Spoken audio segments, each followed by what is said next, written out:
It's good to be back. I am, first of all, back in South Africa and back on the fan forum. The guys are going to be sort of holding down the fort. So Dan's been on a couple in the last couple of weeks. And welcome to a very special episode, because I am joined by Mr. Dan Stoltz, as usual. But I'm also joined by the Lions Rugby Head of Medical, Pamela Watts. So first of all, Dan, how are you doing? Very, very good. I'm really excited about the conversation. Thank you so much. And then Pamela, first of all, just thank you so much for giving us time.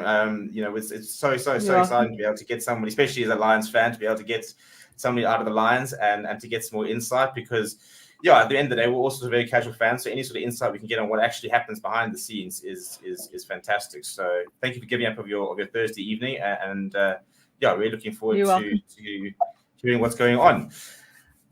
So before we get into before we start to wouldn't say grilling, but asking Pamela exactly what's happening behind the scenes and what will be happening in the box squad and what sort of the sort of the roles within the sort of the medical staff and stuff. It'll be amiss of me to not reflect a little bit about last weekend and the fact that in 2 days' time we've got a Springbok semi-final. And Dan, just very quickly before we sort of get into this weekend, just try and sum up the emotions of last weekend. There was an energy deficit Monday and Tuesday this week. We really kicked into it on Wednesday just because every game was just emotional. I felt emotionally drained by the end of it. And in many ways I was glad that the Springboks played. Well, glad, but even more weighted because the Springboks played last, made for a long Sunday evening, but jeepers, couldn't have been more happy. Just an incredible display of what rugby, at the highest level can be. And I was just hoping when watching it that like someone who's never watched rugby before was watching those matches, because that would convince them. Now they are hooked. If they see any of those games, just the emotion shown and the quality, it was incredible. And then, Pam, it must have been a very interesting environment being in the Lions setup, arriving on Monday and getting the week going. First of all, where did you watch personally, and what's the vibe like been in camp on the Monday? I mean, it must really get the guys going watching something like that, and especially given that such a young squad of people dreaming to kind of be there in the future. Yeah, I think I watched it at home with my family, which was a flippant roller coaster ride, a roller coaster of emotions, and couldn't get to sleep, obviously, after all of that. So I woke up Monday morning and was absolutely exhausted. And I think most of the squad was also exhausted because I think the training session on Monday was a little bit all over the show and a little bit flat, actually. I think they were still trying to get past the fact that most of them didn't sleep. We can forgive them. Yeah, absolutely. But no, the talk was very positive. I'm very excited, and very, very motivating, actually. Very motivating for us coming into the URC start this weekend. Yeah, well, I can't wait to be celebrating a Lions quarter-final win and a semi-final and thing at the end of the next few months. So, Pamela, before we sort of get into exactly some of the recovery and some of the stuff that we really want to sort of get to know, can you just sort of give us a bit of an outline of your time with the Lions and sort of where it started and sort of how you ended up now in the position you're in? Thanks. I started in 2015. I'd actually gone there to shadow for a master's degree that I had started in, I think, 2010. So I had gained a little bit of experience there. So I started with the under-19s and at the same time doing the long-term return to play players in the Super Rugby squad. And then, moved up from there into the under-21s, from under-21s up to Super Sport Challenge. And then in 2020, took over from a very great physio that started his own practice at the level of URC. Well, actually, it was still Super Rugby in a sense, but then COVID hit. So then we converted from Super Rugby to the URC, and then that was 2020, and then head of medical became an option in July this year. So that has been quite interesting and quite challenging, but also very exciting. It's a lot of admin that I didn't think was possible. A lot of managing and a lot of communication. of communicating going on there, but still doing the physio side as well. So I still will be pitch side with the URC, with the chief medical officer on the other side. So we work really closely together, the two of us. That's been my journey there.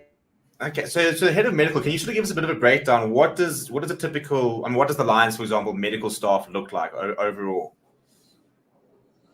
So we have quite an extensive medical staff, actually, all the way down from the massage therapists, all the way through bios, physios, strength and conditioning coaches, doctors, and the chief medical doctor as well. So it's managing the medical center in essence. So myself and the chief medical officer work closely together with the lead or the head strength and conditioning coaches, or the strength and conditioning coach as well. And we work as a holistic team to get a player back onto the field as soon as we possibly can, and ensuring that they stay on the field for as long as possible. Yeah. So that's, and we all work together. I mean, the massage therapists play a really important role for us, especially in an injured player, soft tissue massage, getting the tissues quite pliable, and then we work up from there.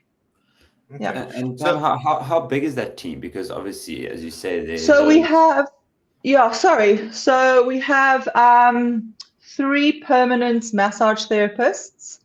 They come on the daily. Then we have a service agreement massage therapist that we call on if we need. So that's 3 + 1. Then we've got 4 physios. We've got a lead junior physio and a junior teams physio. Then we have myself and another senior physio. So that's 4 of us. Then we have 3 strength and conditioning coaches, lead strength and conditioning coach, and then a senior strength and conditioning coach, and then the strength and conditioning coach for the junior level.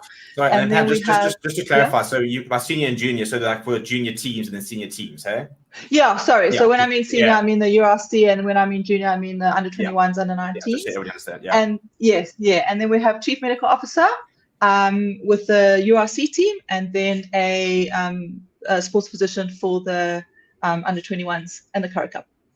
And you are overseeing all of this for essentially the Lions Rugby Union, correct? Yeah, I work on the same band level as the chief medical officer and the strength and conditioning coach. So we sort of make the decisions together, the 3 of us, and then work through and then we have 2 bios. Sorry, I forgot about the biokineticists. We have 2 bios that come in every day, and so I oversee them in the medical center with the massage therapists and the physios. Yeah. As someone who actually did an undergrad in biokinetics, please don't forget about us. Sorry, I'll apologize tomorrow. But I'm interested, that type of setup, is that typical for all clubs, and does that get any bigger or smaller per different unions or at a national level, or is it typically a very replicated framework? Yeah, I think in South Africa it's quite a replicated framework. It's just the size that matters, or the size that differs, sorry. You usually have your strength and conditioning coach, your physios, your doctors, and your bios with your massage therapists. Overseas, I think the structure is a little bit bigger. However, they don't have the bios. The physios and the strength and conditioning coaches work quite closely together. And as I understand it, they don't always have a permanent doctor on site, like we do in South Africa. Most of us have the permanent doctor on site. They will have doctors that come in maybe on a daily basis or when needed, or they're called upon. Yeah, but I think it's the size here that differs. I think the top premier clubs have the more robust structure, and the smaller unions usually have at least 1 physio, and then they may then go and send I do some of them. I know that they send off to a bio off campus, or the doctor down the road that come in. Yeah, which I think is quite difficult. I think I'm very privileged to be working around a holistic team with so many people, which is actually really, really nice. But having one individual, I think, can be quite difficult for someone. For sure. Yeah. It's nice to sort of bounce ideas across from everybody and have all these different sort of perspectives, because obviously bios will look at something compared to a physios, compared to strength and conditioning and stuff. It's all sort of nice brain structure. Yeah. And listen, we also have our arguments. You have to. I can imagine, you have to have your arguments. It makes for a very interesting day. And then you've got pressures coming from all those different directions. Now you're integrating the actual player who it is, and the coach, and the match that's happening this weekend. And yes, if something happens again, the buck stops at you to have made the correct decision. So I can imagine there's a lot of heated discussions surrounding that, and even now just around the World Cup, it's such a hot topic. I can only imagine you have great insight into what those conversations are like. Yes, very much so. Yeah, what I actually wanted to ask you, Dan mentioned the coach. So for example, somebody like Ivan, who's got a bit of a strength and conditioning sort of background, a bit similar to sort of Jacques Nielbach as well, who had that sort of medical background before just being sort of the coach.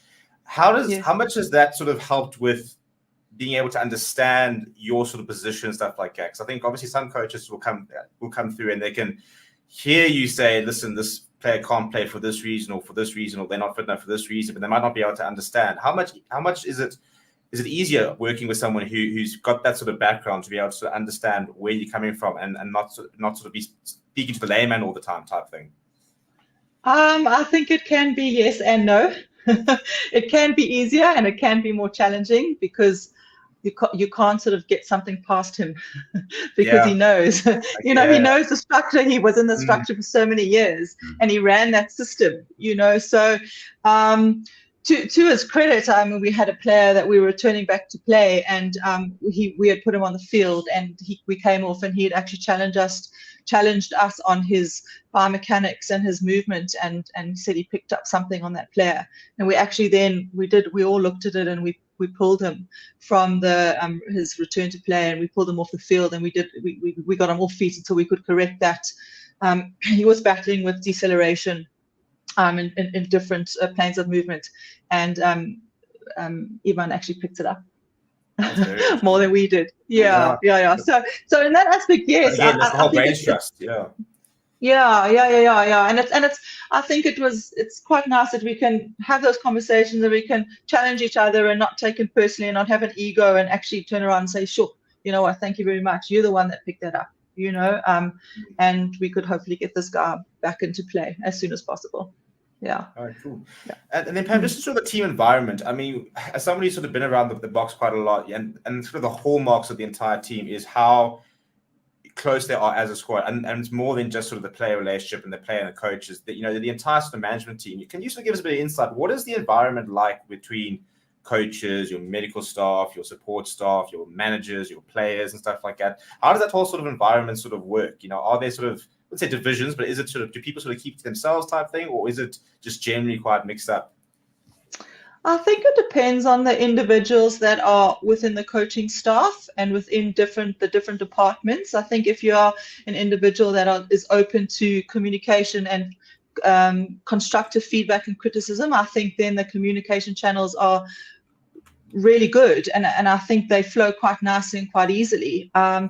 If you have individuals that take a lot of things personally, or like give you a bit of backlash or things like that, then it becomes really difficult, because as coaches and medical staff, you really have to be communicating 100% all the time. You don't always have to be on the same page, in a sense of you don't always have to agree with each other, but they have to be close. I mean, I just the one little snippet I helped when the Bucks went to go and play at Twickenham, there was a remaining squad left behind, and a couple of us went to go and help, and we were on the bus to St. John's, and I just sat on the bus. The match this year. Yeah, it was. So the remaining. Okay, yeah. So they went to play at Twickenham, and there was a remaining squad that stayed behind before they left. Yes. And there were a couple of us that went and helped out, because obviously Renee and Anne were had gone overseas already. And I sat on the bus, and they all got on the bus, and there's no seating protocol. You can sit wherever you want. And I was just observing, and you had the logistic manager sitting in front with Russie, with a massage therapist chatting to the bus driver. And it was like a 15-minute journey. And they were just it was phenomenal to see, actually. You have this perception that a head coach stays in his box and he doesn't really communicate well. Maybe some people have that, and it was really interesting to see that they were all communicating, no matter where you were. It was the water boy, or if it was the logistics manager, or if it was the massage therapist, the physio, or the doctor. They were all sharing a joke. I think it must have been something that had happened, and it was incredible to see. So I thought that dynamic was they've created, I think, something special within the environment. And a large reflection of, general working environments within the professional world, right? It lends itself very similarly when you see these big figures that is Rassie, everyone knows his name. He's the spoken about person. He's the guy almost with the target on his back. So you're never quite sure what that leader is like. Is there restricted access? Are there, only these people can speak to him? And what we hear him preach is this, narrative of, no, everyone's equal and no one's above that. So, hearing these examples and seeing them in such, small use cases like a team bus and a 15-minute journey, but those echo into the whole belief of a team and, what they really stand for. 100%. Yeah, I think what he preaches is actually sort of what you see. Yeah. It was amazing. Right, so Pam, to get into the nitty-gritty, right? So Boks have got a semi-final on Saturday. Can you sort of talk us through it a little bit? Because every single press conference I've been to now is they talk about, because often you go into sort of the Monday, Tuesday, and they just talk about we had a really good recovery day yesterday, and they like often talk about how impressed they are with players and how well they're doing their recovery. What does a day of recovery and the next couple of days of recovery looks like? Because obviously you can't just play a match and the next day you're out training and stuff like that. And also, during the week, what do some of the sessions look like? How many are sort of high intensity, or how many involve contact, how many don't involve contact? Can you sort of give us an idea of what like a Sunday to Saturday turnaround, for example, could look like? Yeah. So obviously mine is going to be a bit Lions biased here, but I'm sure it's very similar. We follow very similar protocols to the Springboks. So after a Saturday game, you usually have a really good meal. So your nutrition is 100% important. Our dietitian would advocate that. That's one of your top recovery tools, nutrition. So the dietitian would have gotten out their meal plan for that evening, and probably the morning, or actually the morning after and the week after as well. And they will eat according to what the dietitian has required. Then not only that, is also sleep is really important. So those are our top two recovery tools that they need to adhere to. We have a 100-point system, and so each recovery tool creates you generate a point system. So you have to tick off up to 100 points when you come in on that Monday. So your typical Sunday could be your sleep and your eating. You could have a lie-in. You can have a pool session. I'm sure on camp at the Springboks they would have a recovery pool session, or a foam rolling session, or a mobility session. They would have massage rubs as well, and they'll just have a complete chill out day. Or maybe a social, you also get points for social, but not a hectic social day. Then the Monday becomes a bit of a flush. So you'll have your review from the game, so sort of like a chilled morning.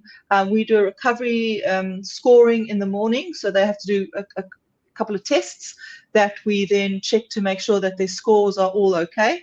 If we don't pick up anything, so they'll do a groin squeeze test to see that they are still on their baseline. Or above, and they haven't dropped, so we don't, if we do that, we can flag them. Yes. On tour, that's a little bit more difficult, so they might sort of modify that a little bit. As a result of the equipment available. Yeah, absolutely. And then your review session, your massage sessions on Monday morning, and your physios treatments that you probably need to start getting sort of rid of a bit of the niggles. And then your field session is a lighter field session on that Monday. We call it a tacky session. So in the tackies, they're doing the walkthrough. and then as the week goes on, they sort of build up the intensity and the contact Tuesday, Wednesday through the week. And then your captain's day is sort of more of a chilled session. So you hit your field session harder on that Wednesday, have a off day Thursday, recovery day again, foam rolling, massage, rest, recovery, all that, ice baths, contrast baths, and captain's Friday, and then ready for the game on Saturday. We also look at loads as well, the running loads and what you've achieved that week, and then pull people, the strength and conditioning coaches will look at that and then monitor and manage their loads as they go. And we've just got a comment from Safri Kiwi saying, golf for recovery, yes, please. I think, and you mentioned that, there's the biggest is the, big part of it is food and sleep. At the end of the day, these, they are professionals, yes, but also grown-ups, and it can be difficult, I'm sure, particularly maybe in younger age groups, to control and actually understand what is happening on these off days. Are they, following what is expected of them? Are they eating the right things? How do you get insight into that while they aren't eating, in a team, cafeteria? But is there, are they wearing particular smartwatches? What is that insight? And can you maybe give a little follow on about can you see that separation of, can you make that prediction of who's going to make it based on how people follow these types of instructions and ways of recovery? So I think to answer your first question, I think we possibly, I might get into trouble for saying this, but in South Africa, I think our nutrition and our dietary needs could be improved. I think as unions, we don't have a cafeteria, or we don't get our food made for us. You have to rely on the player to get he has got his diet plan or his eating plan, and they do have a dietary session every Monday with a dietitian. So that's how we keep track of it. But it's only for a short period of time. He has to be responsible for the rest of the time that he has been given. So that is very difficult. I know overseas they're very good at that. They do have a cafeteria. They do have people that cook for them. They come in and they have all their meals there. Yeah. How we've tried to get around it is we at the moment we have got out the cereals and our supplements and smoothie makers. So we are trying to get that into the union, and our strength and conditioning coach has been amazing in doing that. And then at lunchtime they pay every month for a monthly lunch meal that comes in. So try and keep track a little bit. And they still have to pay. Hey, you might be playing for the Springboks, but you're going to pay for lunch. You have to pay for lunch. Well, that's why our Springboks are grounded. Yeah, maybe, yeah. There we go. And then will the player make it? Yeah, I mean, I think it depends on their off-field professionalism, I think, as well. Yeah, you can see some players that definitely have something in them. I think that determination, that work ethic, absolute work ethic. I mean, they will die for you on the field.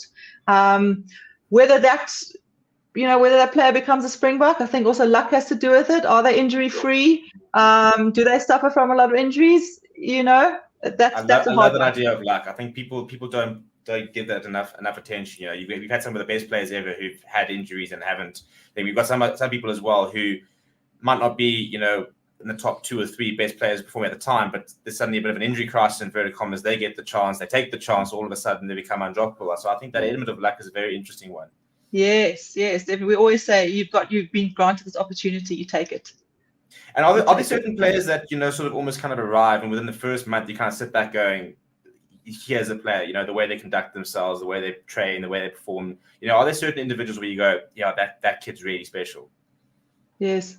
Yeah. I definitely. I don't think I can name any. I'm not sure if I'm allowed to. And be honest, is it quite easy to sort of pick that up? I think for a player who is definitely going to make it, yes. Yeah, that's a very good question. I was going to say yes. I think it is very easy to pick it up, but then some time out of the blue, a player will just have a bad season one season, the next season they turn around and then they're on point. Yeah, I think that yeah. changes that motivation, because obviously, as you said, there's the on-field talent and professionalism, but then how do you do that 24 hours a day, right? Are you following this goal and dream? And as you said, there's a lot of luck involved, but you got to put yourself in the right position. I always think of someone like Jesse Creel, who's just always seems to be he's never injured. He always seems to be in incredible form, and he's been sitting on the wings for so long, waiting for this opportunity, and he's coming to this World Cup, and he is training. He's grabbed it. Time, yes. One of the most physical on the pitch, and yet still able to, go back again. And a lot of it's motivation, obviously, but giving yourself that opportunity to come. Yeah. It's interesting because you kind of also look at what sacrifices they've made along the way to get there, I think, and was it worth it? And I think for him, absolutely at the moment, yes, definitely, because he's flying. Yeah, and then perhaps just going into, so for example, there's been a lot of sort of graphs about sort of workload management during the World Cup, and Rassie, even I think on Tuesday, even sort of insinuated that some teams had potentially gotten it wrong with maybe playing players too much. The Boks have done it very well in terms of spreading the workload. They've actually got the fewest average minutes per sort of player. How much is that sort of planned? And interestingly enough, obviously internationally is a bit different. Teams like the Lions, for example, when you get injuries and player death, obviously, what you'd like to do and what you can do is very different. But how much of a say do the medical staff have in terms of, you've got a crunch game this weekend and you're sitting there saying, the coach is saying, I have to play this player, and you're saying, okay, but he's well over his workload, he shouldn't be playing. How do you sort of get that balance right, and how much of a say do the medical staff have when they can just put up and say he's played too much rugby, you have to rest him type thing? How do you get that balance right?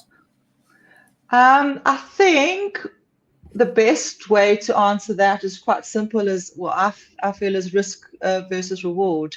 So are you willing to risk that player to get the greatest reward that you can get? So if it's a semi-final, if we're able to risk him and it's a really important game, the reward is massive.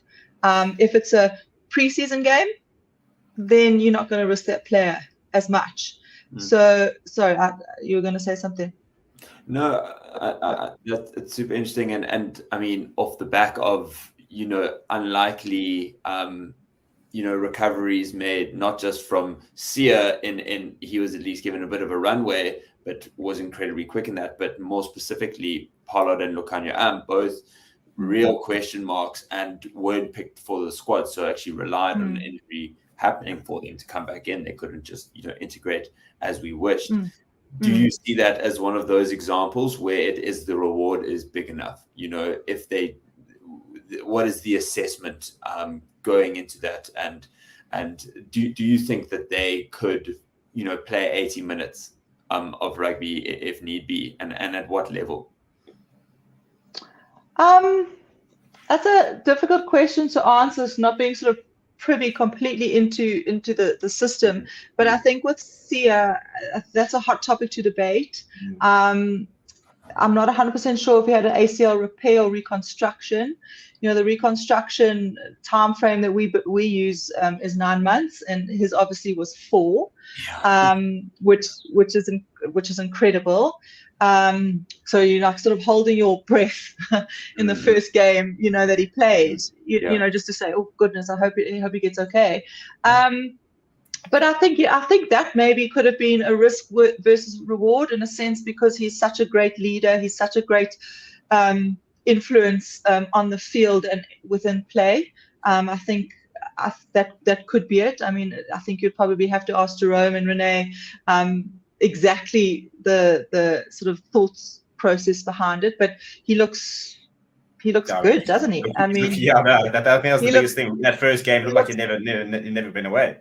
Yeah, I mean, I couldn't believe he took him. I think they took him off after 45 minutes in this previous game. I was like, but why? He's looking so good. With Pollard and Lukanya, I think I don't think they were just ready yet. I just think they had a few more boxes to tick with their return to play. We follow quite a stringent return to play, and I think when we were with them on their way off to Twickenham, they were still completing that return to play protocol. So I just don't think they had ticked all those boxes just yet. So I think that was a little bit sort of more risky at the time. But they're both there now. The cards fell into their favor at the moment. You talk about that sort of risk and reward, and an interesting example for me is always Alan Jones coming into that Lions series a couple of years ago, where their basic insinuation was there were a couple of shortcuts in inverted commas that they took, which they probably wouldn't have taken if he was younger. Basically, this was his last Lions tour, and he was willing to take that risk. Does that ever sort of come into it? Where you've got a player who's maybe nearing the end of his career, and they're sitting there saying, "Listen, I've got one more year left or whatever, that this is the final I have to play." And can you afford to be a little bit, I wouldn't say less cautious, but take more risks with sort of players at the back end of their career? Also might know their body a bit better, for example, compared to obviously a 21-year-old player who's just wants to play, is over eager, and you're sitting there thinking, but we want to get you playing for another 10, 12 years. Yes, 100%. Yes. I think the older players definitely know their bodies more, and they know what they can. They can be honest with themselves, and they can be honest with us, and they can be honest with the coaches as well. And I think a lot of them are probably more willing to risk themselves in a bigger game, because they know it's their last season, it's their twilight of their career. They want to go out with a bang. We've got a few legends with us at the moment who are quite prepared to throw themselves into the mix, just purely because they want to perform. Yeah. The last throw of the dice for a lot of them. They if it's a career-ending injury, it was going to end, in any case. I think it's going to be interesting. Why not risk that? Yeah, for sure. And then on the flip side, younger players. Now we've just seen Henko van Wyk, who we're very much looking forward to seeing his return, this season. How, and somebody asked earlier, from a mental perspective, how difficult is working with especially younger players who I think, he literally SAA call up last year, breakout season, he's the talk of the town, and then does a knee, and it's the end of the season type thing. How difficult it is, and sort of how do you support younger players, not only just from a physical perspective, from a mental perspective, to sit there saying, listen, people have done this, they've come back, they've gotten them back, and how do you sort of keep them motivated for that time when they're watching somebody else play in the jersey that they wanted, somebody else get that opportunity that they could have had if they were on the field? How do you guys get that? How do you manage that? It's difficult, really difficult. I'm not going to lie. It was a long road with Henku, and he'll gladly put up his hand and said, I think in the beginning there was a lot of struggles that he went through. Exactly that. And now this is on a general basis. You get an injury, and it's you sort of go through those steps, it's like, oh my goodness, what has just happened? And then you go through all the sort of stages of grief, and denial, and then anger, and then sadness, exactly that. So in pre-season, it's interesting, you see players that have an injury, and they're okay because it's pre-season. It's when they start seeing their colleagues and their friends, like you said, playing in a particular jersey or their jersey or things like that, then it becomes very difficult. So as physios, our superpower is getting to know the player quite intricately and quite you go through that emotional journey with them. I've always advocated that any professional rugby player must go and see a psychologist, because we do fulfill some role in that, but it's not our scope of practice. So they should be seeing a psychologist just to get them through exactly that, and especially if it's a long-term injury like an ACL or a knee. I was actually going to touch on that, and so based of that, are there any union setups or professional setups that integrate the sports team sports psychologist into the mix, or if it's external is that generally someone, let's say Henke, for example, if he did have a sports psychologist, would you try work hand in hand with that person? And, have you seen when that mental attitude has been able to shape the, comeback time from injury to back on the pitch? Yeah, definitely.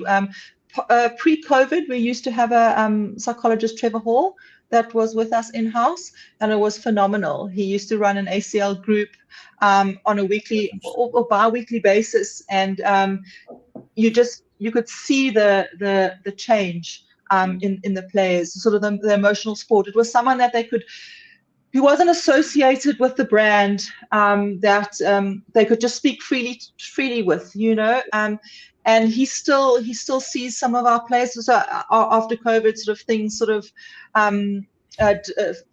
fell apart, but he still sees some of our players on an external basis.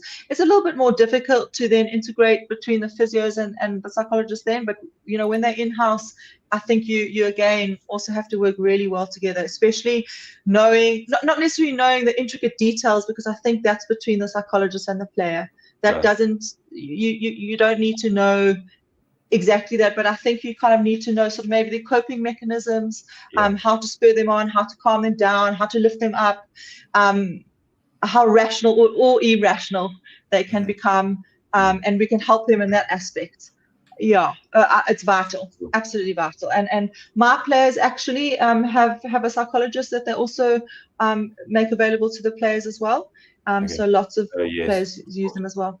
That is a general support structure, not just, I guess, from, you typically see them in fighting for kind of salaries and a lot of those minimums, but a lot of it, particularly now, is how are we making sure that these athletes are coping while in their profession, but also then set up afterwards, and so on and so forth. Yeah, I think also, if we look at the psychology behind it, I think the off-field support is really important. The family support, the friend support, so that's sort of structures are also. I think some of the families are now with the Boks in France as well. Yes, all of them are. I think I think that's brilliant, because you've been away for so long. You need some of that to get you through. Some of that with your kids, and so you could play. Yeah. So John Klein was speaking about that, because obviously he was in 2019 with Ireland. He said that it's a big difference to having his family there, and that's been a massive part with the Boks, is that they are so family driven. I mean, I've been there in Bok camp, and I always say Friday is phenomenal, because I usually go to the captain's press conference, and you're usually working the team hotel, and you sit there as all the families arrive, and you just see all the players, and they're playing with their kids, and they're just sitting with their wives, and it's the most relaxed environment ever. And you can just see players who are about to go play one of the biggest games of their life the next day, just completely switched off, and being able to that's the thing, themselves from that. 100%. I think you could then completely switch off, and I think that's really important. Just to get away from all the hype. They just kind of ground you a bit, to make you a bit humble. Yeah, if you even Etzebeth, you can't keep up this facade of world dominator for 19 together. He's also got a very kind and loving side to him, and I guess he is the nicest person. I thought when I was there, I thought he was wonderful, absolutely wonderful. He's not this mean man that you see on the field. It's funny how some of the big players really are. I mean, Archie Snyman as well is very relaxed and good fun. So chilled. Yeah, so chilled. But on the field, I hope the English aren't watching. Actually, you're right. No, they're very mean. Yeah, they're very mean. And then Pam, just to sort of stick on the sort of mental thing and maybe sort of the physical part. Concussion's obviously a big topic of discussion, and there was a horrendously stupid question posed to Rassie about teams potentially, using the HIA protocol to swap players in and out and stuff like that. I think it's an area that people are very in the dark about in terms of what an HIA is, what the protocol is, and who makes the final call and stuff like that. Can you give us a bit of insight? Player goes down, head contact. What happens between that moment and if they get back onto the field, or if they don't get back onto the field? Okay, so I think just to go back to doing that as a strategy, you cannot do that as a strategy to change players. I think that's crazy. So basically, you have 3 HIAs: HIA 1, 2, and 3. You have an HIA 1 that is divided into 4 components. The one being a criteria 1, so he gets a clash on his head.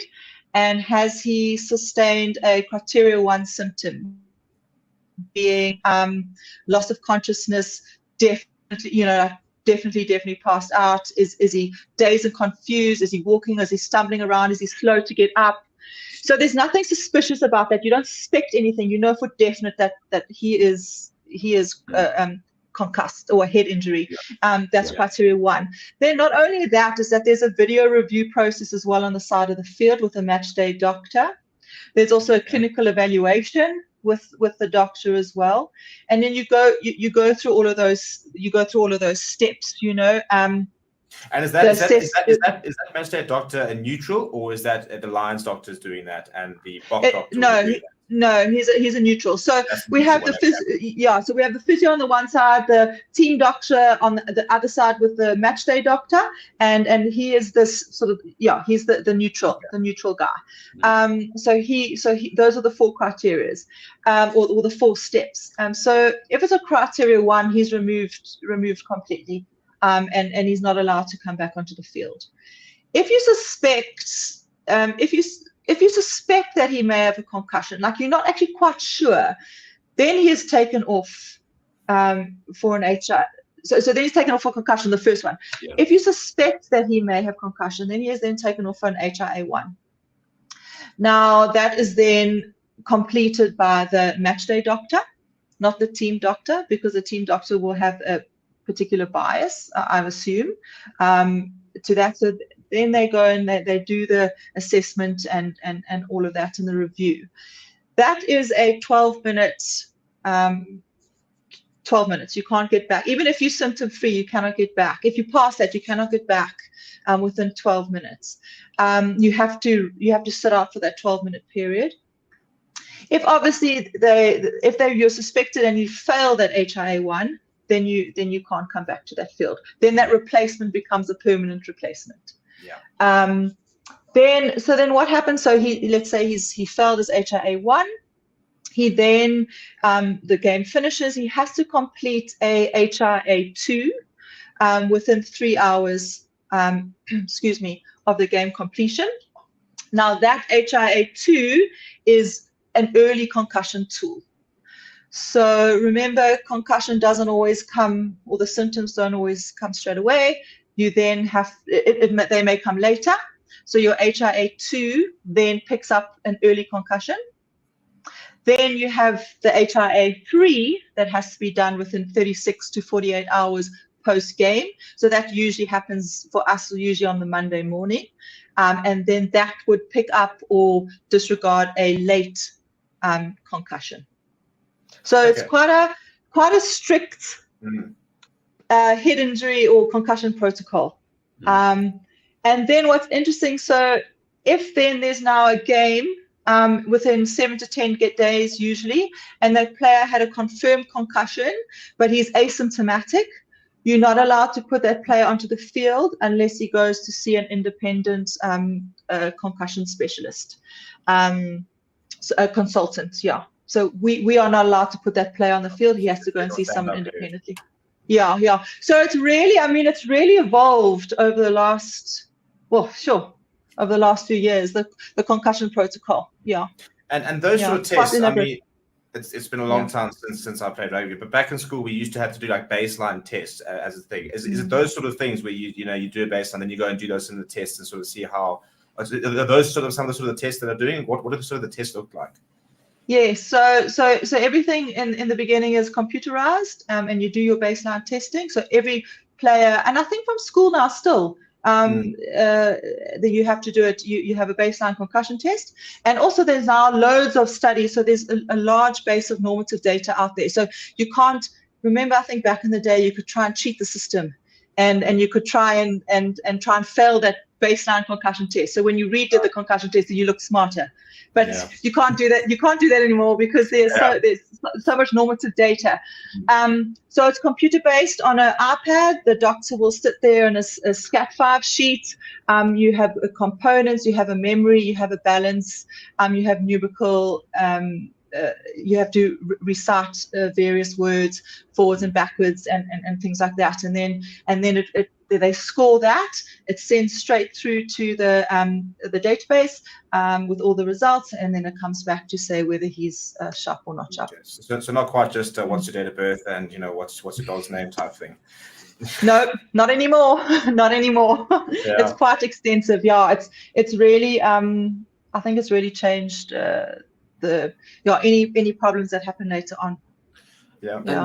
And Pam, it's obviously very an interesting one for you. We've seen a lot of controversy around some of the red cards and fluctuations between maybe some of the decisions made that were deemed to be red versus some others. And obviously, you're not by any means in charge of the refereeing board, but where do you see that happy middle ground being, as I'm sure you are, a rugby fan as well, and you don't want to see complete contact taken out of the game, but we never want to see a circumstance where players are leaving, retiring, and suffering much worse, kind of brain damage down the road. Where is that happy medium between those, and where do you think World Rugby is sitting in that at the moment, and how the HIAs have been employed, and just general decision making by the referees and in how they've been instructed by World Rugby? No, I don't want to be controversial because I love the fact that it's a collision sport, and that's why we watch rugby. So sometimes, I'm not going to lie, it frustrates me to see someone who gets a red card, and for me it looks like an accidental head knock, but the rules say that it's a head knock and it's a red card. I think that frustrates me as a rugby fan. If maybe I can compartmentalize myself in that, because I think as a rugby fan, a lot of people are going, but back in the day we could do this and we could do that, and we just pummeled each other, we rucked over, we mauled, we could fucking get our studs in and we can do all of that sort of stuff, but then as a medical person, I can then go, oof, yes, that's really hectic. I can understand why we're bringing in that rule, just to prevent that further, the further problems later on in life. But when I also kind of question myself, and maybe this is where I'm being controversial, when does it stop? When do we get to enough? How much more do we want to change if we don't want to completely change the game of what rugby actually is? So that's what I struggle with a little bit, actually. I might get into trouble for that. I don't know.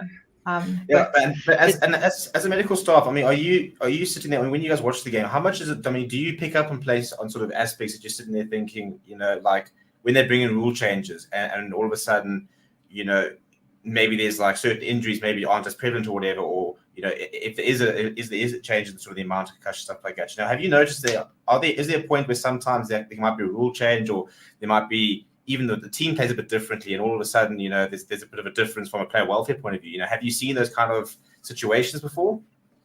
Yeah, we in our URC stats that came out last year, our concussion rate was, so the year before, so our concussion rate was really high. I think we were top out of the 16 of the URC, whereas last year we were right, we were right down at the bottom. Our concussion rate had really changed from being the worst to the best. And I think we some of the coaches changed some of their tackle techniques or how they carry the ball and things like that. So yes, we did notice that a lot. So yes, I think that does help or can change injury stats as well. Yeah. Okay. Brilliant. Well, Pam, to be honest, I could talk about this all night. So we're not going to, because I think there's so much to talk about. But I think that's, especially in the HIA program, I think that's something that a lot of people don't understand. And I think that clarifies a lot of it, because it has obviously been one of the biggest talking points of the World Cup is the the red cards and how when players go back and when players don't go back and stuff like that. So yeah, I didn't realize that there were a different stage and stuff. So thank you so much for all the insights.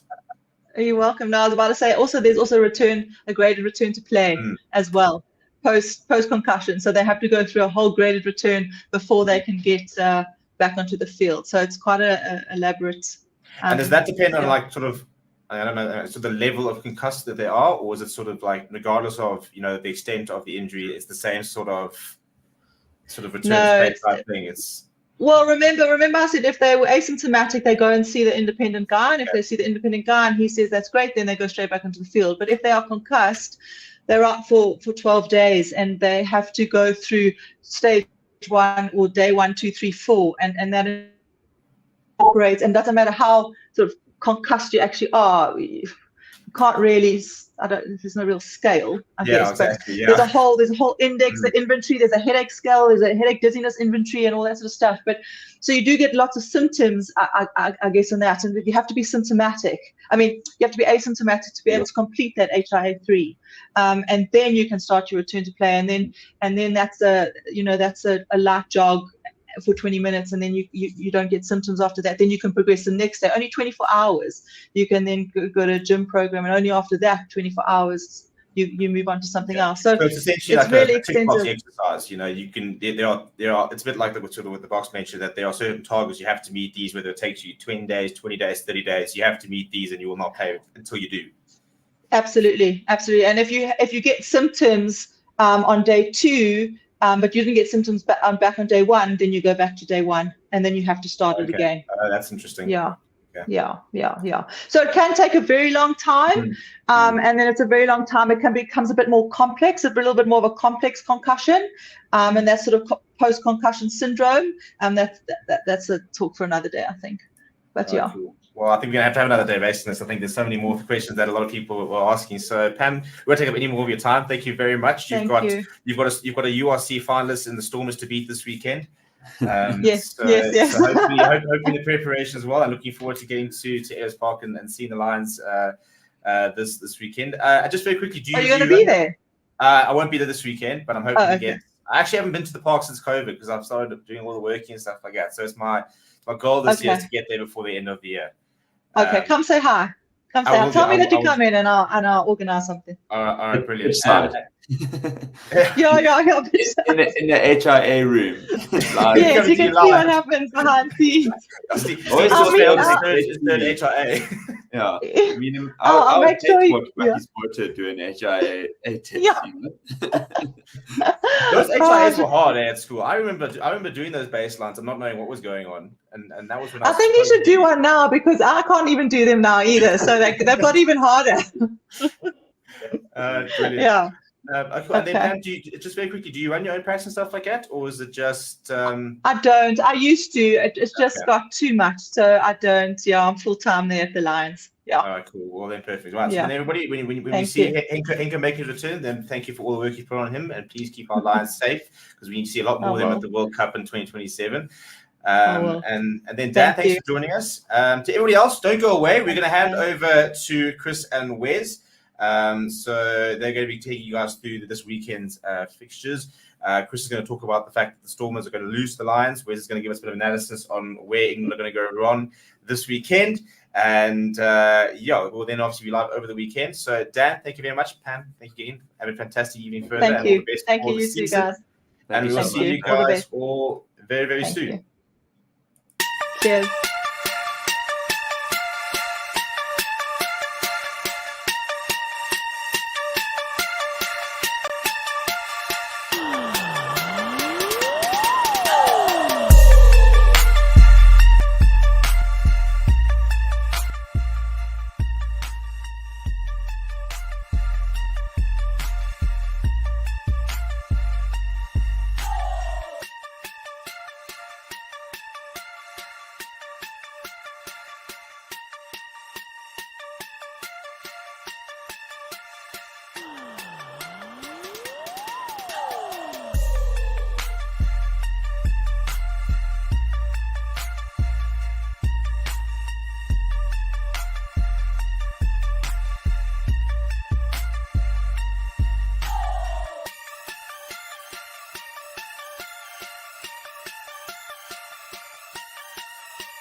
Hello, lads.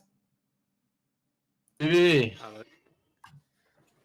I'm happy to hand over to you guys very, very soon. I just wanted to just come on here and just remind Chris that he's only going to be having one team of his win on Saturday, and that we got the insight from Pamela, and I've heard some team news, and you're a long day on Saturday, long day. Yeah. Sure, you guys. It's about time you guys win. So I mean, happy for you guys to crack into the top 8. Listen, we're going all the way. It's going to be a block lines double this season. Yeah, well, no, it'll be okay. It's okay if we meet in the final and you can have another heartbreak final. Yes, Steve. We'll do it in Cape Town where people come to watch it, so it'll be good. Come to the park. We'll get Wes down from the Delta. We'll get you down from the UK. We'll do a little Forever Sports meetup at good old Ellis. Yeah. Get a Hillbrow afterwards for the jaw. No, I know we will speak to it. I know, we'll do a review, but yeah, I think you get your best chance. I think you guys boys are gonna have to beat the Mighty Stormers. It'll be this. No money, no party. No baby, no party. Right, gentlemen, I'm not going to take any more of your show. Do enjoy it. And cool. Scott's not joining us. Yeah, he's off. No, he's off. I'm also off. I'm going to go and continue unpacking. Yeah, you must be buggered there. Yeah, no, it's been a long day. It's a long flight. People don't understand that, if you lean back on your chair and you can't go any further, it's because somebody's knees are there, and people just don't quite understand that. So it's been a long night, and I'm going to go and listen to some horrendous predictions coming out of you guys on the TV. So, chaps, enjoy it. Yeah, everybody in the comments. Put us on silent, and you can have a good sleep. No. So everybody in the comments, please go start abusing the tune. I'll get your questions in, and I will see everybody tomorrow on the Watchalong. And I believe we might even be seeing Wes tomorrow night on the pre-show, if I'm not mistaken, or not. Yeah, sure. Why not? I'm around. Well, there we go. Busy winning and dealing here. Gentlemen, enjoy it, and we'll see you guys soon. Yeah, cheers, Steve. Hello, Wes. How are you doing, man? Yeah, good. I'm still buzzing. I won't lie, I'm still buzzing from the weekend. I can't. I still can't believe what we witnessed, especially Saturday's game, the Irish-New Zealand game. I thought that was. Yeah, like we'd get that repeat of that. We knew our game could have been a good one, but then our game and yes, I must say I've been negative about rugby.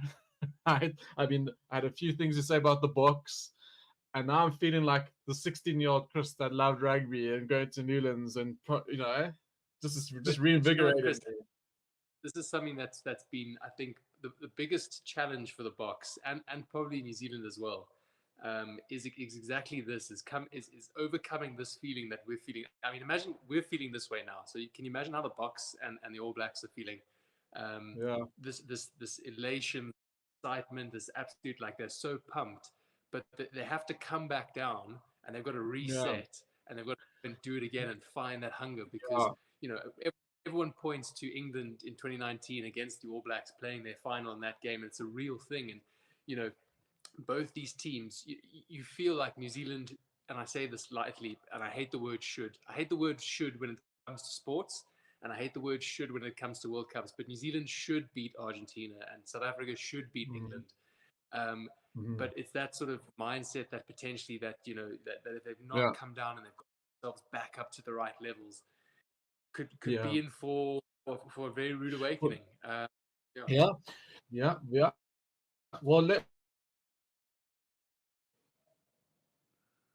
Well, let's Argentina, and I think a lot of us, I think you there was maybe me, you disappeared. Yeah, a lot of us had Walsh. We thought, Gatton, I think if I can remember, you were a bit bullish on Argentina, maybe. I can't remember. I think I thought Wales are building, and that was pretty impressive performance by Argentina. I don't want to say momentum changed with paper, and because I was watching the game with friends, and we straight away went, that's good for Arge, and they did kind of shift from there because Wales got that early brilliant try and then they went, but no, they deserve to go through in the end, I think. Yeah, no, I agree. No, I was sort of backing the Welsh the whole time up until the game. Even in the game, I thought, it's tight, but if there's one team that should be able to kind of see it out, it would be the Welsh, the historically more successful team. And fair play to the RGs. They said, well, that, we're gonna Yeah. we're gonna Yeah. we're gonna. So no, I think they deserved winners in the end. It's a shame for for players in that team. Your George Norths, your Dan Biggers. Yeah. But equally so, it would be saying the same thing if it was Argentina and you had Augustin Creevy, his last hurrah as well. So it's the duality and the cruelty of sport, really. So, Yeah. but no, Yeah. about it. Yeah, and remember, I think we also spoke last week. I said to you, I think a lot depends on the balance of the RG's emotions and where they are, and I think they brought the right level. And I think that crowd was something that also was a factor for them. Hey, I think that got them up there and was on their side. And yes, yeah, no, and it is that crowd factor, that support, and those fans that you have, and it does make such a big difference. And it's such a weird thing, like. Obviously, it pales in comparison, obviously, my sort of sporting days, but I played semi-professional and would go to stadiums. And it's a very weird thing that you don't really hear the noise unless it's for you. That's what I found, at least. You know what I mean? So that sort of harassment and whatnot, I was able to I didn't really register much in my ears. But as soon as you sort of heard your team's name or a chant or a song that was associated with your team, that all of a sudden just hit a different wavelength and was coming through, and it can be so uplifting, which was massive. But I just want to pick up one comment here, Chris, quickly. It was yeah, sure, yeah, of course. Bring in the crowd. W. Yeah. So it's lovely to have obviously all of you watching. Thanks so much. But Brent W here says this weekend's rugby was easily the best of the tourney so far. Can't see the next 2 weeks reaching the same heights. Although having said that, the New Zealand Bok final will be super special. And I think to touch on that, everyone before the weekend was saying, yes, the big games are New Zealand, Ireland, and South Africa, France. And while they were big games, they were amazing games. I don't think the other two quarterfinals disappointed either. I think they were also extremely entertaining. I think it was just the best weekend of rugby I've ever watched, Yeah. the World Cup rugby. Well, yeah. Well, yeah, I mean, yeah. Yeah, RG came from behind. Then we had the All Black Ireland game, and Fiji brought it to a draw with 10 minutes to go, right? I mean, every game was amazing.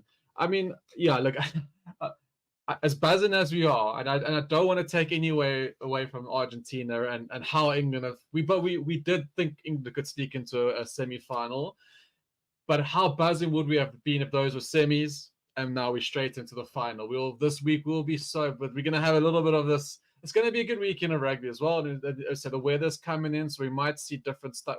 We're definitely going to see different styles and matchups here compared to last week. And certainly going to, I totally agree. I mean, South Africa and New Zealand, they're not going to be able to come back.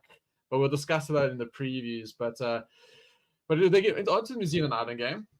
I think, so I kept my SUPERBRU, my New Zealand SUPERBRU pick, because that again is just, I keep on using it. We're going to keep using that word grudge, because it is New Zealand. And, I've just watched so much of this, not even rugby. When I see grudge matches, single sports, soccer matches, teams are up for it. And that's what I said. I said, New Zealand are going to be at 110% the whole game. And they were. So I called that right. And I said, what are Ireland going to do if they're behind with 10 minutes, 20 minutes to go? And they did. They started to get nervous. The legs did start to go, but don't take anything away. I mean, as you know, it's a dodgy penalty, wrong other penalty call, and they win. And Geordie Barrett at the end, they're keeping the ball up, and I was Shane Cronin. See that, but that's what I meant. The big moment, the pressure moment. Unfortunately, Ireland player probably was a Shane who was behind. He was the hook over the head. Okay, he just broke away a little bit too soon, so it started to obviously get into their mind that they weren't over the line. And they were supposed to be, and they made those mistakes. But take nothing away from New Zealand, No, absolutely. No, it was phenomenal. And as I said, I seem to be alone on the Forever Sports community, or at least group on this one, or maybe I think Chris maybe with me. No, it was Cal, I think, was with me. I was gutted for the Irish players. And yes, the arrogance and the cockiness. Me too. And this, but it was, and I'm a sucker for that fairy tale sort of, maybe watch too many kind of movies and whatnot, but it looked like there was something phenomenal building, and you didn't have to like them, the Irish and Johnny Sexton and Peter O'Mahony. hated him, but God damn it, did I respect him, you know? And it was just that, watching that journey, and yeah, I think I was gutted. Likewise, you know, after the French game, I was gutted for the home nation. You know, obviously elated and stoked the Boks had gone through, but there was a part of me of you know, that story had come to an end, and obviously it had to end so ours could continue. But no, it was just a phenomenal weekend. Okay, I have to admit, I still have a Southern Hemisphere hat on, right? So I was still back in New Zealand. I love the tradition, the old guard. I'm still all for that. But I do love that France and Ireland are front run, top 4 amazing sides. I was gutted for Ireland, because if you look at the two journeys to get to that was what for me made this game so special. I think France and us were always going to be this go hell for leather, top teams, pretty much similar. But I mean, I was shouting New Zealand home, but I did also say straight away, oh, shame, man. Like, because also part of me wanted, I know we want the Boks to go all the way, but I wanted either Ireland or France to be in that final. One of them deserved to be in that final. For rugby as well, part of me like, these guys have done both teams have spent 7 years to get there. Expectations for the first time were realistic there. And these baggers from Southern Hemisphere came and stole their dreams, and it's tough it must be tough. I wouldn't, but I was okay. I didn't want to lose to France, but I could have taken it because of France story, and you know, and we've won our World Cups. But obviously, I haven't. I mean, I don't know what I said. Well, we were down to 6 months. I didn't. That was Springboks don't usually come back from that situation. Home crowd, that team. Like I was so surprised. That just made it even more exhilarating how we came back there. It's great. It was amazing. Yeah, I'm always tempted. You know, I find myself catching myself when I say, like, you know, how the Boks won. It was by hook or by crook or by witchcraft, because then it actually takes away something from them. Like they were just a great team on that night, the Springboks, who found a way to win. It wasn't pretty, you know, it wasn't a massive blowout, or it wasn't, you know, the clean, crisp. And to be honest, like, I think my comments probably after the game, immediately after, in that reaction show, were a bit unfair. I was saying, oh, but we need to tighten up this, we need to tighten up that. And rightly so, the guys in the comments just kind of called me out and said, hey, look, they've played against a phenomenal French side at home with that home advantage. Like, you know, so the Boks they dug deep and they just found a way to win. And as we started off the segment, you know, my concern is now we need to do that again, because it's going to be another big weekend of rugby. You speak about grudge matches. I mean, if anyone's got a grudge, it's the English against the Boks. You know? No, I know. So, for me, this feels as big as what the Irish and New Zealand game did for those two teams. For us, especially for England, but also us, because now our expectations are, because even in 2007 we flew under the radar a little bit. I mean, we had a great side then, but I don't recall myself thinking, oh, geez, we're going to win this thing. You know, those are still the days when New Zealand we still had to get past New Zealand and Australia were decent, but this is a whole new ball game for the Boks. But I was the same as you. I saw France monstering into our half, monstering the 22, scoring, us scoring off mistakes. And I said to myself, and my friend, I said, we scoring off mistakes, that's going to dry out, and France just going to look like they're going to carry on doing that. So I was concerned that our play was not going to work. But then the second half changes came in early. France started to get nervous. And even so, even if I thought we stayed, I still thought, you know, thank God Faf ripped that ball out, because part of me was still going, that fucking ref's going to blow a French penalty any minute now, and we're going to keep it out. I wasn't excited. I wasn't happy until the end of the final whistle, you know. But it also made the whole game so great, you know. And it was just, for me, it like really cemented why rugby is the best sport in the world, and why we watch it. And, you know, every time I say there's a Bok game, I have the voice in my head that I'm not going to watch it. It's too stressful. But you can't help yourself, and you do watch it just for weekends like that and for performances like that, because it was just something I think I'll remember specifically, you know, for a very, very long time. So I mean, here, you know, looking in the chat again, we've got Brent W there saying, I've rewatched the France game 4 times now and still can't believe we won. which is just testament to how good that game was. But also in the comments there, Safra Kiwi saying, I've never seen a Bok pack dominated like the Boks in the first 10 minutes of the game on the weekend.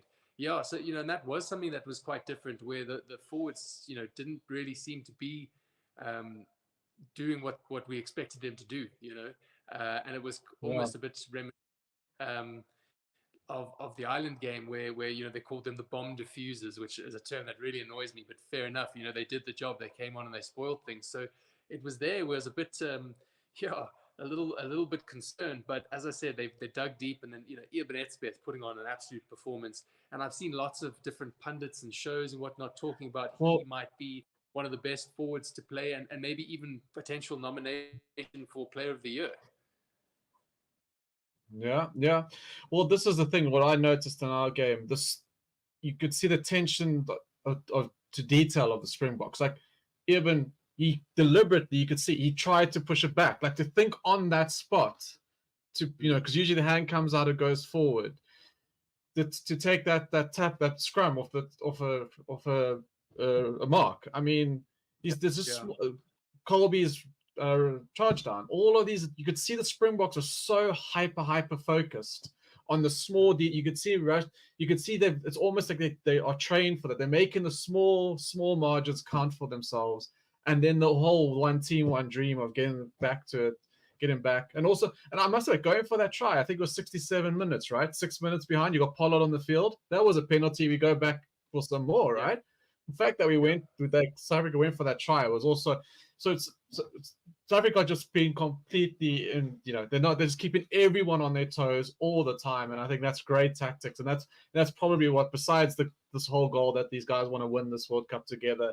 At the moment, for me, the Boks are winning the small margins, and I'm going to read out the ref because obviously the French, he's upset. Barnesy had a good one. I think there was some moaning in the Wales game, but we've had it on our side, and we've bitched about it as well. But yeah, it's not fun when if you do genuinely feel hard done by refs. So obviously the French do certainly feel they were. So I don't know. I can understand. These are the margins, right? I mean, it comes down to these margins, and this is why I feel good about the Springboks. Yeah, no, absolutely, and I think very, very quickly on the refs, and as I know we don't like to talk about it because there's so much to talk about and stuff. But I think if the game's going to come down to such a tight margin as it did, the 1 point, and even in the New Zealand Ireland game, I'm sure they were either side. Well, the Irish will feel aggrieved on some calls, but when it's such a tight margin like that, the losing side, no matter if the ref was objectively 100%, which they won't be because they're people and they're going to make mistakes too, but the losing side will be aggrieved by some calls because of how close it was and how passionate the fans are and how difficult it is for that home crowd to view it objectively and to say, yep, no, that was a fair call. So I think Ben O'Keefe, and again, it'll, anyone watching you will say, oh, of course you're going to say that because you're a South African fan, but I did think Ben O'Keefe generally had a good game across the park. Likewise with the Irish game, the pool game that we played, again, it was such a tight game in the margins and we were moaning there, but because it was so close, I think, Rusty sort of spoke about his tweet from was it last year or a couple of years ago? I don't know when it was, but where he was saying we need to make it clearer for the refs. But again, those are small margins again, right? Yeah. Exactly. And he was saying what he meant by that was we don't want to rely on the 50-50 decisions because that's what they are, 50-50. We want to make it so the decision is almost 90-10, where 90% of the time we're showing we're doing the right thing. So I think that's a brilliant mindset. And so that's where we want to be working. And that's where I think the Springboks are operating, where they're trying to make things as clear as possible. And so things do fall, not in their favor, but because they're making the right calls. Yeah, no, absolutely. Sure, we can. Well, let's go. Let's preview. I did get the team sheets. We can look into the semi-finals. Let me get it up here. Let's add. Get our face back in here. Oops. Yeah. So this is obviously the RGs and the New Zealand sides. I'm sure obviously everyone's seen it, but I put it up anyway. But I suppose not real surprises here. And I think I also made a question to Pam about the injuries. I saw it also on X today. not many serious injuries in all the squad, all these squads. Like there's one or two, but I mean, you're considering and how physical these games have been that some of these teams have played. It's quite incredible that these teams have come through. I mean, obviously, still think Matera's going to be a big loss for them. I think he was pivotal in that win. I think it was a win and a draw they had recently over New Zealand. I think in New Zealand, right? And he was their mainstay, their key kingpin. He was at the Crusaders. So I think there's a lot of comfort and experience that would have helped them. But then obviously Telea's back, which look, he was the form wing of the world, right? But I love Leicester. I've always loved him for the Crusaders. I thought that is a hard done, but I think Telea was always going to be the starter anyway. So Leicester's not even on the bench, pro Oak. But yeah, any comments on the teams and how do you see it going? Yeah, no, I mean, I think in terms of team selection, it's knockout time. So you're not going to put any huge changes or mix-ups. Bar there being a massive injury. So as you said, I think it's quite a testament. I think to the players. I think a testament to the sort of physio and medical team and recovery team. To get their players able to play such a physical, tough game the full 80 minutes, right? It wasn't like they could just park the bus at 60, 70 and kind of sort of just defend. They had to play all the way up until, I mean, not even the 80th minute in the All Blacks case. It was up until the 80 something minute where they had to keep going. But no, I think I'm excited to see Telea. I couldn't believe what a good player he is, but when he sort of came in those first couple of games, he just couldn't be tackled. He just wouldn't go down. It was very like Cheslin Colby-ish in a way. He just got around defenders, stayed on his feet, and kept making meters. So I'm always excited to see back him. But I think it's going to be, as I said, that word should. I don't like to use it, but I do think the All Blacks are going to take this one. It should be not a comfortable win for them, but I do see if it doesn't go down to the wire where Argentina potentially win it that way, I kind of do see the All Blacks running away with it and looking in very good form. Yeah, I agree. This is World Cup time, and this is the thing. The Boks and New Zealand showed their World Cup pedigree at the end of the day, right? This is not a random test that means means nothing, but the rugby championship might have been decided already, or RG don't have a chance. This is World Cup semi-final time, and New Zealand, I believe all the teams will come on switched on, but I just think if that's the case, all things considered, New Zealand is a 15-point better side. But the thing is, like, why? Well, people say that New Zealand were flying under the radar, right? But were they? They almost hammered Italy by 100 points. Okay, they got hammered by the Boks. I don't know. And like I said last week, for me, very, very keen at point show that again. Geordie Barrett at 12 playing well. Shannon Frizzell, well, the whole back row played amazing, but Shannon Frizzell and Geordie Barrett are so key to this team. Like normally you wouldn't say it's down to a couple of players for New Zealand, right? Because Oaks up to 3 guys down, pull in and slot in for Oaks, no problem. But New Zealand are a player or two short of being a cohesive team that they showed, like because it's shown. But to get themselves so up, we hadn't seen it for 18 months. So it's just incredible. I don't know. Yeah, that's the New Zealand of old, right? That was New Zealand that we expect, and the New Zealand of old we expect every week. And if that is the case, the Boks are going to have a very hard time as well. Let's face it. Yeah, no, I mean, I think that that New Zealand side that showed up to Twickenham and got hammered by the Boks is an anomalous result. I think personally, I think the Boks played very good rugby. I think they played really well in that game. Don't get me wrong. Take nothing away from the Springbok dominance of that performance. However, I think if we objectively look at it, I think that New Zealand side, I don't know who that was, but it wasn't the All Blacks. Now the scorecard and the history books and the record will say it is, and it is. I get it, but I think you can't look at that and go, well, there we go. We'll do that again. Whatever happens, we'll just do that again. Like it's not going to work out that way. But you are right, Chris. I think it is interesting to see. There are a few players. If you think about like an Ardie Surveyor, if an Ardie Surveyor goes down or off early, and the Shannon Frizzells, the Geordie Barrett, the Richie Moanga, like there are a few key players in that side where potentially if things don't go their way, or they're having a bad day, or if they go down early injured, or a head injury, which we hope.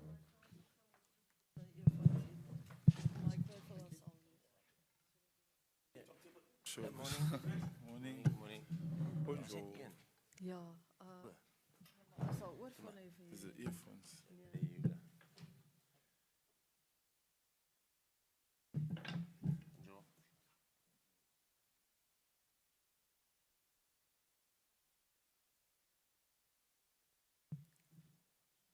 Good morning, ladies and gentlemen. Welcome to our Springbok team announcement. By now, you should have all received the team. We let it drop at 9:15, I think. So we won't be announcing it, but if there are any questions, please feel free to raise your hand. Morning, Jacques. Can I ask you, was there any temptation to tinker at any stage? Were you quite set in your mind from early on in the week that this was going to be the 23? No, obviously, when we had the selection meeting as a coaching group and with our selectors, there was lots of discussions.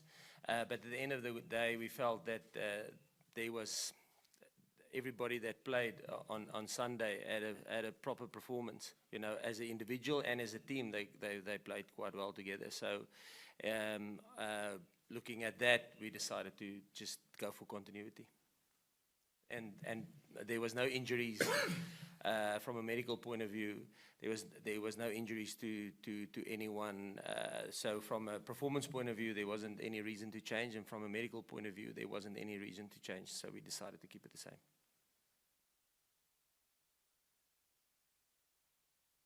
Good morning, gentlemen. Skipper, can I ask you, Rasmus mentioned that you guys are well aware of what is coming your way this coming weekend. In fact, he used the word, there will be proper beef coming your way this weekend. Do you guys understand? Is that the way you understand it? And are you guys prepared for that beef that is coming your way? Yeah, of course we know what happened last year and obviously the previous World Cup, and a lot of their players were there. They would obviously want to prove something, and they honestly the way they've improved, you know, compared to before the tournament, can see the intent and the aggressions and the work rate they have around the field. It's completely different team, and that's why they're the only unbeaten team in the tournament, you know. So, but we know we're not silly, you know. It actually didn't matter who we're playing against this weekend. We know how big it is. Our motivation doesn't come from what the opponent brings. It comes within us and the support that we have from back home. So, yeah, they obviously will have their motives and everything, and we have our own. And ours is always constant. It's to play for one another and to play for the jersey that you're putting on, and then obviously for the people back home. Jacques, sorry.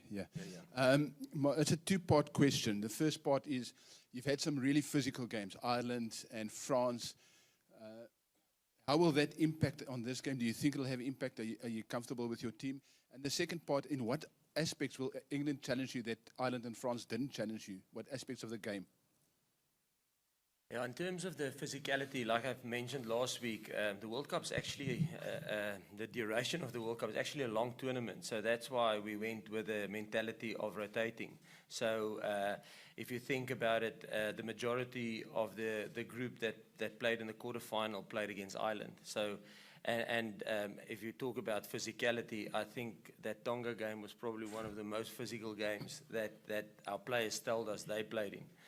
So I think, so in terms of a physicality point of view, the one group got nicely exposed to it against Ireland, and then the following week, the other group or the other part of our squad got exposure to it in the Tonga game, and so physicality is like any conditioning component. You have to get used to it. You have to condition yourself for it. So I think from that point of view, it put us up nicely for the game against France. And obviously the French game was physical.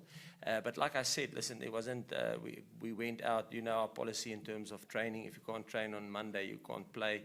So everybody was good and ready and they could train. So there wasn't any medical issues. So from a physical point of view, we got a nice stimulus from a physical point of view against France. And we will, that exposure, we'll need that experience going into England, because I think it will be the same like Sia mentioned now. If you look at their performances and their build-up during this competition, they improving every single game. They're getting better. And then where do I think they're going to challenge us? Yeah, like any team, I think, like I've mentioned last time with the French team, they've got they got a unique kicking game that they employ. The same with with the English team, I think they're a team that's comfortable not playing with the ball. I think if you look at them, I think they're the team that kick the most, and they like to suffocate and strangle you, kick the ball in your half and wait for you to apply pressure there and wait for you to make a mistake. So we, from a tactical point of view, we know what's coming our way, and we must just make sure that we execute on the day. Morning, Coach. Morning, Sia. Coach, from for you, the back row of England have been really impressive. Courtney Laws, Ben Earl, Tom Curry. Bar one of them, it's going to be a different back three than the last time you played them. Maybe just a word on them, the plan for them. No, I think they probably, Sia will probably know them better than I do, because he will go into the detail and know the detail of every single one of them. But I mean, they're quality back row that complement each other quite well, you know, and even when they got a red card against Argentina, the way that the other two have fulfilled and just absorbed his role, you know, was quite impressive. So, yeah, they're a quality team. We obviously know them even through the Premiership games that they play, and a lot of our players play in the Premiership. So while following our players, we kind of see their performances as well. And but I think if you look at our back row, I mean, it's the same one that started in the World Cup final in 2019. I think they all on form. And they're also playing well, you know. So I think that's going to be a nice matchup from back row perspective. Sia, good morning. Morning. Morning. A question for you about the rivalry between England and South Africa. I wonder if you could characterise how you see it personally, the rivalry between the two rugby nations. England have this kind of siege mentality at the moment that everyone hates them. I just wondered what your take is on England and where you get the stimulants when you play against them. Yeah, man, I think the rivalry has been going on long before my time. And it's a big country, it's a big team, and it's always special to go and play against them at Twickenham or at home. But yeah, and I mean they play hard, you know, they play really hard, especially the games we played against them. Even after the World Cup, we lost when we got there. You know, it's always tough to win against them, and we don't play them all the time. We don't play them, so it's rare that we get to play them. So it's obviously a big game, and people hating them, I don't know. I don't worry about what you know. That's got nothing to do with me. Everyone I play against, we wanna perform and show who we are as a team. So on the field, they're a great team. They've improved a lot, and the rivalry has gone long before us. So it's always good to play against them because it doesn't get to happen as often.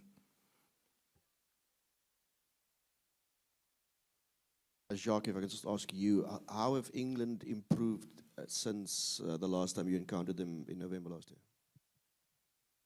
I think, yeah, obviously they got a new coaching team, completely new coaching team, and yeah, I think Steve has embedded a game plan or game model that was different to the previous one under Eddie. And I think, like everything, it takes some time to get used to it and to not to buy into it, but to get comfortable within it. And I just think the more time they spend together, they got just more comfortable in it. And I want to latch on to what Sia said about the hatred thing.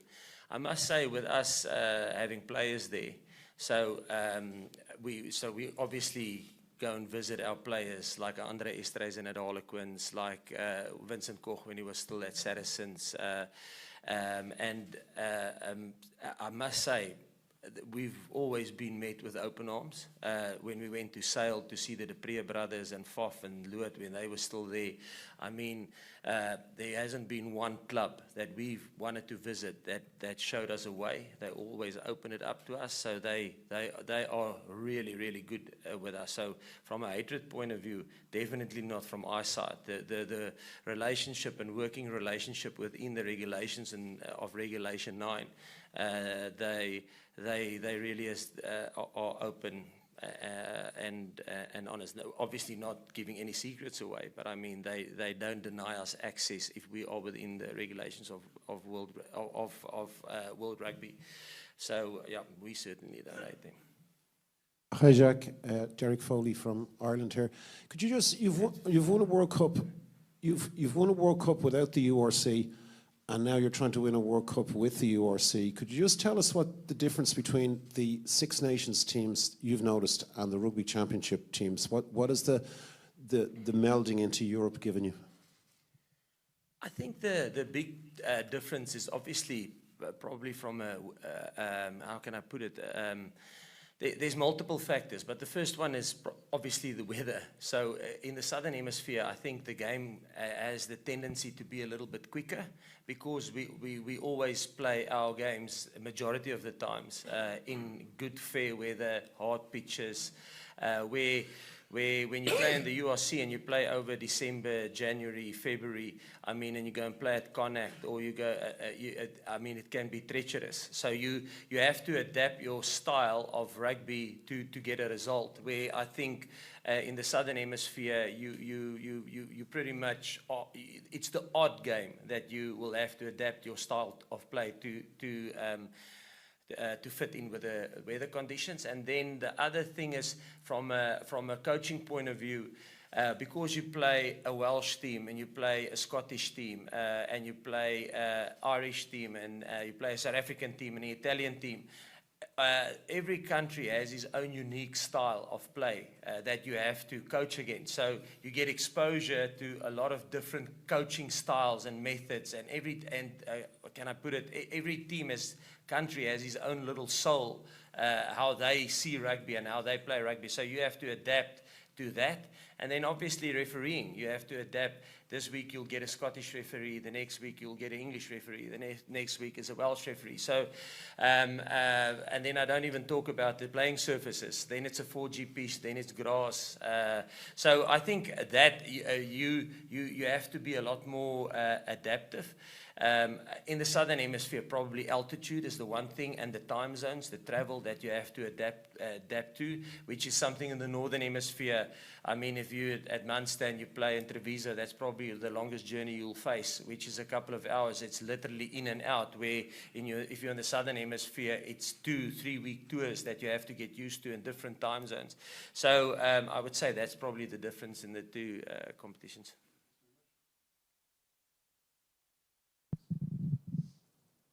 Can I ask you, amongst the media, amongst your fans, I asked the same question to Rassie as well. There's an expectation that South Africa is the outright favorite heading into this match. In fact, some of the questions in the past week in the build-up to this team announcement was already about a possible match between New Zealand and South Africa. Is that the way you guys see it? Are you guys the favorites heading to this match? No, obviously we don't. We don't see it that way because we know how good England is, and we know how good England is in the World Cups. You can see the previous World Cups, how they've played. And the team, as Jacques said, how they've changed, how hard they work. It will be silly, I think, to be thinking like that. And we've never been like that. It doesn't matter who we're playing. That's the most important game. We need to get through this game to give ourselves an opportunity to get to that, because I've seen in the World Cup, you've seen teams who are not even in the top 10 beating teams in the top 10. So we'll be silly to think like that. We're not in that mind. We know exactly what they're going to bring and the motivation they have behind them. Good morning, Sia. Good morning, Jacques. I mean, two quick questions for you, Jacques. Just back to team selection. What was the temptation to maybe just make a few changes here and there, considering that the fact that you said you have a fit team, and also when you look at England's semi-final record, they've won 3 and lost 1, which is quite impeccable from their side.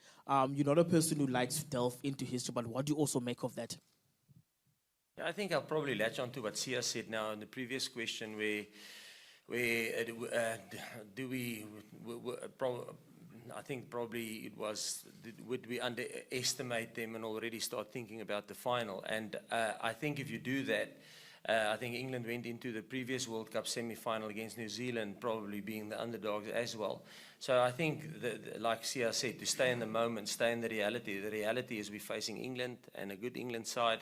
So, so we were, and we don't look at history, but I mean, we know that when we were probably, I don't know where we were ranked in 2019, and like Sia said now, any team can beat any team on the day. It's knockout rugby. I mean, this game isn't bigger than the quarterfinal against France, and it's not going to be bigger than the World Cup final. I mean, if you lose this game, you are out.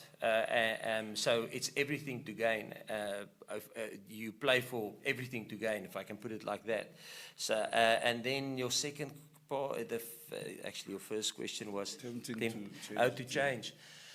Like I said, yes, I think the gap, if we rotated and maybe started with Jasper or with Andre Estreys, and that as if you think Jasper was player of the Premiership, I don't know if it was last year or the year before that, Andre Estreys and as well. So obviously they play against the English players a lot, and they were the top performance in the English league. So obviously you look at things like that.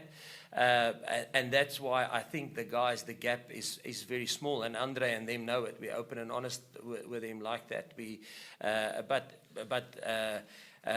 Dukes and the guys who got selected, somebody asked me the other day, are the guys who's not being selected unlucky? No, are they not unlucky? The guys that got selected is not lucky. They got selected because they deserve it. And but I can tell you, there won't be a big difference if Andre or a Jasper or Faf starts, or or Lucanio is at 13. There wouldn't have been a big difference, and I don't think a lot of people will raise eyebrows if they were selected. And that's probably the positive of where we are in our squad as a group. There's 33 players that will be good enough, that have enough match exposure during this last 10, 11 test matches that we played, that they will be match fit, and they are all performing. Jacques, another question on selection, if I can. Last week, when you announced the team to play France, it seemed, and you discussed it as if it was a horses for courses team, like a team you picked for that game. So you picked the same team today. Does that mean you think that England are similar to France, or is it more that you're settling on a team and a format that suits you best? I think probably a little bit of both. I think if you go back from the start of 2022, when we started building the squad for the World Cup, we almost rotated every single week, and I think that's very tough on the squad. I mean, we all know that if you have continued selection, your chances of performance are better because they build relationships and bond between each other. So to have a victory against Wales the 1 week, and then in the second test match against Wales making 18 changes, obviously there's going to be hiccups. There's going to be it's not going to be as fluent as if you pick the same team, which is tough on the squad. And the players had to work through that. They had to mentally work through that, So I think, and that's probably the resilience that got built within the squad through team selection by not selecting the same team over and over. So we build, how can I say, squad depth and give exposure to a lot of players, and that's probably why we sit in the position now where Andre Estreys are on form, Damien de Allende is on form. So I would say we've been doing that since the start of 2022 with a reason, but we all know continuity is probably there's a lot of factors to success, but continuity in team selection builds momentum, it builds confidence within the group. So yeah, I think it's a little bit of both. Jack, down here, sorry. Hi. So on Tuesday, Rassie unveiled what he thought England's starting 15 might be. He couldn't pick the fullback. He had Freddie Stewart or Marcus Smith. The suggestions are now that Freddie Stewart is going to start there for England. What does that change for you guys, and how does that change your approach to the game, knowing that they're two very different threats at fullback, and what does it change? I'm probably not going to go too much into tactical stuff, but yes, obviously, I think the one is a very creative player. I mean Marcus, what a nice guy. When we went to Harlequins, yes, sometimes how you perceive a player, watching him play, you almost perceive arrogance, but it's and then when you meet the guy, he's a nice, humble guy, always open and keen for a chat. But obviously he oozes creativity. Not to say Freddie doesn't. I mean, but he just have a little bit of a different skill set. And I think Freddie, obviously, everybody knows he's incredibly good in the air, hard, strong runner, good defender. So tactically, not to say Marcus isn't, but tactically they're different. So yeah, we prepared for both scenarios, yeah, of the two. We weren't sure between the two of them because I think Marcus had some sterling performances when he played 15, and he'll probably give something different to the English side, where Freddie will give something different to the but positive in both ways. But they'll definitely, I think, will probably play a little bit different depending on who the fullback is.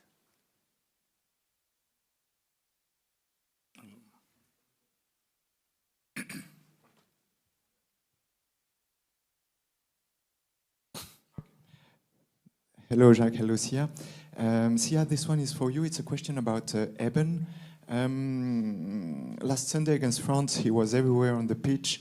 How would you rate his performance on that night?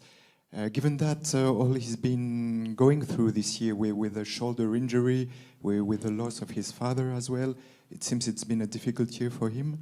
And just as a follow-up, still on Eben, with more than 100 caps, how important is he in the leadership group now of the Springboks? Yeah, Ebi was special last week. I think he always gives his 100% for the team before at trainings, how he sees the game, his input amongst the group, and yeah, and I think obviously when he got that yellow card as well, I know him, you know, he would want to pay back, you know, to the team. So he was huge last week, and obviously a lot of players played well, but yeah, he was really amazing. And yeah, it's been a year for him. There's been a lot of ups and downs, but he's strong. He's a strong guy. I've known him since I think we were 17 years old when we started playing against each other. I actually he's one of the reasons why I went to the DHL Stormers, and we've gotten so close. Yeah, I've gained so much more respect for him, how well he's playing and how hard he's going, and what this team means to him. With everything that he's been through, there's been a lot of bumps along the way, but he's taken them, you know, with confidence. And I think his wife has really helped him in that as well. Obviously, his family. But I'm honestly proud of the person that he is and how strong he is, and what it means to the group. You know, he's the enforcer. He's the guy that makes sure the discipline is good amongst the team, and he's always there, you know, for anyone who needs help. This team means so much to him. That's why I think he'll fight through anything to be able to put that green and gold jersey. And I think that goes for the rest of the team.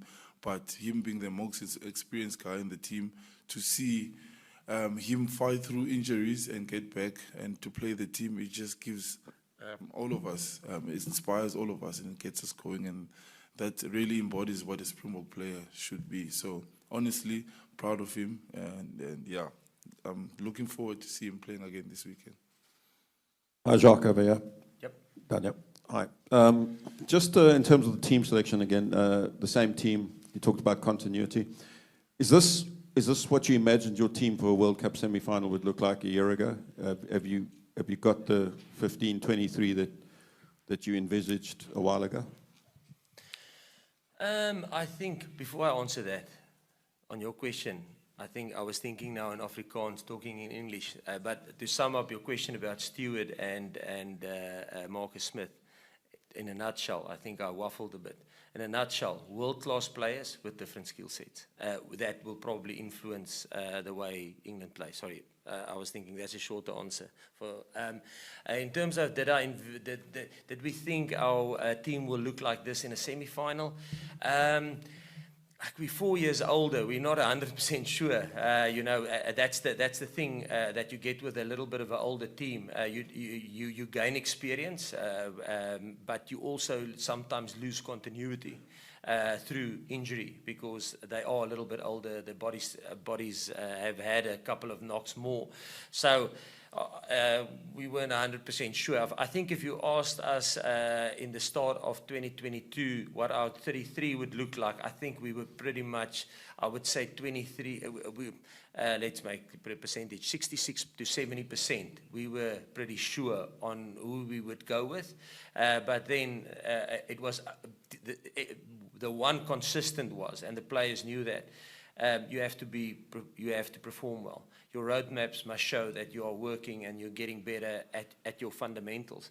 That was the consistent. But who will keep on doing that and how injuries will have an influence, we weren't sure. But I think we were probably looking at about 51 players, and it was open for all 51. But I think in our minds, if everybody performed, didn't become entitled, kept on working hard, we were probably sure on about, I would say, 2/3 of the squad. If they didn't get entitled, if they kept on working hard, if they kept on buying into what we were trying to do, if they kept on sacrificing, we knew the character and we thought that they would probably be there. This is What's Wes celebrating? And welcome back to Forever Rugby here on Forever Sports. Thank you so much for joining us for the semi-final. We already see that there are a bunch of people joining us for today's stream, and we really appreciate all the support that we have. For this build-up show, I am kindly joined today by Carl and Wes. Welcome, Wes. How are we doing today? Not even stressed. All good, all good. Yeah, all good. Hey, I mean, not too shabby in the house. I mean, it's a fantastic day to be a fan of rugby and to be a fan of the Springboks, because just for once, we've managed to go into a game as pretty much the out-and-out favorites. I don't think there's any point in hiding from that tag. It certainly is what it is. We are the #1 ranked team in the world right now at the moment, but it doesn't really mean anything, as we saw, of course, with Ireland. But Carl, let's throw it straight back over to you. You've seen the teams, we know what's coming, but were there surprises for you as an English fan in that lineup? In the starting lineup, no. No, not really. I mean, I suppose I'm a little surprised that Chessum got dropped, not because he doesn't deserve to be dropped. He absolutely did deserve to be put on the bench and replaced, but it's very un-Borthwick-like. That's my surprise. Other than that, I'm not surprised he didn't change anything else. It's very. I mean, yes, he changed the front row, but that is very much a tactical decision, so makes sense. Do you feel that this is the strongest possible team that you could have put out against the Boks? No, but I've been saying that since day one. Look, I mean, anything can happen on the day, right? Whereas we've seen it all before. Unfortunately, everyone was kind of hoping for a bit more of a fairy tale ending to Argentina's journey yesterday against New Zealand. But you had said it a bit earlier, I believe, in one of our other shows, but the difference in class between what we deem Tier 1 nations and Tier 2 nations, and then even within the Tier 1 nations, there certainly seems to be a gulf that's been shown between the guys at the top. I would say, of course, France, Ireland, South Africa, and New Zealand, and everybody else. After yesterday's performance, obviously you already spoke about it, but just for everyone else's benefit today, would you still say that that's the sentiment? Do you think that this is probably a stretch too far for this English team? Yeah, I mean, I think it's probably a bit disingenuous to compare tonight's game to last night's game, like the comparisons there, the difference between the All Blacks and Argentina, as opposed to the difference between the Boks and the English side. I do think the Boks are better, and I think Kel and I were chatting before we sort of went live, and I said, I think if these two sides play each other 10 times, personally, I see the Boks winning 8 out of those 10 matches. I do think England can find a way to win. They string together a phenomenal performance. They just go to an ugly place if they can. They take the points on offer. like when they disrupt, everyone sort of rocks up and decides to play on the English side. It's going to be a long day for the Boks. But no, I think there definitely is a massive gap between, we speak about tier 1, tier 2, and then within the tier 1 nations. This World Cup has kind of shown that. Yeah, absolutely. And if you are in the chat, guys, please do. There are plenty of comments coming through there, but please do let us know what your opinions are on today's game. Tell us where you're watching from, and of course, please don't forget to join us, of course, for our actual watch along in and of itself. So we see already we got some guys. I think you've meant to say Kia Mogetso Matsipa says, I'm in England and support SA. Yeah, I think you're not alone in that. I think that the base of South African supporters in England, as I'm sure anybody who's been down that side will know, is rather large. So to be a fly on the wall in an English pub, especially in sort of central London right now, would be quite fascinating dynamic. Carl, there's a lot of history between these two teams. One that's in recent times has actually been quite interesting. Of the last 5 games that we've played against England are actually, well, if you take in those 5 games, England are 3 up in that comparison. But of the important games in there, of course, there's a World Cup final in there. 2, well, yeah, so basically like 2 World Cups. No, it's 1 World Cup final, I should say. That was the important one, right? How much do you take into account the recent history? I would say probably that World Cup final. I would say the most recent game, of course, which was unfortunately a bit of a write-off for you boys, are the ones that really would be taken into account. But how much does history play into a fixture like this? I'm not sure. Again, like off past experience, as much as I will always support England begrudgingly, I like I said in the pre thing, I was like, England have to have the absolute game of their lives, and South Africa have to play pretty poorly for this game to go England's way. And I'm almost like, well, I don't particularly want to get to the final if we beat South Africa. The All Blacks are then waiting for us, and God knows what they can do to us as well. I think history at the moment, certainly at World Cups, is on South Africa's side. I mean, yeah. I think the last time we beat South Africa in a World Cup was 2003. Well, you've never beaten South Africa in a playoff game. No, never in a playoff. And there has been 3 of them. It's starting to be a really unfortunate tag at the moment, right? It's not the best. Yeah. Look, it's again, anything can happen, and records and statistics are meant to be disrupted, and they're meant to be broken, and all those kind of things.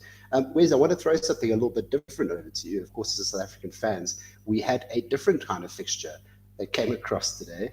I don't know how you managed to check it. I'm sure everyone in the chat managed to watch South Africa absolutely smoke the English in the Cricket World Cup today. Again? Again, it was a lot. It was an absolute smash. For God's sake. But Wes, when you take into account the support that goes into events like this, World Cups and so on. Excuse me. Sorry about that.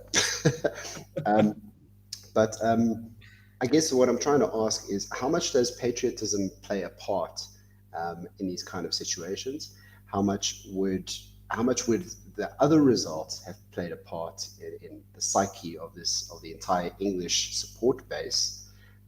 Do you think it actually matters all that much? Well, I think we know the Boks, particularly, at least, maybe it feels this way because we're more privy to what is said in the media and whatnot, but being South African supporters and fans, but we know the Boks are playing for more than just the 33-man squad that side.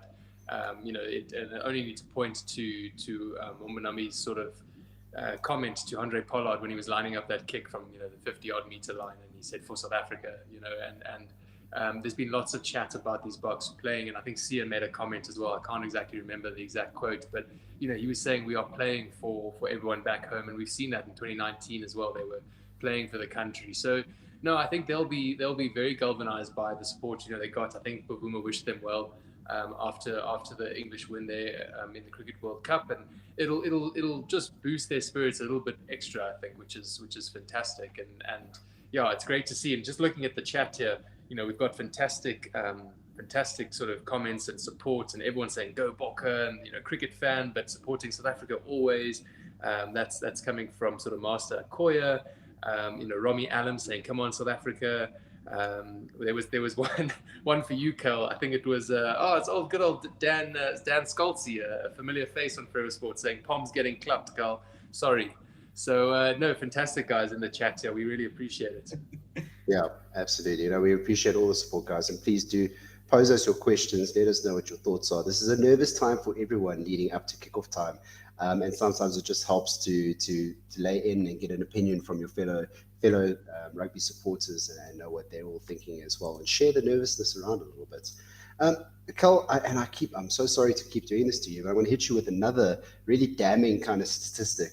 Oh, God. England have been held trialless in 4 of their 5 Rugby World Cup games against South Africa. Trialless, 4 of their 5, with 89% of their points coming from penalty goals. Will Greenwood is the only English player ever to have scored a Rugby World Cup try against South Africa, only crossing in the 63rd minute in their 25-6 pool victory in Perth in 2003, which, as you mentioned, is the only time they've ever beaten South Africa at the World Cup. That statistic doesn't bode well, but what I'm reading more into it is the fact that this is an opportunity for England to really change the perception of them. For a long time now, they've shown that they do have the attacking capability. They do have some really exciting players who are capable of that creativity and that ingenuity needed to get across the line. If there's going to be somebody in this English lineup that's going to be the impetus for what might potentially be kind of a record-breaking try almost, who would that be and why? Like, the sad thing is I can actually only see 2 players who could potentially score a try, and it's either going to be Ben Earl, who's been our player of the tournament despite the fact he was barely playing for England less than a year ago. It's either him or Joe Marchant. I think, to be honest, there are only threats. Joe Marchant's quality, again, he has had such a stuttering career under these coaches, and finally they've stuck him at 13 and he's playing well there. I think that the problem is, we don't score tries against South Africa in the World Cup, and that's not going to be helped by the fact that this England team doesn't like to score tries. It's a difficult one, and that it might be the way to go actually in this specific game, because while they have the talent, they don't know how to use it effectively against any team that has a decent defense. Just going back to the kind of the feelings building up, like your feelings, my feelings building up to this game, I feel fine because I'm expecting absolutely 0 from England. Yeah. I mean, sometimes the way to avoid disappointment is simply not to have any expectations, right? Yeah. And it's a dangerous ground to also be in as a South African, because, you've got half of the population going, look, we should out and out just claim the favourites tag, claim the fact that we fully expect to win, and then the other half who are saying that we should perhaps be providing a little bit more respect to England than what's been shown. And for me, it's a hard one. Some days going into this, I felt really kind of up for that tag. Like, you know what, let's just go smash them. We've got the ability. We've shown we should do it 100% and more behind. And the other days I start thinking about some of the English performances that I've seen, and then a little bit of doubt creeps into my mind. But it's really, from a mental perspective, it's traumatizing, to be honest. But where's on the mental aspect, right? South Africa are chasing history. Of course, we know that between us and New Zealand, we are the only 2 nations to have won the Rugby World Cup 3 times in a row. New Zealand have secured their spot in the final, and it's a tantalizing possibility for us to face them in that final, with the winning team going into it, of course, being the first team ever to reach that tag of 4-time Rugby World Cup winners, right? And we've been beaten to a few of those tags numerous times. Of course, New Zealand being the first team to go with back-to-back World Cups, the first team to win 3 and 3 World Cups and so on. So in terms of that, history beckons for the Boks. But there is, of course, still an English team to get over. But how much do you think they have one eye on the final and one eye on this game? Do you think that there will be any form of distraction, sort of dreams in the back of their heads as much as they try to push it away? Yeah, I think that's probably just natural. The guys will. It's almost impossible to solely block out. Potentially going into a final and winning. Back-to-back World Cups and winning a 4th, being the first nation to win the 4th. But they will be doing their best, I think, just to focus on the game at hand, because it's a very dangerous place to be if you've got sort of one foot, or eye in this game and then another one in the game next week. And I think those if that starts to happen, that's the mentality that could let the English in. And sort of coming back, guys, your comments on earlier about sort of England not being able to score tries and whatnot, but at the end of the day, that scoreline, just it doesn't say how many, okay, now they've got the number of tries at the top, so maybe it does, but it doesn't matter how you kind of get the win. You know what I mean? If England go and they think it's Argentina and they just drop goal and penalty their way to a win, a win's a win, and I think that's a valid way to get there. So yeah, I think the Boks just need to be really switched on, and I think they will be. I think they've probably been really focused this week on trying to come down from last week's high, all the emptying of the emotions and the physical emptying against France, and then starting to build themselves back up. And I think you've got to respect any opponent who walks onto the field. But I just want to see the Boks be clinical. I just want to see them go out, do their thing, and if they do what we know they can do, I think then it's tickets for England. But it's the matter of can they do that?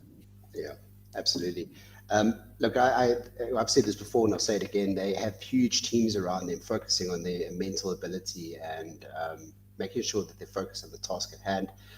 This particular group, being one of the most experienced Springbok sides to have ever walked out onto a field, certainly know how to handle the pressure of these situations, and they'll know what to do in these situations. But Carl, to head back over to you for a second, we saw Pollard in the week say a little bit of comments about if there's beef, so be it, and almost accepting the challenge, which is not something you see very often from these professional players, admitting that there might be a little bit of I wouldn't say personal, but a little bit more of an edge to their matchups between them. Usually it's just the comments are, it's just another team in front of us, blah blah blah. We'll get over it and so on. Very PC. This time it seems that the Boks, maybe it's a ploy to hype themselves up. I think they're looking forward to that battle, and it's a way to get themselves psyched, especially after what we said was a very draining game against France. But do you think that actual rivalry really exists, or is it, as I said, just a tool that's been used to psych themselves up? I think there's certainly a lot of talk about it in the media. I mean, you kind of hear a lot about the rivalry between Etzebeth and Itoje. You hear all about those kind of, I suppose, more player-focused rivalries. And I think, if anything, if you go back to 2019 and that final, I think England will want to, far more than a grudge against South Africa, I think they'll actually have a grudge against themselves for just not turning up. I think a lot of these players played in that final, and I think they want to, I suppose, make amends for just a tired and poor performance where they let South Africa run them ragged. Given how England came into this competition and their, I'd say, stuttery performances occasionally, especially against Samoa, I'm quite happy with where they've got to. I didn't expect them to get out of the pool. And even if they do, go home in this semi, fine. They've proved me wrong in a good way. That I should have had a little bit more faith in them. That's great. So it kind of only gets better from here in a way. But yes, I think they're more worried about their own kind of issue with that rather than what the beef would be with South Africa, I think. Yeah, sure. Having said that, I am looking forward to Eben and Itoje go at it. I'm looking forward to that. Obviously, that battle in those centre channels between Farrell and whoever it is decides that they want to have a go at him, because that will certainly be happening. Well, Marla's going to cause some tomfoolery in that scrum, and 100%. he'll get someone to deck him, I think. So. Look, it always, I mean, it's always amazing to me when props get a little bit loud before a game, because especially when you're facing a Bok pack like this, who are very capable of, kind of destroying you in the very first one. And after you've, been smashed in a scrum, you can't get loud for the rest of the game. You're just not allowed to. It's the law of rugby. Get smashed. Yet Marla will. Yeah, exactly. And well, he might. Who knows? I see a comment here from Ethan Banky. He says, Springboks have gotten so far, we can't lose. If we lose, I will break my arm. Please don't do that. But if we win, I will wake my mum and scream in her ear and say, Mom, we are in the finals. Yeah, Ethan, I don't know why your mom's not watching the game in the first place, and you have to wake her up. But yeah, please don't do that. We don't want her to have a heart attack, please, buddy. But yeah, we love the enthusiasm.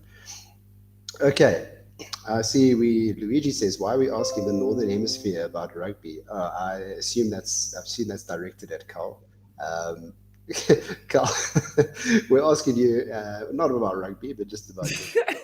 No, I think you should change that. Why are you asking England about rugby at this point? But shockingly, we're the only one left. But I mean, and I don't think that question's fair anymore. I think it used to be. But Ireland have been number one for so many, for quite a while now. They were, again, no one's going to break that 18 win, the 19th win in a row streak. It's going to be a long time till that happens.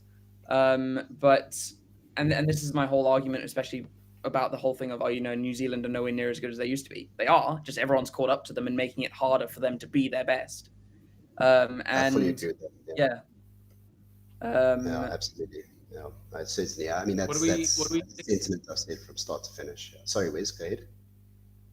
No, I was just going to say, what do you think? Because there was the call earlier this week, out to Wales and Ireland and Scotland to get behind the English, the home nations, and they should be supporting England. And I don't think they took too kindly to that. I've seen some fantastic memes and stuff, and even the Scotland jersey with Scott past covered out, and they're saying Bokland, and stuff. So I don't know. What do you guys take? What's your take on that? On sort of asking the other Northern Hemisphere sides to get behind the English? No, look, I'll throw this one out to the chat, because I think it's a fantastic one that you've raised there. Suddenly, England find it convenient to call on their brothers and sisters, around them for support.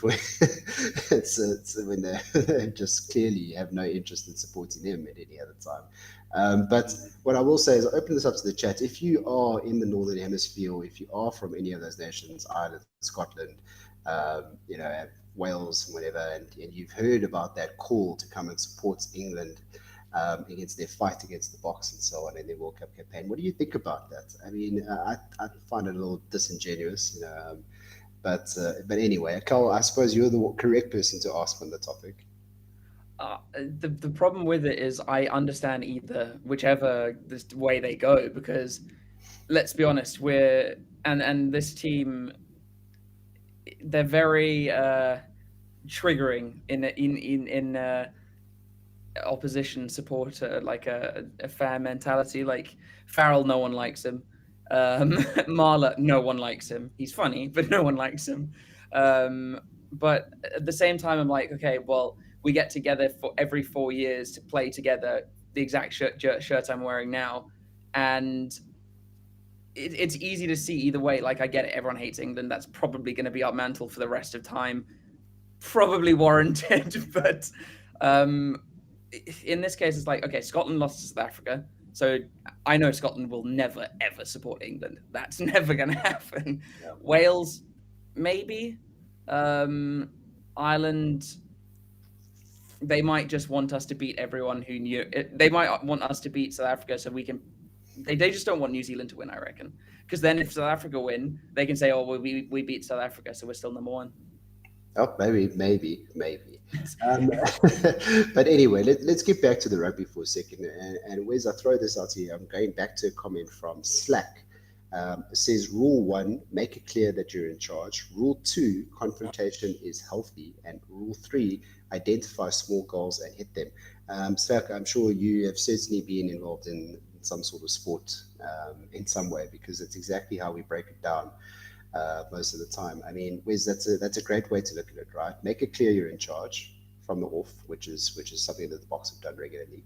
Confrontation is healthy, which is something we spoke about with Carl now. And then the one that I always love and one that you always focus on, rule 3, identify your small goals and hit them. With that last part in mind, Wes, what are the small goals that the Boks will be aiming for? Let's just say in the first half in particular. Yeah, absolute music to my ears. I saw that comment. I'm glad you picked it up, Reese. I think it's excellent words there from Slack. So good job. In terms of the small goals, it's just, I mean, everything like exiting well, so good exits, when you're in the 22, your touch finders, yes, we know Mani Lebok has been able to have some excellent touch finders this World Cup, and really put us on the 5 meter or whatever, but actually maybe just to be a bit more conservative and just make sure it goes out into touch, not have a Jalibert where it goes backwards kind of thing. Like we saw, like that wasn't the only reason, that the French lost that night, but it contributed to it, so really just small goals of touch finding well, exiting well, winning your lineouts, winning your scrums. And I think the important thing also is not dropping your head. So if England are able to disrupt a few of the lineouts or cause a bit of problems at a certain area, to actually just bring everyone together, say, right, just get your heads together, let's go again. And sort of that goldfish kind of memory mentality where you're just able to restart, re-clear, and just keep coming at it anew. But yeah, I think for the first half, I think that physicality, I think the Boks will look to bully England. Like I kind of think about how we did against New Zealand in Twickenham. I think that was just bullying. I wanted to step in and stop the fight because it was just, atrocious in a good way. I mean, it was so nice. But so we might see a bit of that from tonight as well.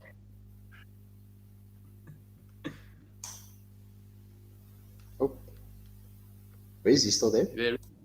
Yeah, I'm here. Oh, sorry. Sorry, buddy. I thought you were still talking. But anyway, guys, if you are in the chat, please just hit us with some questions. We may not be able to get to all of them now, but if you throw us some good ones like Slack did as well, so really good comments, we'll certainly give them some attention. There will be a halftime show as well, of course, and a live review show afterwards. And then, of course, very soon coming up is the live watch-along with Stevie P. Which is fantastic and so good to have. Before we head on to sort of the closing of this halftime show, please do like and subscribe to the channel. We give you all of your rugby content. Anything that you could possibly need in terms of rugby, we will give you your full. We give big thanks to our sponsors, of course, at BITDEFENDER and BOYLESPORTS. If you haven't already, please do go check out the Crow Tip Show. And where we give you some really good odds and some bets that you may want to put down if you are into that kind of thing. All right, Carl, as we close this out, we haven't even dug too much into the teams because, I mean, it was actually, for at least on the Springbok side, completely unchanged and mostly unchanged on the English side as well. We've talked about all the stats. We've talked about all of the time and effort that's gone into coming towards these semi-finals for both teams. It hasn't been an easy jersey, no matter what people say about the draw. At the end of the day, if any of these teams are to progress to become Rugby World Cup champions, it would be an amazing feat regardless. But as we close and we get towards the end of each of these games, we always talk about the two benches. And if you go on paper, this English bench in particular is probably one of the stronger ones that I've seen in quite a while. I know you're not a big fan of Billy Vunipola, but I think he's always got the ability to break a game. And we've got no, he doesn't. No, he does not. Well, I will never agree to that. Ollie Chesham, of course, George Ford may be a bit unlucky not to be in that starting lineup. But these are all players that could possibly close out a game. But I guess the important thing for this English side is to stay in it, right up until the end. They just can't let it get away from them. Yeah, this England side are not going to be able to chase a lead. The Boks are too clinical, and they don't have enough of an attacking threat. Yes, they've got Marchant, which I'm happy about, but I I just don't see, and especially coming off the bench, I think without Smith on the bench, that totally changes. I really like Ollie Lawrence. George Ford is obviously amazing, but he's not the attacking threat he used to be. Danny Care's been brilliant when he's come off the bench. But I think our biggest problem is if anything happens to Jamie George, this game's gone immediately. Not because I don't rate Theo Dan, he's a really good player, but he's had 59 minutes or something this entire World Cup. And so the sad thing is George practically has to play a full 80. If we're in contention, he's not coming off. And that's not a good place to be. But I honestly think, like, as much as Stewart is great under the high ball, he is so frail in his defensive abilities, changing direction. And I think South Africa are going to actually absolutely wail on him with their back three. We've got a very slow back three, and it worries me hugely. Yeah, absolutely. It's definitely going to come down to those small margins as well. Wes, if you're going to pick out a highlight for me, things that you want to see in particular from the box come out. I know we said that they will have their small goals, but if you're predicting where they should be at halftime in terms of the scoreline, where do you think's the comfort zone? Yeah, I think it would be fantastic to see them as a dominating set piece, just really strong at scrum and line out time, looking at rolling balls. I think in terms of score wise though, halftime, I'm probably happy from any 12 points and above. 12-15 lead at halftime, I think, okay, that's a good position to be on, and then we build on that in the second half. I think, if within 10, even 14 is always a bit nervous, right? 2 quick converted tries, which again, England haven't really looked like scoring throughout the whole World Cup, but you never know. Today might be their day. So I think, somewhere between 12 and 15 points at halftime, I'm pretty happy. Yeah, I think 12 and 15 points certainly makes everyone feel a lot more comfortable. But guys, I know I can see all of the Springbok supporters in the chat are incredibly nervous. If you are an English supporter in the chat, we wish you well, not too well, but just, well enough not to be embarrassed. Mentally, you mean? Yeah, well, mentally. But yeah, guys, we are going to head off right now, and we will see you again at halftime from this panel. You will now be joined by Stevie P, who will take you through the watch along. And please do enjoy this. We will be right there along the journey with you, just as nervous and just as stressed out. But from all of us here on this panel, we will see you again very, very soon. Cheers for now. Right, thank you very much to the panel. Hello, everybody, and welcome to the watch along. Are we ready? How are we feeling? Are we settled? Are we nervous? Are we sweaty? Are we relaxed? Have we got beverages? Have we got enough beverages? Are the braais lit?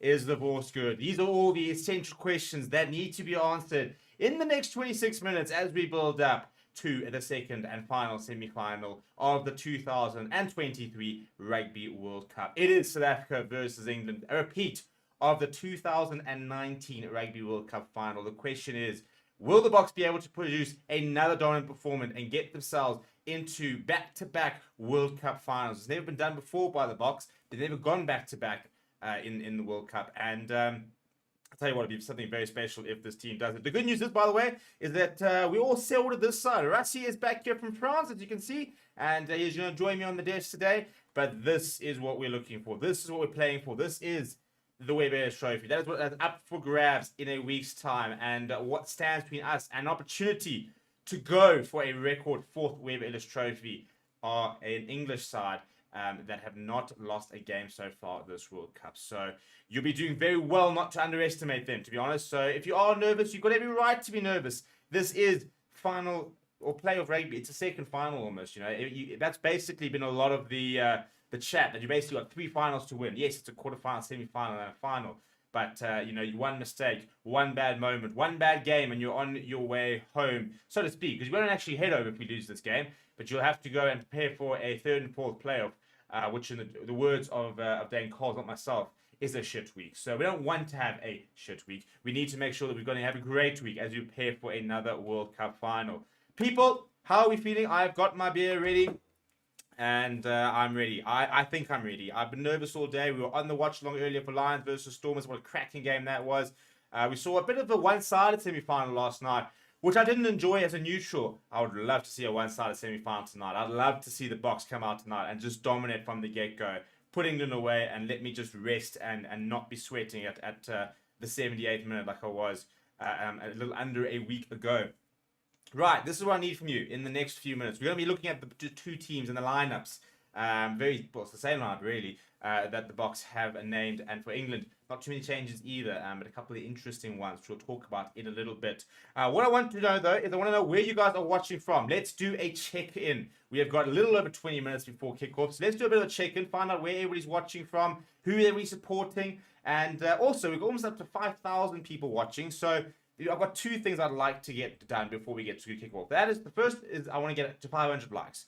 You know, so about 200 more of you guys need to like the video. I mean, we've got less than 10% of the current audience watching that have actually liked the video. So let's get doing that, and then let's start subscribing to the channel because as you can see, we've got and I'll move over to show you. We've got a live subs counter, which looks a little something like this, and as you can see, we're less than 500 away from 55,000 subscribers. So let's try and get there, and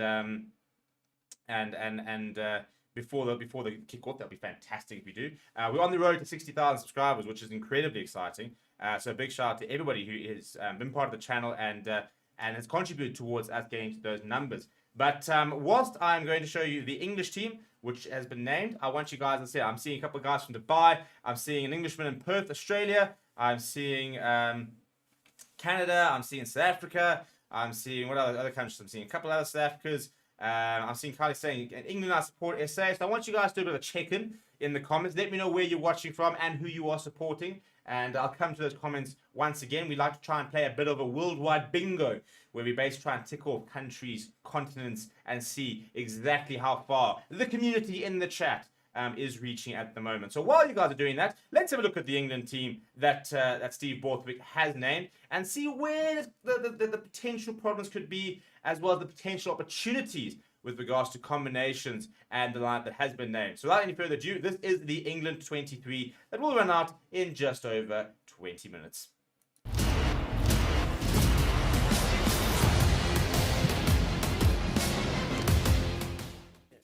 Sure.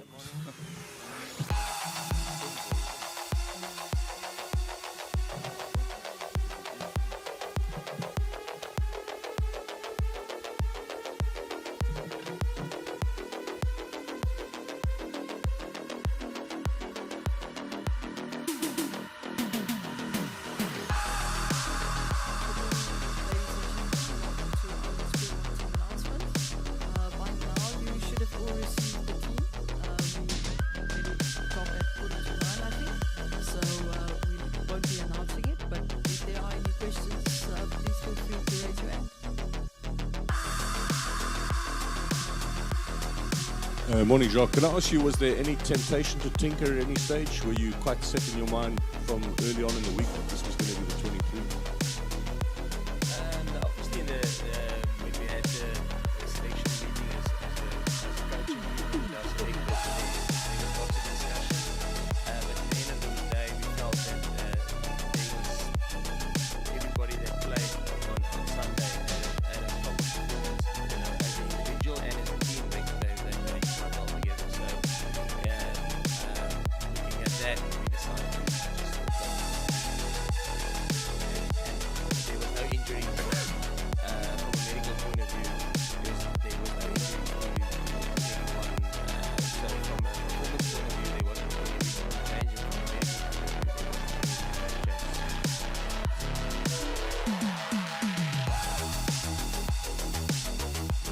Morning, gentlemen. Skipper, can I ask you, Rassi Ras was mentioned that you guys are well aware of what is coming your way this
Right, so that is the England side that has been named for tonight. A couple of interesting changes. Joe Marler starting is a very interesting one. I think very much a scrummaging decision that to try and, I wouldn't say nullify, but to try and give England a better platform early on in the game. I think Ellis Genge is fantastic in the loose, carries very well, and I think that they'll really enjoy his energy later on in the game. But I think they're really looking at Joe Marler to try and sort of just be very solid at scrum time. Owen Farrell obviously getting the backing after a masterclass performance, really, it was from him last weekend. Very impressive from the veteran and the captain, who a lot of people have been doubting. A lot of English fans, not his biggest fan, and but I thought last weekend really did stand up. And to be fair to him, yeah, you know, got that team over the line. So earlier I was asking you guys to do a bit of a check-in. Let's go have a look at that. So I'm seeing over here. Where are we at over here? Monica earlier was watching from the UK. Steve Lois in Budapest saying go Boca. Kalaketse is saying watching from Limpopo. I'm seeing Cape Town. I'm seeing South Africa. I'm seeing Spain. Leo's watching from Spain. I'm seeing Joburg in South Africa. I'm seeing Senegal. I'm seeing Zimbabwe. I'm seeing Estrelast. I'm seeing New York. I'm seeing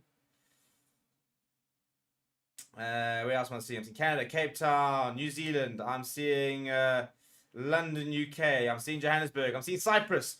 I'm seeing lots of different places. So very cool to see how many different continents and stuff like that we are all from over here. And very cool to see that everyone is over here in good spirits at the moment. We've got a poll running, which has got just over 6,500 votes. So if you have not already done that, go and vote in the poll. And let me know who you think is going to win. At the moment, it's a pretty landslide victory for the Springboks. So if you're an English fan watching this, go and get yourself that poll a little bit further up. Go and show your support to the lads. So go and vote on the poll. And again, we've got 15 minutes to try and get to 55,000 subscribers if we want to try and do that before the kickoff, which I think at the rate we're doing, we could actually. So that's all kind of down to you. You guys are the ones that can determine whether we could potentially get past that milestone, which would be very, very, very cool. In terms of the game, at the moment there are showers in and around the stadium. There's also quite a lot of wind. It's 13 degrees at the stadium, so it is quite cold, quite chilly, and raining a lot, which will be interesting to see how that will affect the game. Weather and conditions can be a great leveler. This is, in fact, and this is an interesting thing I was talking about in the fan forum earlier this week.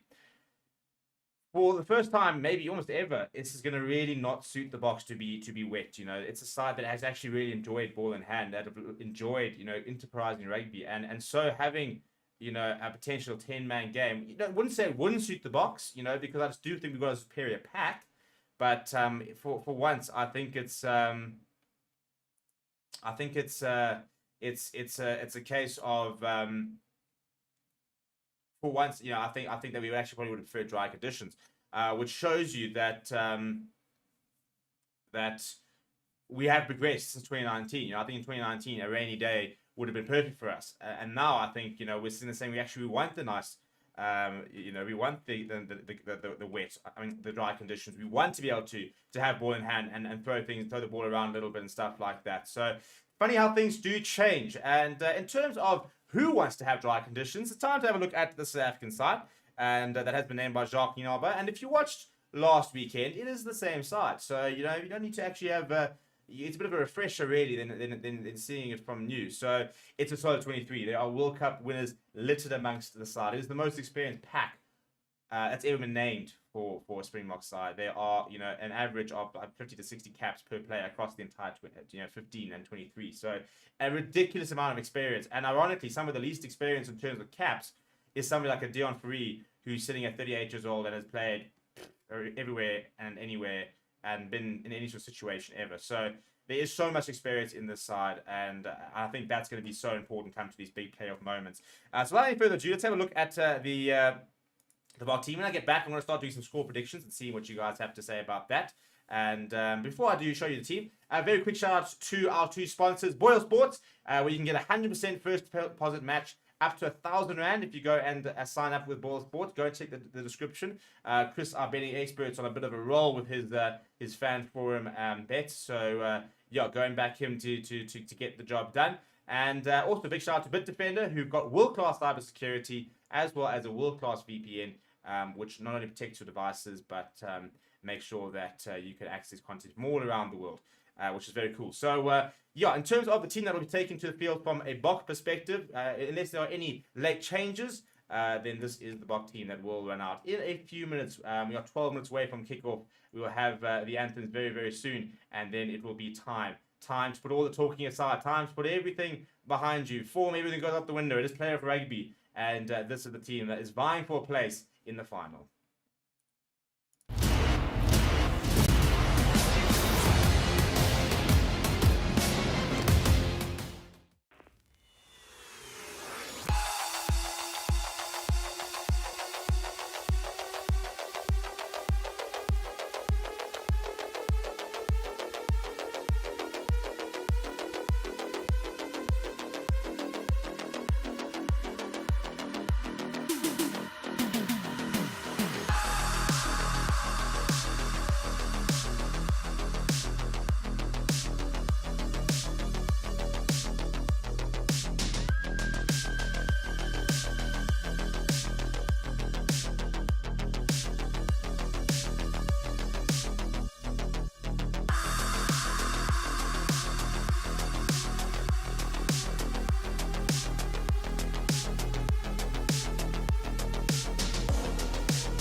Right, ladies and gentlemen. So an unchanged 23. We don't often do that as the box, but if it's not broken, why fix it? A 5-3 split and lots of World Cup winners in that side. The teams are in the tunnels and are ready to come out. Tia Khaleesi is singing to himself, getting the Amagwijo going, which is a really cool part of the box sort of culture and stuff like that. And it's definitely sort of, I think, sort of built into this whole the box being, you know, the people's team and stuff like that. I mean, able to sort of bring your various flavors into the squad. Owen Farrell looks pretty determined.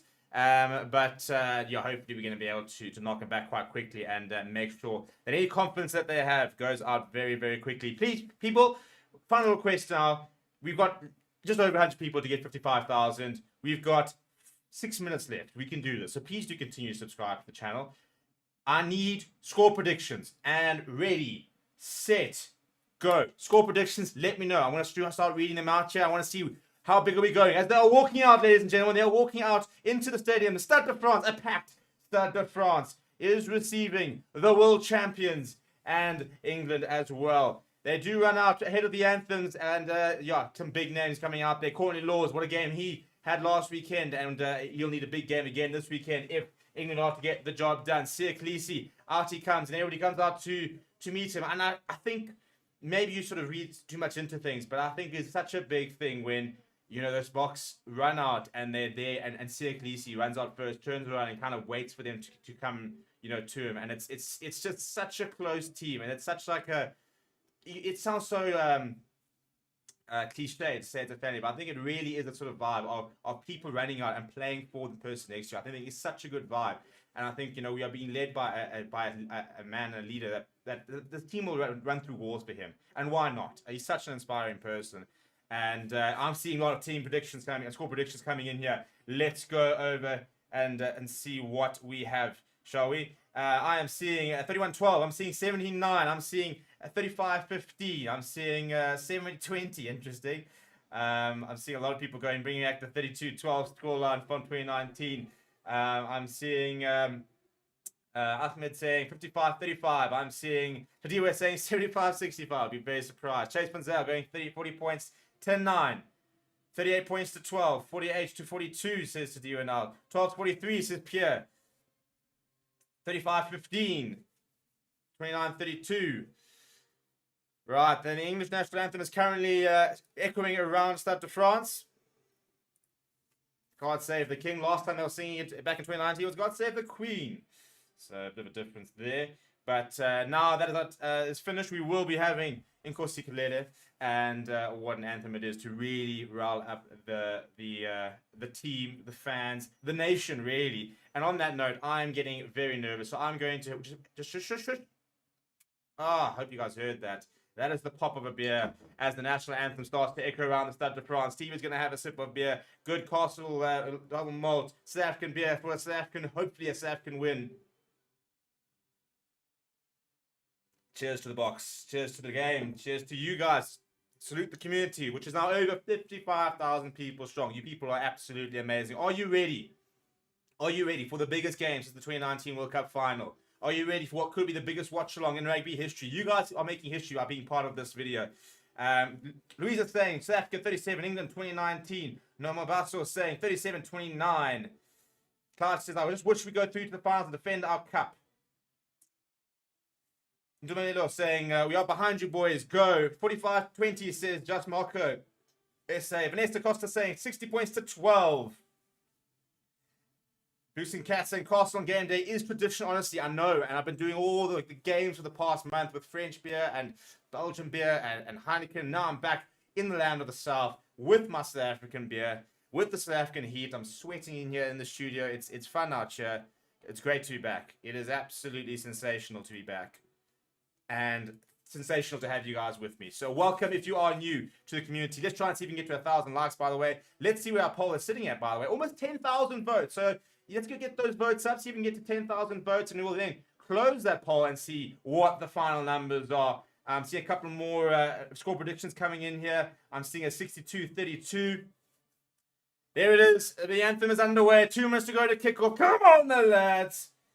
Big 80 minutes. Hopefully in 2 hours' time, we're going to be talking about a back-to-back World Cup final. We'll be talking about a grudge match against the All Blacks. It's the final everybody wants. It's the final the world deserves. It's the final we all crave, isn't it? But before that, 80 minutes of hard rugby coming against an England side which are not to be underestimated. In terms of players who I think you need to watch out for in this England side, Ben Earls had an absolutely superb World Cup so far, so I think you need to watch out for him and make sure that you nullify him quite quickly. Other players, for example, Courtney Laws is a big game player. Owen Farrell is a player you've got to try and knock him back quickly and make sure that he doesn't settle into his stride. Freddie Stewart has come into the side after being dropped for Marcus Smith, so I think he'll be quite nervous.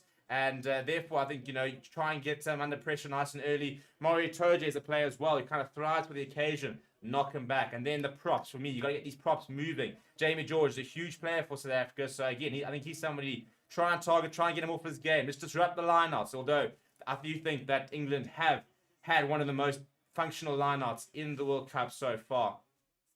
So, yeah, I'm starting to get, the nerves are really starting to settle. I just want to see kickoff and get us going here. How are we all feeling, everybody?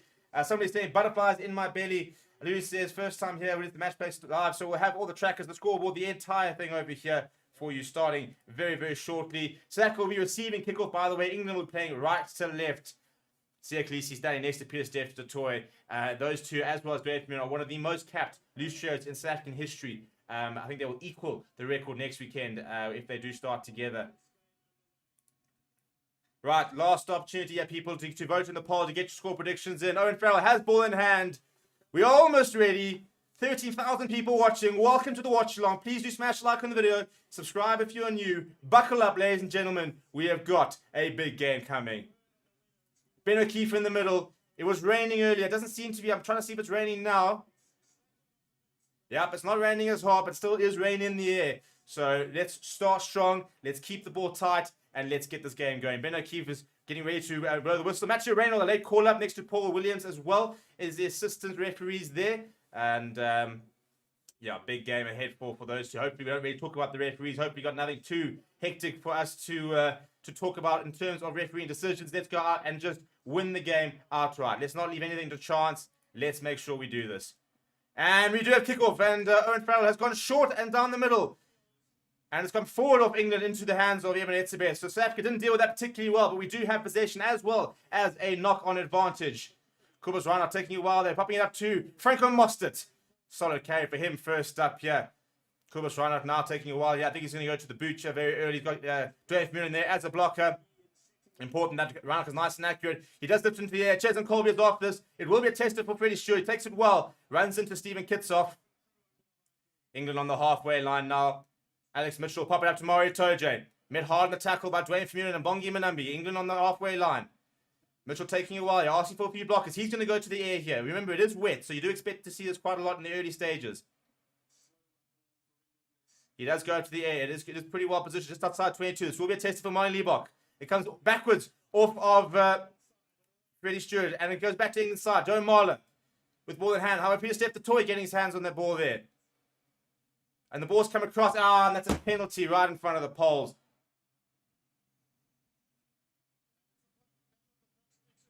Yeah, we thought that the box kicks would be an early one. Not been dealt with particularly well in the early stage yet. And Peter Steph the Toy has just been penalised.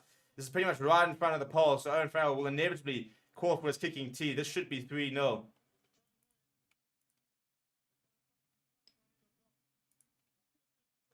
Johnny Mayer, a very, very good contest over there by Mine Liebach there.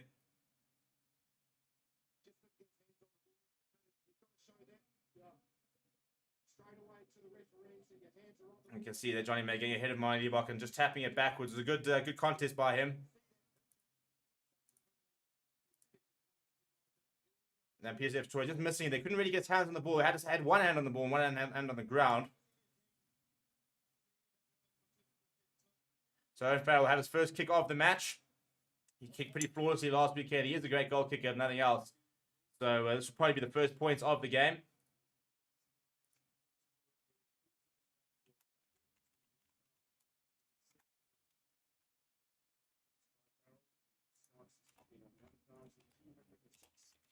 Right, come on, Owen Farrell. Just a favour and just miss this one. But it's looking pretty good. It'll go over the middle. Right, so first blood will forward to England. It is always such an important game of discipline, isn't it? You cannot afford to give out early penalties, which we've just done. So good start from England. Not the best start from the box. We'll have to come from behind to win, which is a bit of a disingenuous statement, but it is true. So we're back down to 3-0.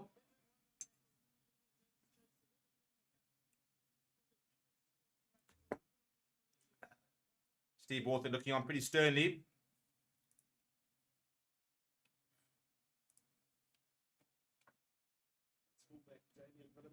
Right, Monty Liebach goes down the right-hand side. And trying to put a bit of pressure on Mario Toja. Even Etzebeth, his rival, there to meet him. There was also a little bit about the rivalry early on and saying that it's not about the personal battle, it's all about the team. And Alex Mitchell's going to roll this back. He's going to go back to the air.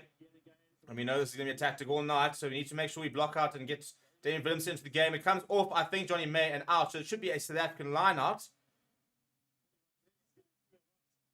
I think it's been given at an England yard. It eventually has come across to the South African side, so the assistant took a while for him to make the decision, but he has eventually pointed to the South African side. So Bongi Manambi with ball in hand.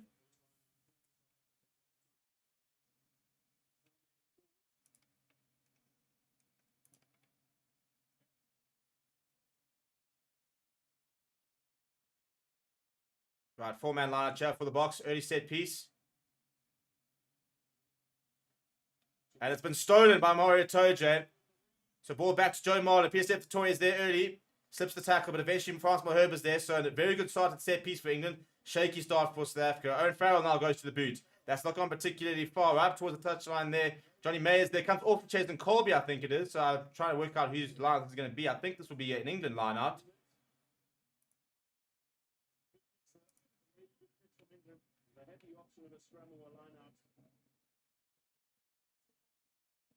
Well, there's an option of the scrum or line, which means I'll be very surprised if this is then an England option of the scrum or line or a South African option for a scrum or a line out. So I think it came forward off May, which means I think it will be a South African scrum from the sounds of it. I'm trying to work out, yeah, the Cruise Runner's got the ball. Yeah, it will be a South African scrum, yeah. First set, first scrum of the day. And this is, I think, going to be a very big, important part of it. I think, Joe Marler was brought in for this reason. And it'll be interesting to see how he copes here, because you've got to stamp the authority early on when it comes to the scrum. 36-year-old Dan Cole starting, as mentioned there in the commentary. Big moment in the game. Yeah, you try and get an early scrum penalty, sort of set the tone a little bit, but we are going to have a reset.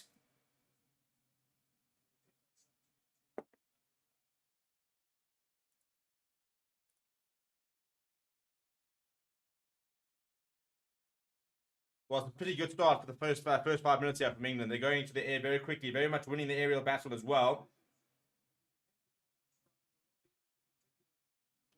And you start winning those sort of battles. 24 kgs, the heavier are the South African pack, although these days we start to understand that it's not really about weight. It's about, technique and strength, really. So weight doesn't mean much. Big hit here. Very, very solid scrum. Not much give here. Use it as the call. Dwayne Vermeulen's there with the ball. He breaks off himself. There's Dwayne Vermeulen. Sits down Alex Mitchell. Takes two to bring him down. Quick ball here for Kobus Reinach. Goes to Monty Liebach. Monty Liebach decides we're going to go to the air. Two can play this game. Jesse Creel and Kurt Lawrence. Kurt Lawrence goes pretty sure, takes it well. Franco Mostert there to make the tackle. So England with possession back. Mitchell fires it out. George Martin with his first carry of the day.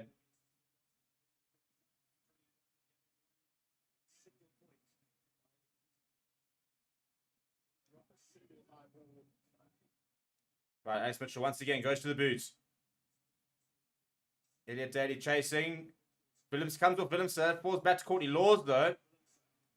So that's really, really interesting to see that England are winning and that's gone. That's a brilliant kick from Alex Mitchell. So there's a bit worrying here, a bit nervous signs from South Africa. Not winning the aerial battle at all. David Willemse got there first. Ball came off him and then fell to the way of the England side. And then a perfect chip over the top from Alex Mitchell. So you can see they get in front of Elliot Daly, but can't gather it.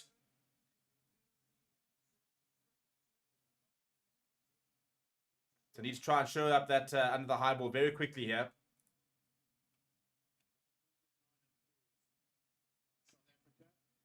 They go to Peter Steph towards a very good lineup for them. Kubas not straight as the call from Ben O'Keefe, though. That's a big call. That's a big mistake as well.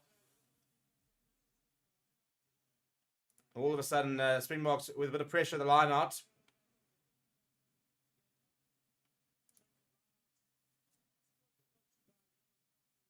So not the start we would have liked to have seen from the box. Early days, though. Bongi Manami having a chat with his front row. Big, important to have a solid scrum here.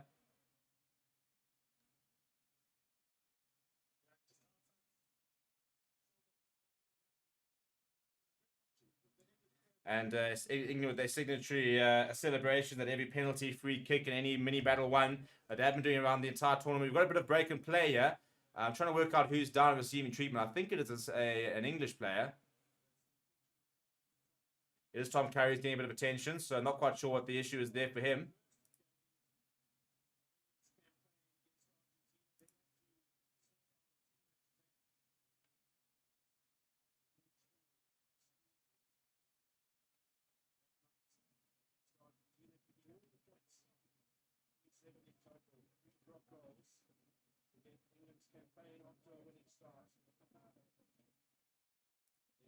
Right, so here we go. The scrum over here. It's an attacking scrum for England inside the 22. Could really use a scrum penalty here with the box. Need a big scrum here from the lads.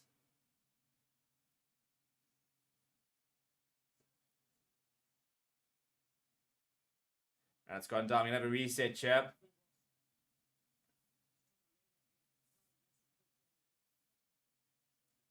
Trying to hear what BITDEFENDER has to say about it, but we need to try and get some solid scrums going here. Martualagi having a laugh with Joe Marchand. Not quite sure what's so funny about them, but we'll leave them be. Come on, lads. Big scrum here. Big scrum here.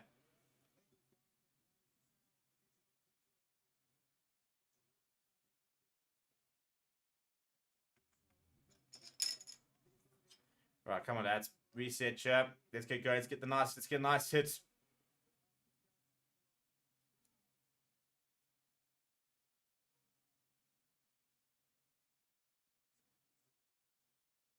Not much of a hit there, really.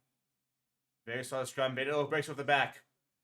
Goes himself. Brought down by Moneybok with assistance from Sia Khaleesi. Pops it up now to Courtney Laws. David Delendi completing the tackle. Now George Martin.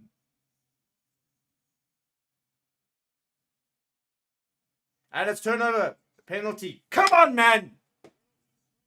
Wake up! Another penalty for England right in front. This will be 6-0.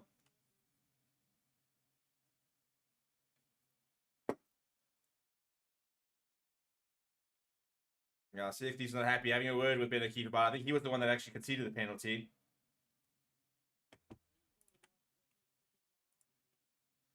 I haven't seen a replay yet. Let's see what happened there.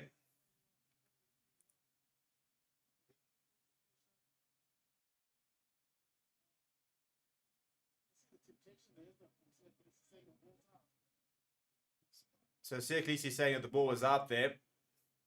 BITDEFENDER keeps saying the ruck had already been formed.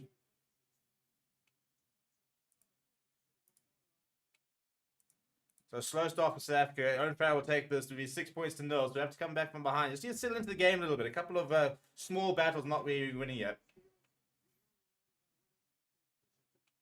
So it's a good start here from England. A slow start from the box. And characteristically, in the last year, we have had a slow start. But that's been a very nice change in the last sort of 6 months that we started to start off a lot better. So not been the start we'd like, as Owen Farrell does add the extra, makes it a 6 points to 0 game. But very, very early stage. We're not even at the 10-minute mark here. So just need to settle in and start winning some small battles. Just, you know, just a couple of scrums, a line out, you know, a line break. Just start, you know, start winning a couple of collisions, for example. You start getting those things right, and you start to grow into the game. As I said, we grow into our game. We play our game. We play well. We win this game. We just need to get into this game. Deep restart goes to Courtney Laws. Courtney Laws is there. Takes out the legs.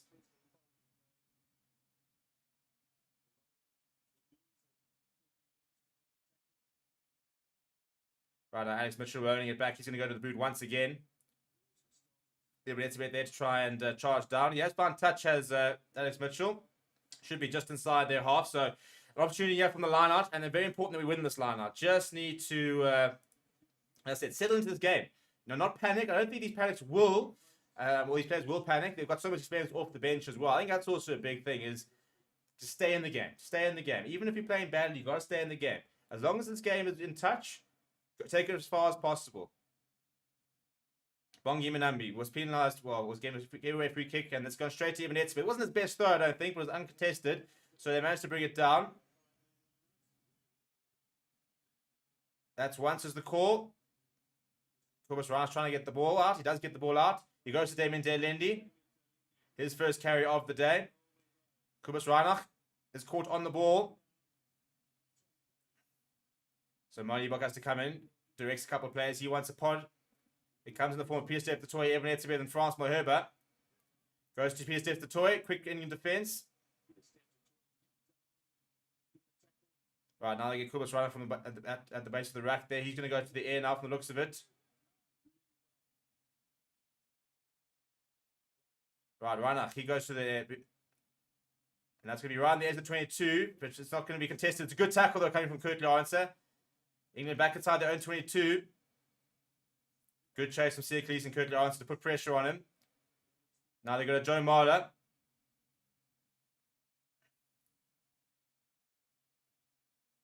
Taking his time here is Mitchell.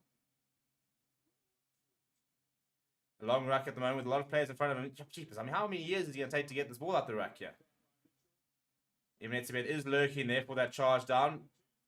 And it's a bit of deja vu, really, as Mitchell doesn't find as much ground, so it's more towards the 10-meter line. So slowly starting to win a bit of territory fight. Up to the 10-meter line. And I think with the wet ball starting to affect Bongi Benambi's throwing a little bit. You can see, I mean, that one to the Evan Etzebeth wasn't quite, you usually should have won it here. Ended up catching it over here, sort of in the breadbasket, which is not really where you should be aiming for the line out.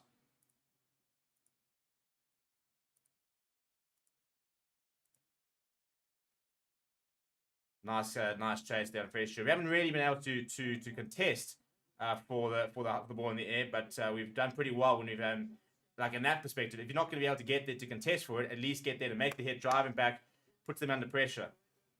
You know, make them exit.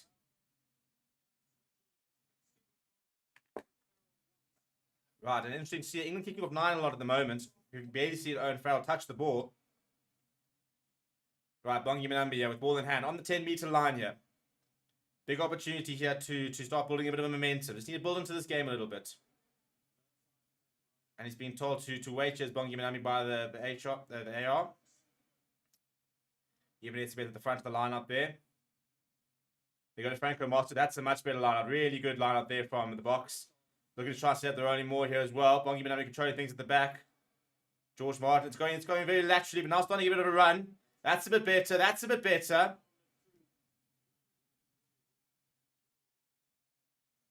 This could be turned over ball here, unless they can. The ball's come off to the side here. It's been turned over. Come on, man. Now it goes back to Owen Farrell. That's a very interesting kick. It goes low. Right, Damien Willemse. His first touch of the ball. What can he conjure up? He wants to chip and chase himself. Penalty advantage for the Springboks. Thank you very much. England offside. Take the points over here. Let's get on the scoreboard here, lads. Let's get on the scoreboard.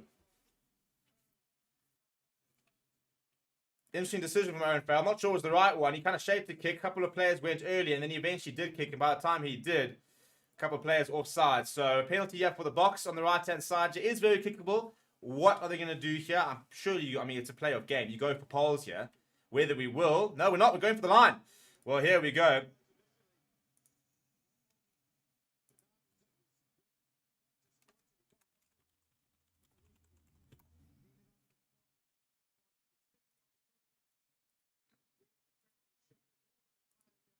Right, come on, lads. Go into the corner here. Come on, lads. Come on, come on, come on, come on. If you're going to be brave, let's back it up.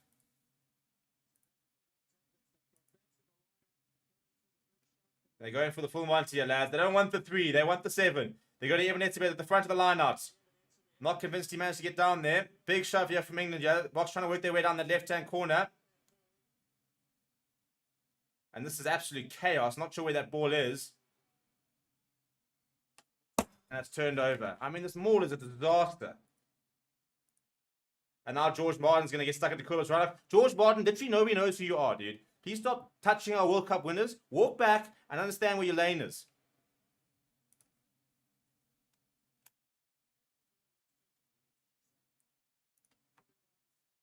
Inaccuracy, inaccuracy, inaccuracy, lads. Come on, man. Let's wake up a little bit, yeah.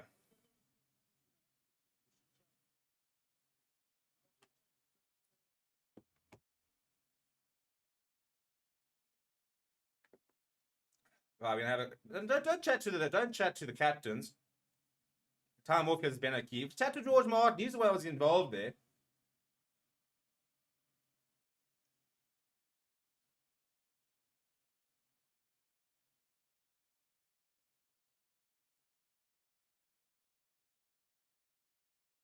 Yeah, telling the players that he will not be having pushing and shoving afterwards. Well, reel in your boy, Owen. Reel in your boy.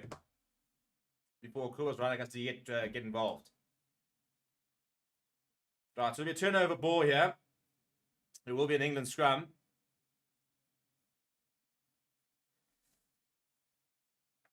So far, very slow start from the box. After 15 minutes, no points on the board yet. England have started much better. And I said, we're going to be cautious here.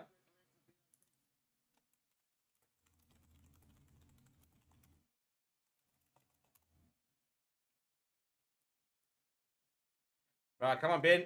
Let's get this going here. I want to up the ante. I don't want these breaks in play, which allow England to sort of settle down and sort of build their confidence. I want to get going here. I want to play some rugby. Stop wasting our time and let's get some rugby going here. Shall we, Ben? Come on, let's go.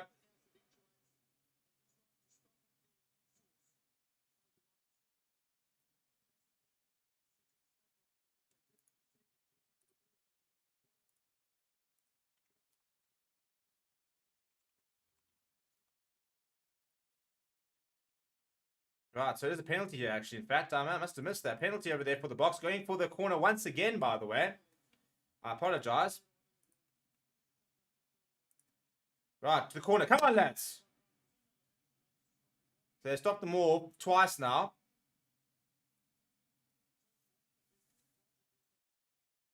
And Watchalong putting his arms around Kuba's Reinach. I mean, yeah, I said. The England... I know it's a tactic of theirs, but they don't help themselves. I mean, Mr. Ref, you cannot. You're busy taking Stephen Kitsoff like 14 meters behind the bloody maul.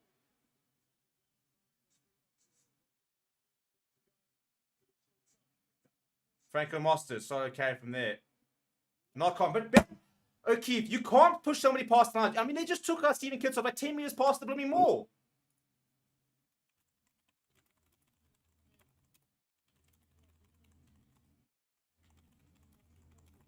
I mean, that should be the same thing as a ruck. Knock on there as the ball goes out. So the maul's really not working. But I'd really like to have a look at that where Stephen Kitsoff's trying to get involved in the maul. Yeah, I tell you what, it's Ben Earl. He's gotten very close. Not entirely sure there's too many arms involved in that tackle either.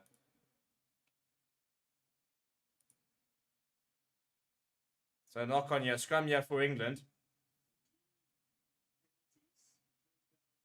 So 6 points turned down from the box so far, and no tries, and a turnover ball here. Let's just clear this up here, lads. Let's just sort ourselves up a little bit.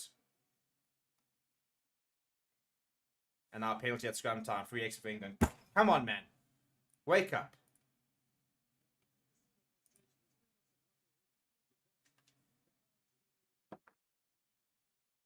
Oh, Joe Marler, shut up, dude. You're going to see Chiz and Colby around you in a while. Don't you stress.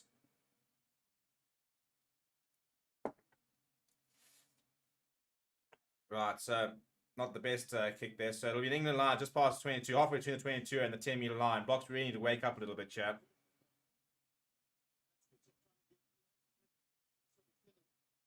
Overextended there was Stephen Kitsoff. He actually won the head, which is why he sort of didn't have enough space, kind of sort of ran short.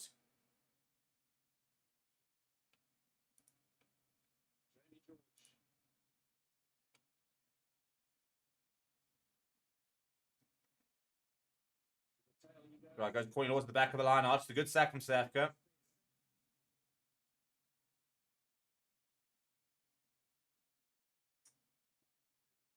Alex Mitchell at the back.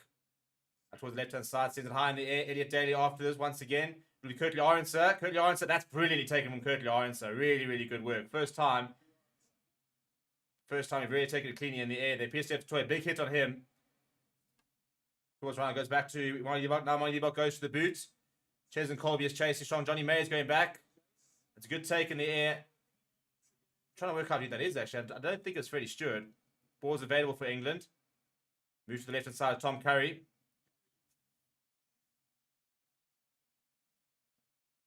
England on the far right-hand side. Alex Mitchell rolling this back to go to the boot once again. Lifts it high in the air. Johnny May is chasing. This is a bit further out, so it's a bit of a free one here for Damian Willemse, whose legs are taken. Done very well here as Damian Willemse to avoid a couple, but Joe Marley eventually gets there to complete the tackle. Round goes to Stephen Kitsoff. Big hit there coming from Stephen Kitsoff. Good work at the cleaners as well to make sure that ball's available for Kubas Reinach. It goes back towards Marnie once again goes to the boot. Damon Delendi, Curtly Aronson after that. Good take from Elliot Daly. England back towards the halfway line. But a penalty, thank you very much for sealing off. We'll take that. Go straight off their feet is the call against England. So,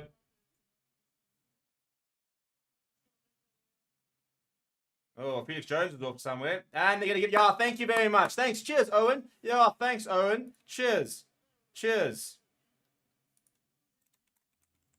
And that's what I like to see from Ben O'Keefe. Owen Farrell not giving him the ball. They've asked him, they're still not giving him the ball. Ben O'Keefe says, fine, thank you very much. We'll take that. We'll give him 10 meters for not giving him the ball. Right, decision time here. Are they going to go for the corner or are they going to go for the kicking tee? Go for the poles here. I think they're going to go for poles. Now, Owen Farrell, you can play all you want. You know what you're doing. You're trying to waste time. And as a result, we've won the penalty. And I think Moynibo's called for his kicking tee.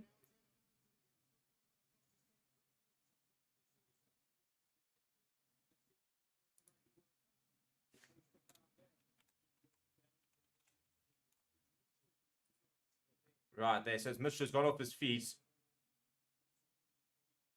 Yeah, Moneybuk has called for his kick. This could be the first points of the game for the Boks. Courtesy of Owen Farrell will be giving us an extra 10 meters. Love your work, Owen. Love it.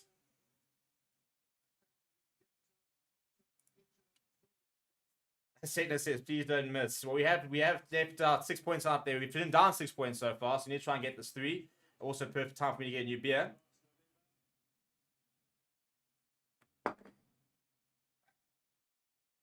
Right, come on, Money. Shut up the haters. Shut up the haters.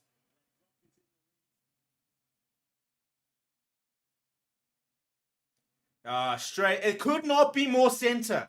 It could not be more down the middle if you wanted it. Money Bok on the scoreboard. Box on the scoreboard. Let's go. Come on. That will give his confidence a world of good. A world of good. Kobe. Buckets. Buckets. Yeah, here we go. This time, Owen Farrell going down the right-hand side there. It looks like Franco Mostert's there. Franco Mostert's a great take from Franco Mostert. Needs to exit well. 21 minutes gone. 6 points to 3. Stephen Kittock with a second carry here.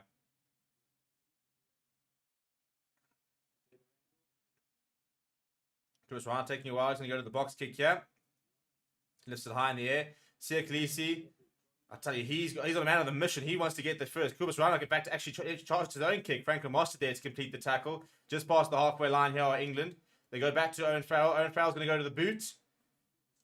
Elliot Daly's coming inside. It's a bit far though, so Damien Willemse will be unchecked. Bit of a juggle for him. Goes to Curtly Aronson. Curtly Aronson hammers us downfield. Stewart goes inside. Owen Farrell lifts us high in the air. Freddie Stewart is chasing after us. Once again, this is pretty deep. Willemse is there. He rides the hit, gets the ball away. It's a horrible pass though from Moy Liebach. It's turnover ball here. It's a big mistake from Damien Willemse. It goes to Owen Farrell. It's a bit of numbers here. Ben Earl steps around. Sia Khaleesi's there to make the tackle. Penalty advantage. Damien Willemse, come on, man.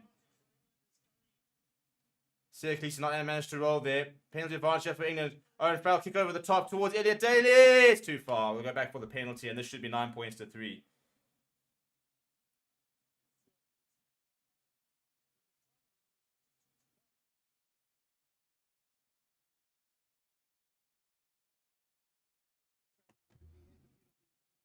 Right, so this should be probably 9 points to 3. Discipline, yeah, lads, discipline. But that was just so poor from Damien Willemse. He rushed it. Just a horrible pop back towards Nolly Liebach. Had done very well. Right, the hit, cool. And then the pass back, Liebach was horrible. Courtney Law's getting there first. Yeah, Sia Khaleesi, good tackle, and then just can't roll away. But it all stems from over here. Damien Willemse, as he's going down, throws that ball back to Nolly Liebach, and it's nowhere near him. Courtney Law's there with the long dive. Good work there from Courtney Law's.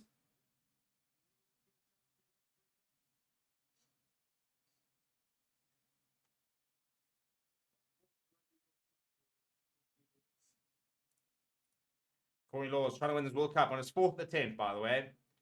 First World Cup was all the way back in 2011.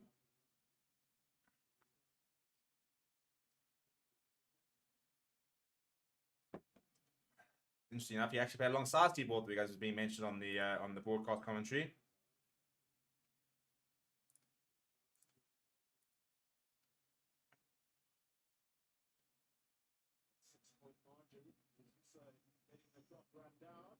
Right, and he has gotten it, so nailed it. So it's 9 points to 3. Owenfeld kicking very well. BOYLESPORTS starting to catch up with him a little bit.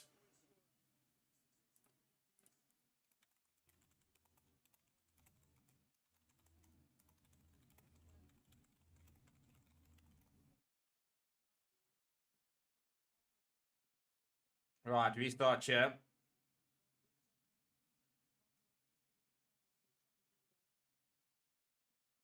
Down the right-hand side goes Miley-Bok. Deep to Courtney Laws. Giving it to Beth there. Oh, they're trying to hold him up here. They're trying to hold him up. They're actually holding him up very well. That's going to be turnover ball. Surely. Surely. Nah, ball available. Ah, that's annoying. That would have been great. Right, Mitchell.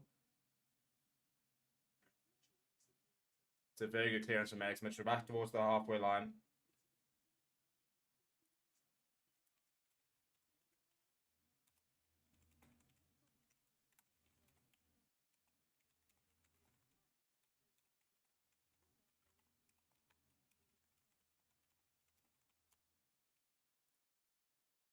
That's so well to hold him up and eventually managed to rip the ball away for Stephen Kitsoff. Right, Seppi's back at the halfway line. They go to the back of the line now. Franklin Moster's got up very well. He's given it back to Curtly Arnson. Curtly Arnson shot and goes. Go, Curtly! Ankle tap coming from him. And Courtney Lawson. Come on, man. Can we wake up here? Stop complaining at the referee and actually start playing your rugby. Turnover ball here for England. Alex Mitchell. At the base of the ruck. I mean, it's a great run and then no clearing whatsoever. Courtney Laws goes over and just pickpockets it. Dwayne Vermeulen there. Big hit on him from Elliot Daly.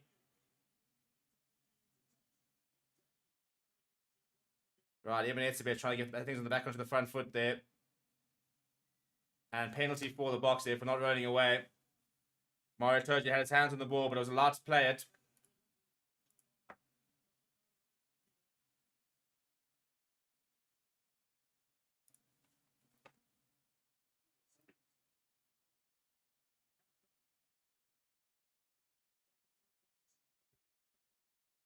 It was a nice idea, though. Something a bit different. The ball coming down from Franklin Moss towards Curtly Arnson. It almost worked, actually. And you can just see no rolling away there whatsoever. Joe Marler with a bit of a laugh. We'll see who's laughing later, lads. Come on, lads. Big up.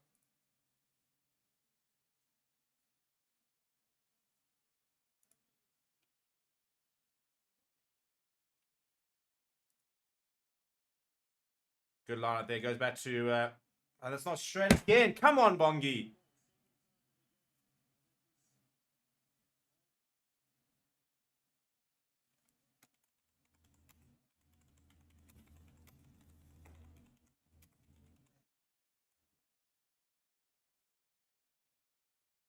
That's 2 skew lines there from Bongi Madambi, who's usually such a reliable line operator as well.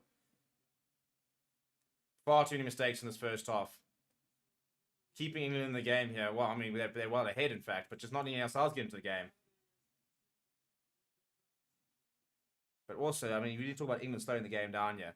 Tom Carey's received treatment like 3 times. So if he's got a cut, get him off and get him stitched up.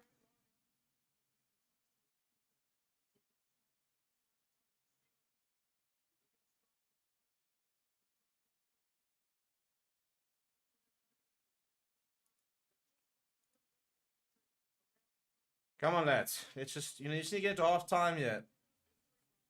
Within like 3 points here. I mean, we know we've got the better bench. After Clerk is warming up, that's an interesting one. We need a big scrum. A penalty here, a big moment here. Just a couple of small moments to start building off of.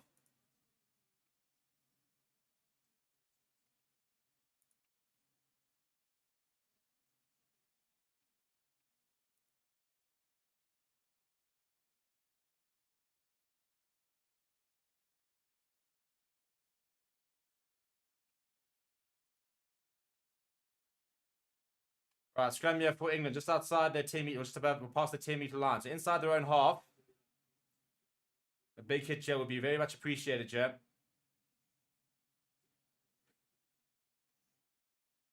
That's a big scrum coming from the box. A lot of pressure. Bernal breaks. Gives it away to Mali Tuolagi. Solid carry from him, but it was a much better scrum there from South Africa. Alex Mitchell goes to Joe Marler. Good tackle from Francois Herbert. Stephen Kitzel trying to get his arms over there.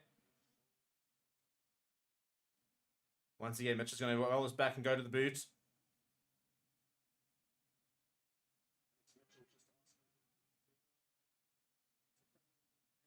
And Ebenezer reading that well, putting Alex Mitchell under a lot of pressure. Very good take from Dan Vermeulen. Penalty back, so it was offside. Well done, guys. It's just discipline, yeah. Discipline, discipline, discipline.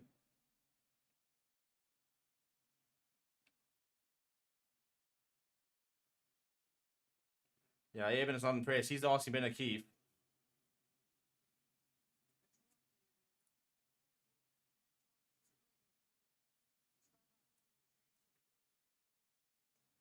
Interesting, because Eminem Smith often gets that call very right. So getting it wrong this time, he said that he reckons the ball was out. But yeah, it's just a discipline point of view.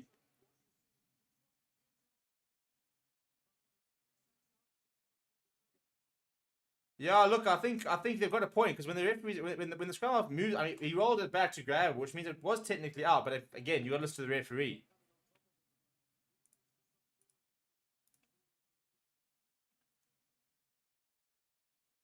Right, scrum, line check, Franco Mostert. Franco Mostert, thank you very much. Winning the line up there. Falls back to Peter the toy, gets away from Joe Marler, is eventually brought down by Courtney Laws. There we go. So telegraphed, in fact, that line out. Franco Mostert getting up and competing. Right, Molly Dibok goes to the boot. That's not gone anywhere. So this needs to, and it's falling back. This could fall back to Freddie Stewart. Slips one tackle, eventually brought down by Chesn Colby. Stephen Kitzel is lurking. England with possession outside the 22. Joe Marler, show and go. Owen Farrell seeing a bit of space. It's actually been charged down. It's falling back to Bongi Manambi. Turnover ball. PSF Toy goes to Stephen Kitsoff. Stephen Kitsoff rides the head of George Martin. That's got to be from the side, ref. Yeah, thank you. Penalty advantage. Fires back up to Maribok, who drops it forward. So we'll go back for the penalty.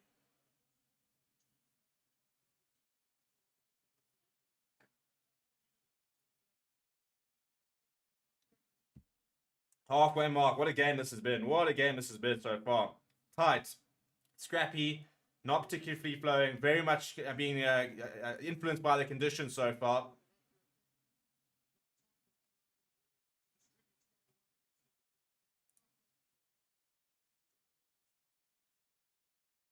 Right, so line just inside England territory now. Coming up, just whether it's a penalty or a try here, we just need to settle in here. Yeah, you can see Joe Marler coming clearly in from the side there. It was a pretty easy penalty to give. Oh, that's a big call. Molly Box being replaced.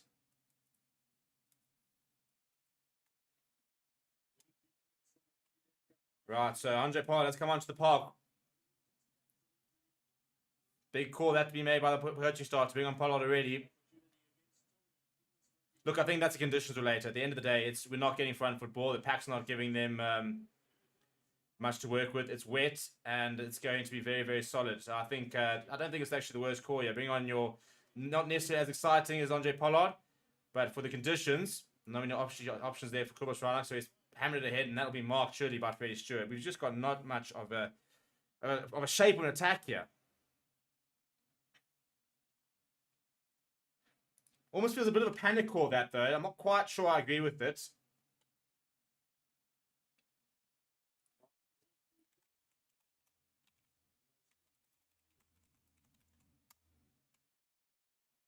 Right, and coming up to the halfway line. So it'll be block ball with 8 minutes to go here. Right, so Pollard on. What can he do? What can he do? Tom Carrick, thankfully, he's eventually going off.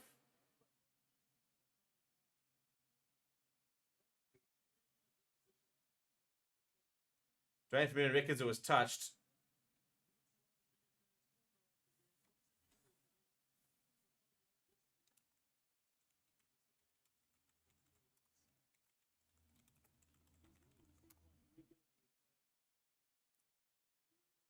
Right, so Billy Vinipola is on for Tom Curry. Tom Curry going off for blood bin. He's been getting treatment the entire game. So, it's, yeah, thank you again. We can't keep using him to stop off the game the entire time. Right, aim is to go here, chaps. The penalty at try, I think before half time, lads. Just take this deep. I do think the longer this goes on and the longer we stay in, I back the impact off the bench. But we've got to make sure we're in touch.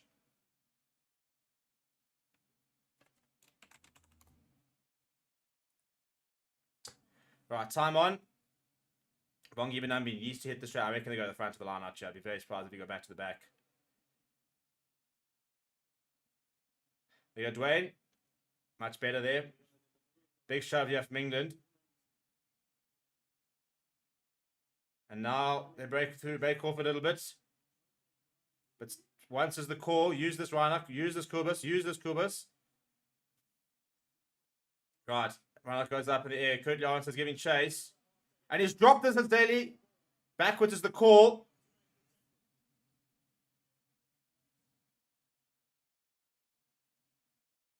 Right back inside that 22. Very, very good kick chase. Now they go to Billy Vinipola. His first, and he's lost it forward. Go, Thomas! Turnover ball here for the box. Pick up and go as well. I think that was by Frank Amossa, I think it was. Ball available there for Steven Kitsov. Steven Kitsov's going to pick up and go. Composure now, lads. Composure. Thank you. Penalty advantage as well. This will be 9-6 at a minimum. Kubas goes to Bongi. Come on, Bongi! New still penalty advantage. Pius Reinach goes to Steven Kitsov. Reinach goes to the right, goes to Pollard. Pollard shows and goes himself. Pierce gets the toy, pick up and go himself. Still got the advantage. Damon Delendi pops it up to Franco Mostert.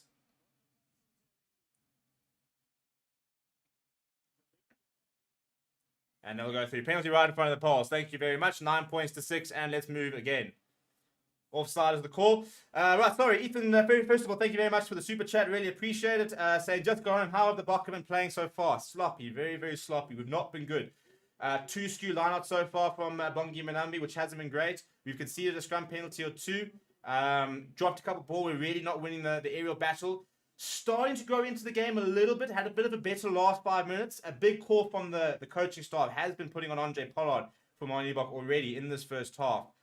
So that's an interesting call to have made and to have pulled the trigger so quickly. I kind of feel it's a bit of a panic call. Not sure it's the right one. I don't think Springbok was doing anything wrong, to be honest. He only went for poles once and he got it. So it's difficult to say, for example, it's for the goal kicking. But I think the main thing is it's wet and we're looking at a very physical slugfest, which probably does lend itself more towards Springbok. I think the main reason is the fact that the forwards haven't got the dominance we want and we're not really getting that go-forward ball that we usually need to try and get the back line going.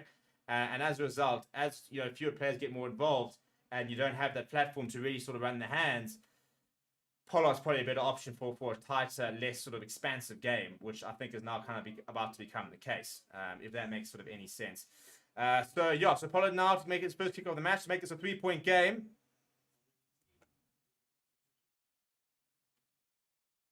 Yep, and straight down the middle goes Pollard. So, I mean, Marty Liverpool would have made that kick. So, it's an interesting call. It's a big call. A big call.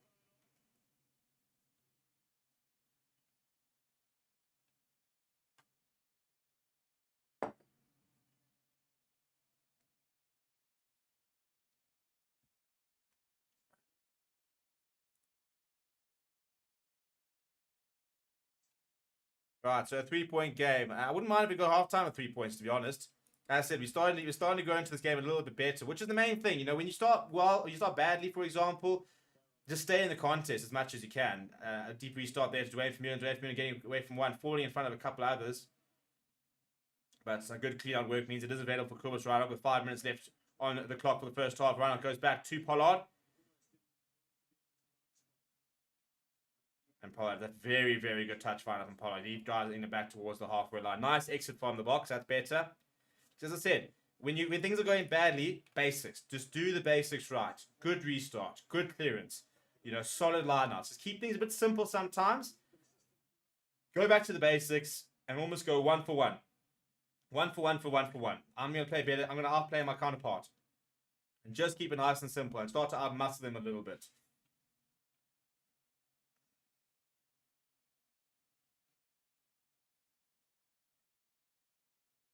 They go to the front of the lineup. Then they go back to Jamie George. Jamie George then goes for the grubber. Very interesting line out to options there. And Cheslin Colby hammers this downfield. It's a huge kick from him. So he's pushed, and they've decided to mark it as Owen Farrell. Interesting decision from him. He wants to slow things down. I think he's probably aware that Bok's starting to grow into this game.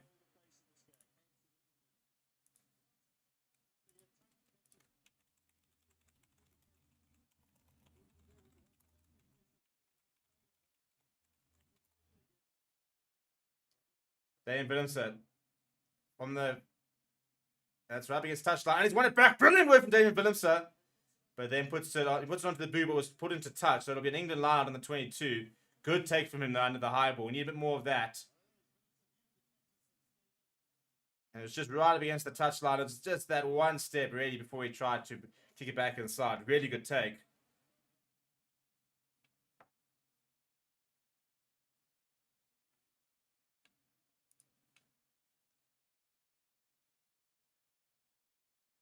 Right, so 3 minutes left of the half. Jamie George. Bit of a weird line call there. And not too much go for there from the more there. Even now work towards their right. There's the one to call it. And I think Dwayne now eventually goes back to Mitchell. Has not gone particularly far here. Cheslin Colby's coming inside. That's a brilliant take for Cheslin Colby. He's taken out in the penalty for England. Oh, that's a big call from Ben O'Keefe. Obstruction is the call.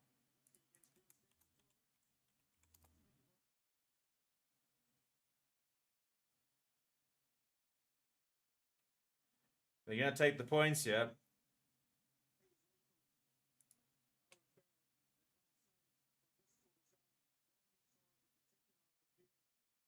Oh, that is soft. That is soft. I don't think he changed his line. I think he's got his back turned. I think he barely touched him as well. Oh, I think that's a harsh call. I think that's a hell of a harsh call. That's Erasmus is right by the tunnel. He's ready to go back inside for the halftime chat. I'm not sure I agree with that.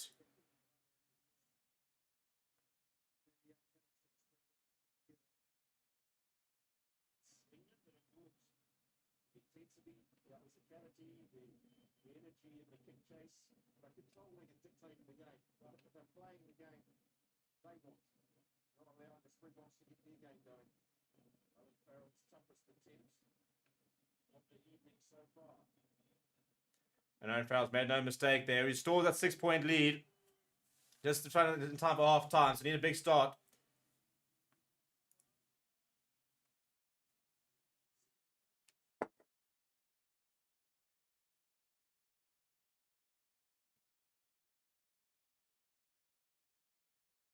He wants to get going as Andre Parham. Ben O'Keefe says no. Well, why? Why? Got another ball in the field. Of course, got another bloody ball in the field.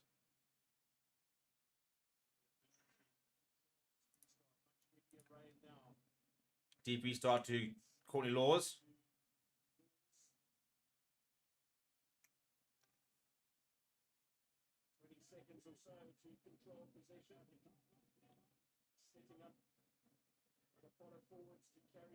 Joe Marler carrying it up. Just trying to run down the clock here at England. Trying to take that 6-point advantage into half time. Uses the call. Now, you see, User was called at 50, and he's going to wait for this.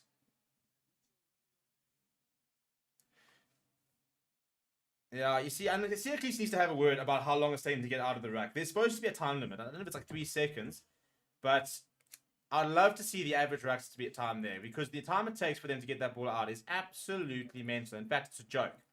And they are slowing the game down, very deliberately using that. And I'd like to see Ben O'Keefe get a lot more involved with regards to making sure that that is being officiated better. Because they can't. Mitchell's taking 7, 8, 9, 10 seconds every time. Like, the ball's available, the ruck's like finished, and then he's like, right, then he calls in half the blooming team to sit there.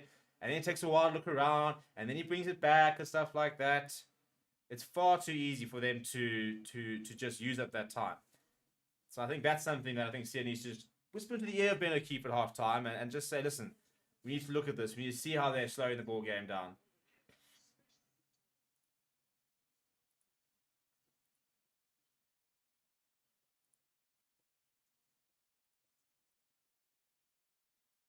Right, so not the half we would have liked to have seen, if we're being brutally honest.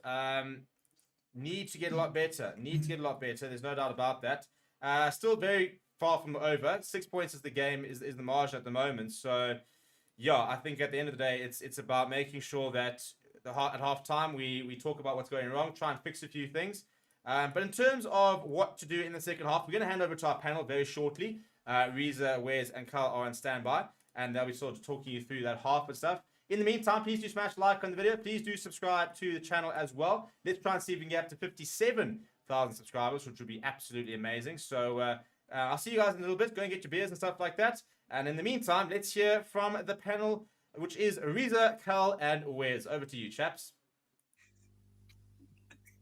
Yeah, thanks very much, Stevie. I really appreciate it. It's been, quite a disturbing half of rugby if you are a Springbok supporter, and still a nail biter, regardless of what side you're on, to be very honest.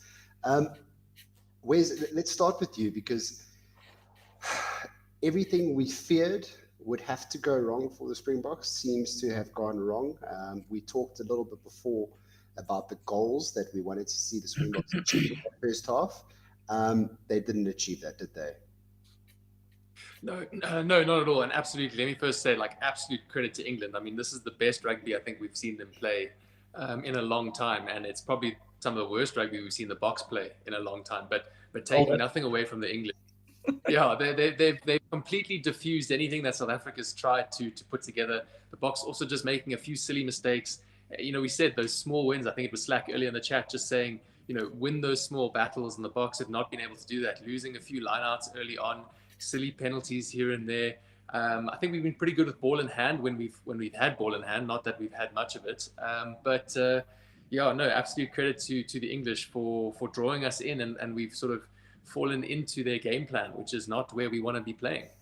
Yeah, no, absolutely. And I mean, Carl, it's the first time we've really seen England able to be the disruptors of the Springbok game plan. I think that's really what's led them to the position that they're in. They just seem to have known exactly what to do to disrupt everything that the Boks are trying to. In particular, I wanted to just chat about the mauls that the Boks have been trying to implement. It was amazing to see England all over them. There were a couple, perhaps, that could have been quite easily some infringements, but for the most part, technically, it was fantastic to see. Yeah, I think, as I said, I'm happy to be surprised.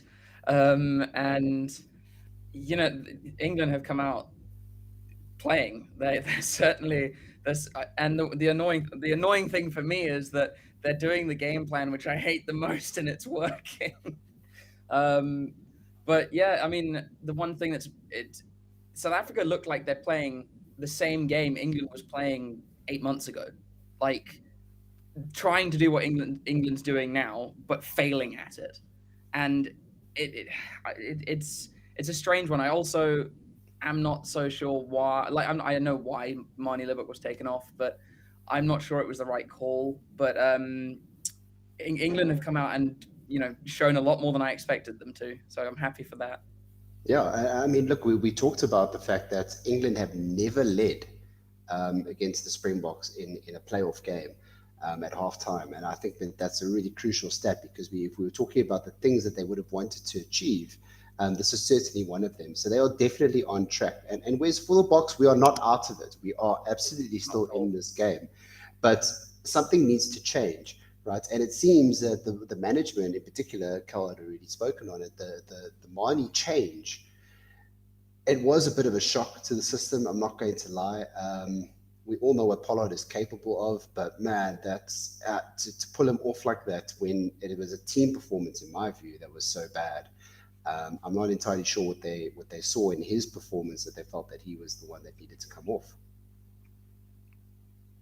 Look, I think, you know, there's a disproportionate amount of responsibility that sits with your 10 in rugby. You know, it's often compared to the quarterback in football, and it's not quite a one-to-one comparison, because I think you're right, there is more responsibility amongst the team, whereas, you know, the quarterback almost is the sole sort of dictator in that game. But anyway, but But I don't think Marnie's performance was particularly bad. I think it was more just kind of what the team needs right now is a cool senior head who's been here before, who's got us through this one more time. Like, do you know what I mean? So I think it was not necessarily because of Marnie's performance. It was more for the team.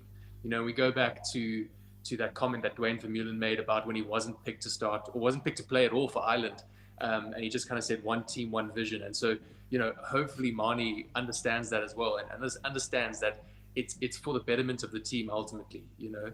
So I do think it's the right call, you know, so I think you need that cool head on there. If we're going to start to go down this a bit of an ugly match with kicking points and whatnot, I think Pollard's the guy you want on the field just to have that cool, calm, collected experience. Yeah, sure. I see a comment here from Andre Prinsless. His backline never gets running ball. I'm sure he's obviously talking about the box. But Carl, it's actually not been a game for either backline to really get much ball. And it's been a game of attrition. It's been a game of high balls, which, in my opinion, England have certainly come out on top of that department. And we seem to have stuck to a vision that we seem to be able to compete with them. But Elliot Daly has been fantastic. Freddie Stewart has been immense. All of them just really doing well under that high ball. So is there an argument to be made? I know it's wet conditions, but surely we should have, as Box supporters, and even you as English supporters, I'm sure, would like to see a bit more running rugby. As an England supporter, no, not in this game. I don't. If we play running rugby, South Africa will run us rampant, and they clearly know that, and they're sticking as far away from that as they can. They want to force the errors in the 22 so Farrell can knock it over. I don't think they are going to play a single kick to the line unless suddenly the scoreboard swings so much that they have to score tries to win. I think these conditions suit England because England, they're not going to want to actually play skillful attacking backline rugby. They maybe pass it out to Tuilangi and he'll rumble it up, but that's about it. I mean, you can kind of see with Ben Earl showing more footwork than the rest of the flipping backline combined. I mean, it kind of shows what kind of game we're going to try and play. But happy to be proven wrong by Elliot Daly and Freddie Stewart. They've both been brilliant. Yeah, absolutely. And Wes, it's not something that we like to talk about, of course, but there have been a lot of disruption in this game, especially due to referee calls. And I think we all agree on the Forever Sports panel that there have been some terrible calls both ways, and some calls that are really, really good as well. It's not come too much into consideration just yet. It's not made a huge difference to the scoreline. But I do think that one thing that I'm bothered with is that the speed of play is really slow in that first half, especially due to the disruption from all of these calls, a lot of breaks in between. It hasn't been pleasant to watch. No, I agree. I think not pleasant to watch for a number of reasons, obviously the scoreline being one of them. But I think in terms of the ref now, and again, let me preface this before I get absolutely slated. I don't think South Africa are losing because of Ben O'Keefe's calls. Yeah, absolutely. I don't think that's the case. 100%. Yeah, but I do wonder, it's in the back of my head, there has been a lot of criticism and commentary on Ben O'Keefe's treatment of the Springboks in that France game. And I wonder if there's maybe a little bit of like residual, I have to be a bit stricter on the box, or, I have to, make up for last week, and I have to. So I wonder if there's some of that creeping in. But that being said, he's also called some of the English calls incorrectly, so I don't think there's much to that argument. It was just sort of a thought that came into my head, like, potentially he is going to be a lot stricter than he was last week to kind of try and rebound. But no, back to your point, Reese, about the pace of play, absolutely. And I think this for me is the difference, between what we saw last night. New Zealand absolutely dictated the pace of play, right? Mm-hmm. They controlled the game down to the second. If they wanted to go fast, they went fast. If they wanted to go slow, they went slow. And at the moment, the Boks are just on the ride in the passenger seat, kind of just seeing where they're going at the moment. And they really need to wrestle that back and actually say, no. This is what we're doing it. This is how we're doing it. And this is when we're doing it. And I think that's, if they can do that, then they can get themselves well back into this game and ahead. Yep, absolutely. They're definitely not out of it, everyone. Just relax, calm down, enjoy the second half of rugby. If you're also watching rugby simply for the results, then it's not the sport for you. Sometimes you just have to sit back and enjoy. But I mean, Carl, let's talk about that. Something that the pace of play, it also seems to have not only been on parts of the calls and the disruption, but also something that the English seem to be actively trying for, really taking their times at those rucks. A couple of players coming in a bit late, extending that ruck so that they can get those box kicks away with safety, and pushing that time limit for the ball to come out to the absolute max. So while they're ahead, I think that's fantastic because it puts a lot of pressure on the box, doesn't it, to pick up the pace, and it's not something that the box generally like to do, to be the instigators of that loose game, that fast game.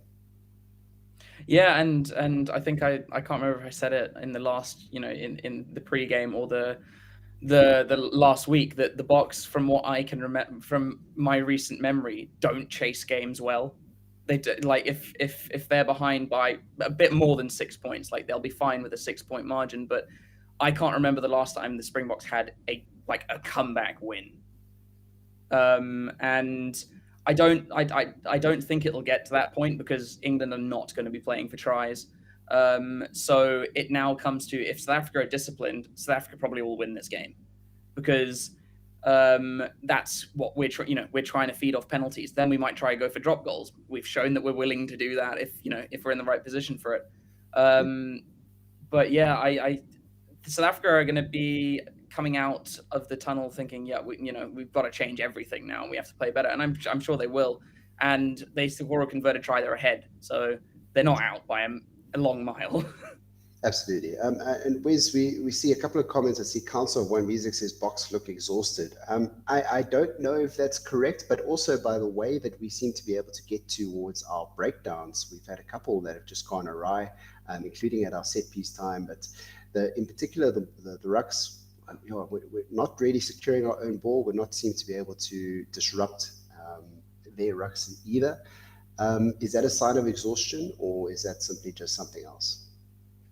Yeah, I mean, it very well could be. It could be there's a bit of fatigue setting in. I think it was England having just a bit more hunger, actually. So I don't know if it's necessarily exhaustion or just maybe want. But, England have been phenomenal at disrupting and getting to breakdowns and just causing a bit of chaos. But the Boks, as we said, are not doing that when it comes to English rucks.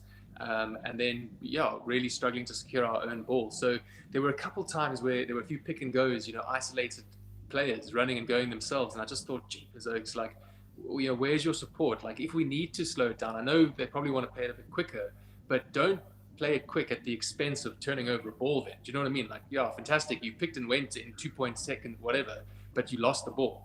So I'd prefer just to see a bit of settling, and that's why I think Pollard is the right call. Come on, settle things. I'm sure we'll see Faf come on soon, and just the sort of experienced heads to say, right, this is the pace we're going to play. But just the basics. Secure your ruck ball. Yeah. All right. Well, as we're about to start the second half, we head back over to Stevie P. We will see you after the game, hopefully with the win for the Boks, with a live reaction show. Until then, cheers for now. Right, thank you to the gentlemen over on the virtual panel. Welcome back to the Watchalong. This is your host, EVP, as England take on to the field. Boks, back early, bit of a mental thing to sit there saying, come out, let's go, we're ready for you. And very interestingly, and I was really hoping to see that, Sia with a long conversation with Ben O'Keefe. I think that was probably one of the reasons they wanted to get out there early, is he wanted to have an opportunity to chat to Ben O'Keefe about certain things that I reckon that they're not happy with. Personally, I would just like to see Ben O'Keefe, officiating the length of time it takes for the ball to come out of the ruck a bit better. I think that England are really towing that line. There's supposed to be I think it's a 3-second rule, when the ball needs to sort of come out of the ruck, or I think it's 4 or 5 seconds, whatever the rule is in terms of when the ball needs to come out of the ruck. You can't just leave it in there for the rest of the game. And that's, I think, England have been towing with that line. We do have kickoff. Andre Pollard, he came on from Liebach after about 30-odd minutes, is onto the park and gets us underway for the second half. Courtney Laws, they've been targeting him all game, carries it up pretty solidly. No changes from what I can see, apart from Andre Pollard. No changes there for England. Billy Venipola came on for a short while after Tom Carey was getting some work done on a cut on his head, but he is back on the park. Not the best clearance there for Alex Mitchell, so an early opportunity he had to build some momentum for the Boks. It is just a 6-point lead, so plenty of time for the Boks to start to turn that over and get back into this game. Need to start it quickly.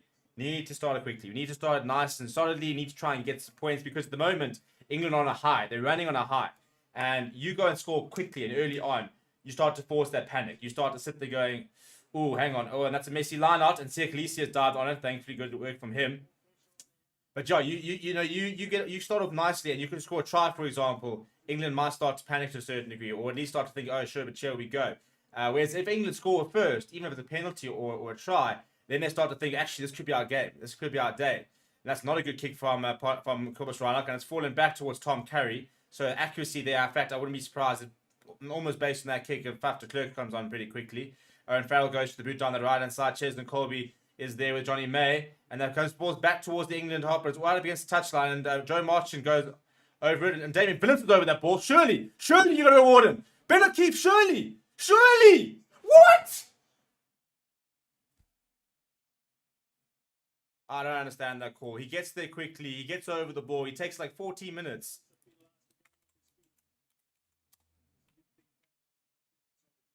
I'm not convinced about that.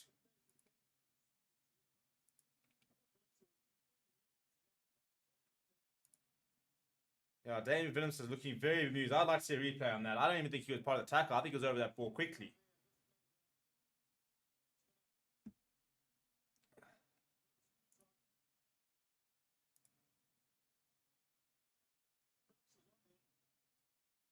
No, man.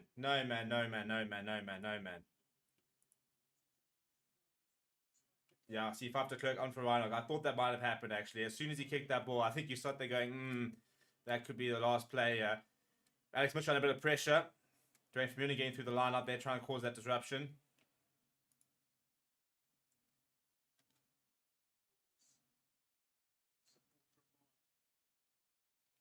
Right, in with ball, with possession. Mitchell taking a while once again. As I said, this is what's been irritating me. How long it's taking him to get to... Right, he goes deep here. It's deep into the 22. If Colby takes it quick... But it falls back towards England. To Marler. England have it just outside the 22. Mitchell going to Martin. Martin popping up to Jamie George. Now Mitchell, there's a bit of an overlap here. Owen Farrell looking for options. Dabs in behind. Damien Willemse is there, but slips to Damien Willemse. And the ball's going to go out for an England line out.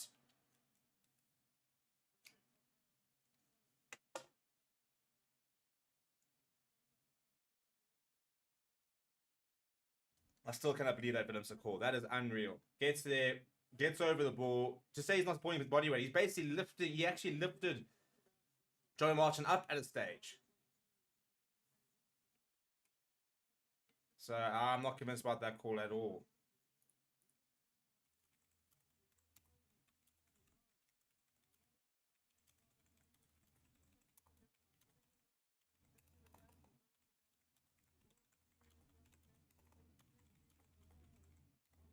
All right, there goes David Willemse. He has been subbed, so not his best game.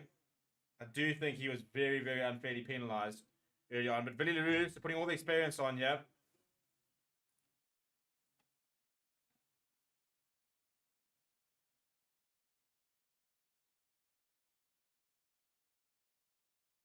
They go to Tumori Toje. Big kind of shove there for the box. Huge kind of shove for the box. And it's a turnover ball anyway for not straight. So we saw a couple of being blown for Bongi Manambi. So now first one for...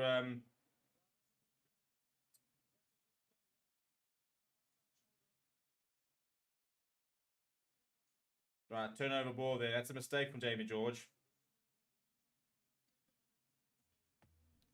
Big scrum needed. I reckon the box just want to get to about that 55, 60 minute, and then they're going to put on the entire pack. They'll put on Akio Kwaka, new front row.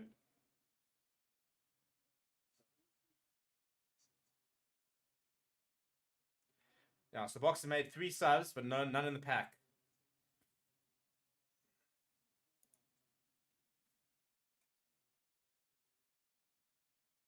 It's warm because that's my old beer. That's my new beer. Also an old beer. This is my new beer. Now I can get involved in a new beer. Come on, Max. Big scrum here. Penalty here. Get up the park. Let's start building a bit of momentum. Looking for that second shove. Right, Damon Delendi. Carrying strongly. Faf de Klerk's going to go back to Andre Pollard.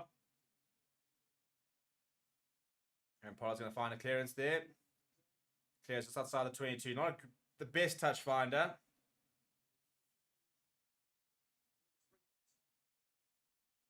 Right, Arceus Neyman comes on. Who will he replace will be interesting.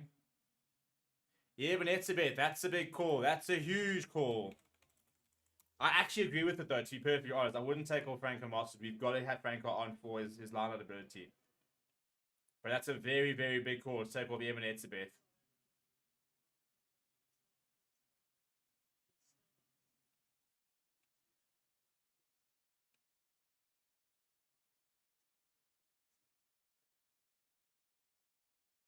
What the hell happened there?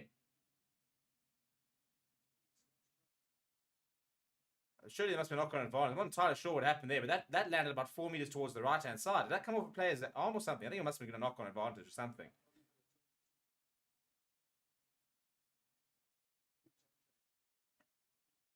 Right, Faf de Klerk, his first box kick of the night. And it comes full back to Toy He gives it away to Faf de Klerk. Under a bit of pressure. But it's a knock-on, so we'll go back for the knock-on initially. So it'll be a Springbok scrum.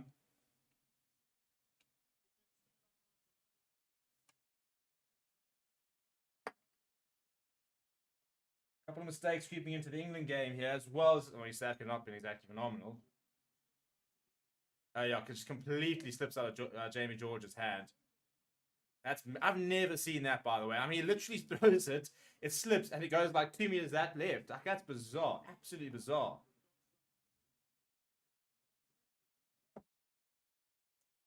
That's mental. That is, I've never ever seen that.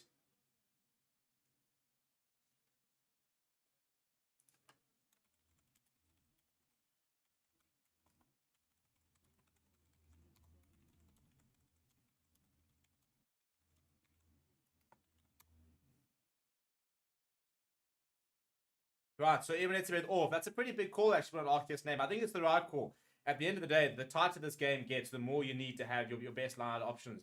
And Franco Moster's your best line operator. I think he actually has been playing a lot better, actually. I think he probably had a better game. So, yeah, big moment this night to be on Arceus name. And he is an X-Factor player, which is a weird thing to describe a lock. But, yeah, starting to throw the dice a little bit here out of the box. That's 4 subs out of 7s. Out of 8 or other. So half the bench has been emptied.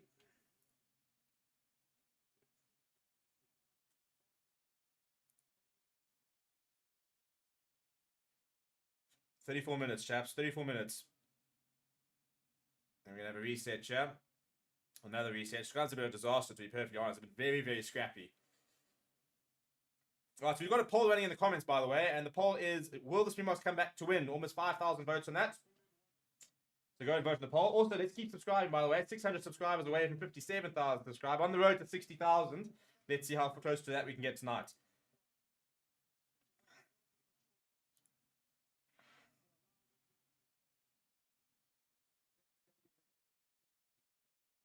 And once again, Mr. Ref, Ms. Beneke, let's get a hold on here. Can't just be having reset after reset after reset. Let Frans Malherbe hammer Joe Marler. That is what we're here for. We signed up for this.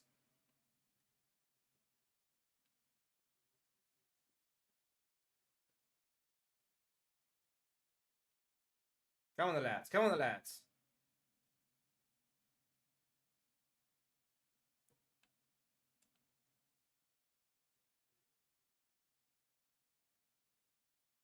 Very solid scrum. Not too much. This is going to be a second shove. Almost a bit of a second shove. They're trying with a second shove out of the box. Eventually goes down. Faf de Klerk goes pretty straight to Damien Delindi. Hands off one. Goes again, does Damien. Fighting hard as Damien Delindi. Up towards the halfway line. Very good carry from him. Faf de Klerk popping it up to Arceus Neyman. Arceus Neyman getting the offload away to Steven Kitsoff. But it's been ripped by Mario Toje. And then Sia Khaleesi's over the ball. Turnover ball here from Courtney Laws to Joe Marler. Come on, man. Just so little accuracy at the moment. Once again, half an hour for Alex Mitchell to get this ball back. Beneke, you cannot be taking this long to get that ball out. It cannot have. I actually need to start. He's kicked into touch. Thank goodness. I need to get. I'm actually going to get a stopwatch.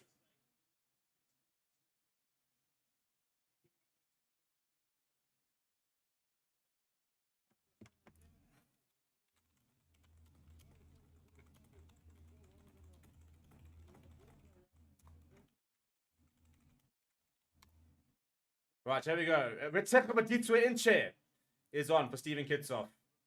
Scrummaging giant, by the way. One of the best scrummagers in the world is Oxen Chair.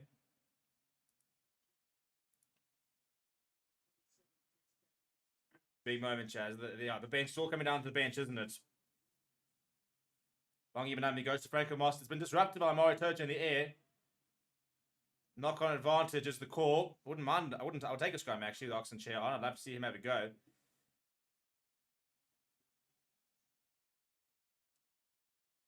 Taking a while, yeah, it's Faf de Klerk to go to the back. He listed high in the air. Arceus Neyman is lurking, as is Kirkley Orenser. Freddie Stewart's underneath it.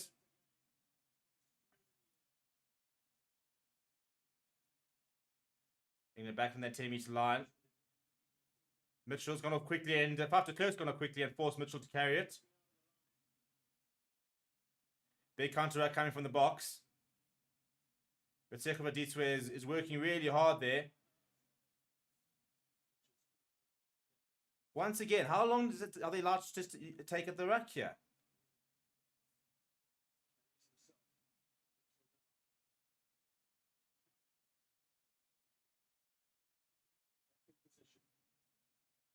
Right, Mitchell goes high. This one's a bit further infield, not taking any chances.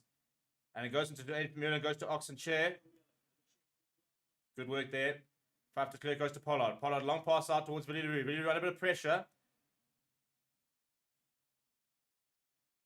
What?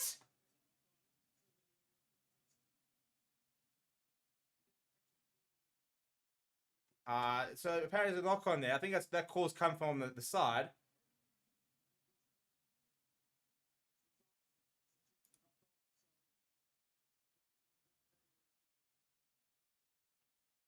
Let's have a look at just. Dwayne goes up.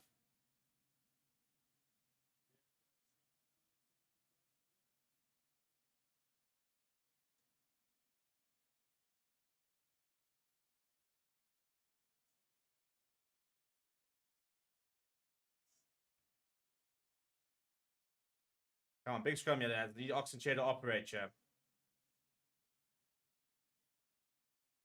No subs just yet from England, so they're trying to hold them back, try and nullify the impact of the box scrubs.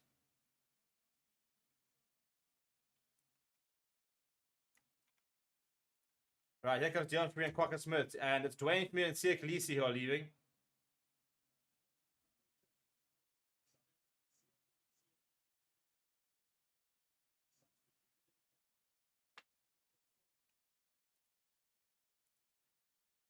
Right, so they're emptying the bench here, Saf. You're trying to add a bit of energy. So Bongi Manami's going to go the distance that we kind of expected him to do. Big games now needed here from Quacker Smith and Dion Free. Breakdown threats, high energy players. Not the biggest players. We lost a bit of weight, for example, but Oxen Chair is a fantastic scrummager. No points so far in the second half. Just 10 minutes played, though. We're still very early in the second half.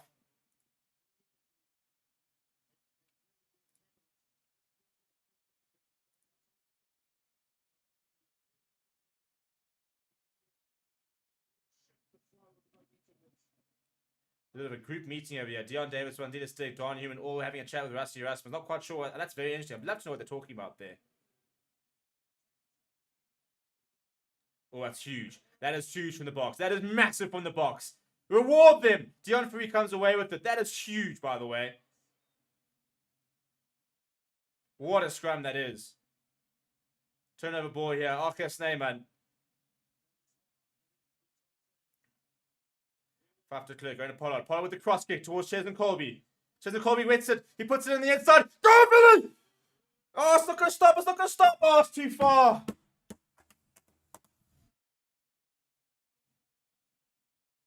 But Oxen Chair. Oxen Chair. Oxen Chair.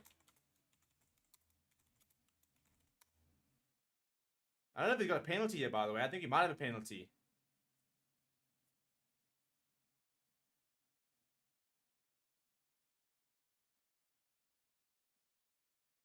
No, it's 22 dropouts.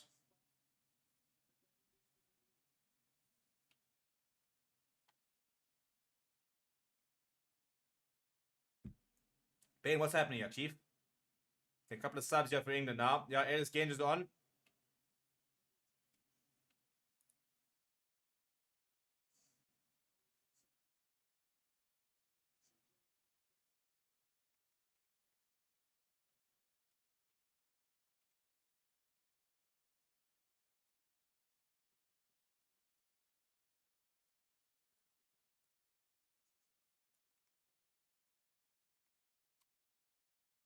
Right, the restart from Owen Farrell goes down the left-hand side. Arkis Neyman is lurking, but it goes to quickly answer. He's been hammered, but does very well. Big counter-attack coming from England, though. They've turned the ball over.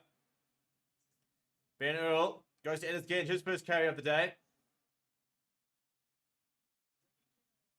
Danny Care on as well. Ben Earl.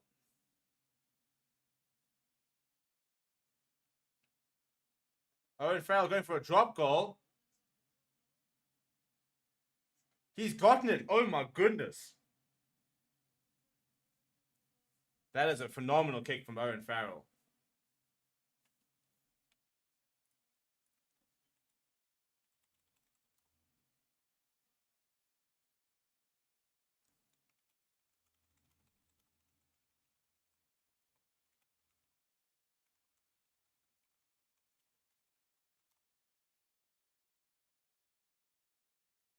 That is a big moment from Owen Farrell. To be able to get drop ball, I mean, that's not a good platform. That's in an awkward position. That's a huge moment in the game.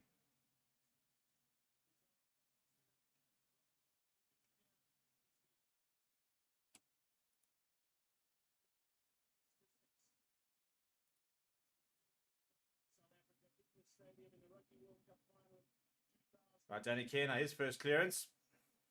Right, that's a big moment in the game because that's now more than a converted try here for the Boks.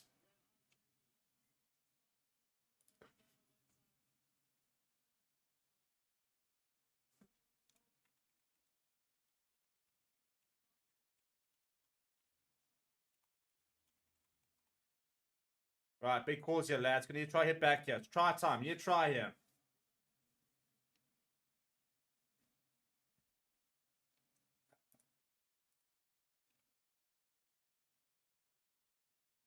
Why have we got an England water boy? What's going on here?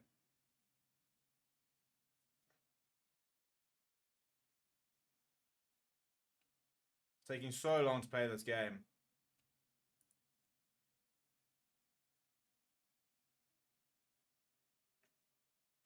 Right, so a lot of subs on here. That's now going to become the battle of the benches.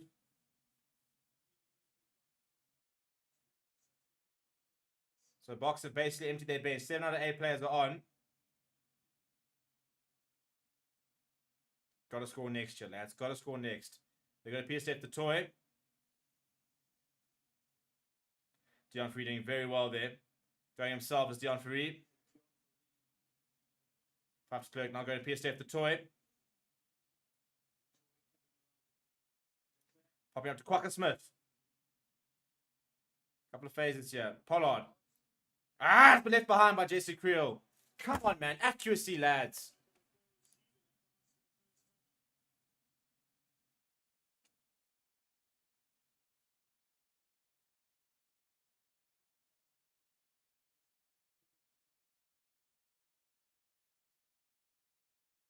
Turnover ball, yeah.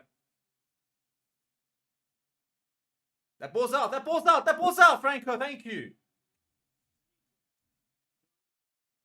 Now underneath the good take from him. Very bit isolated. Support does arrive. Back to Pollard. Pollard going pretty flat. Trying to turn Freddie Stewart, who has marked it.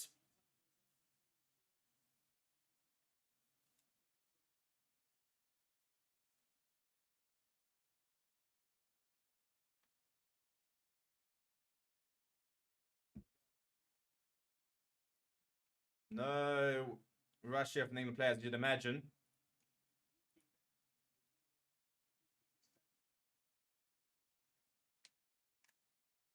Right, here comes Carl Sinclair. So England plays the 2 props. Jamie George will probably play the entire 80 because England have got zero faith in Theo Dan. But I think Vincent Cox come on.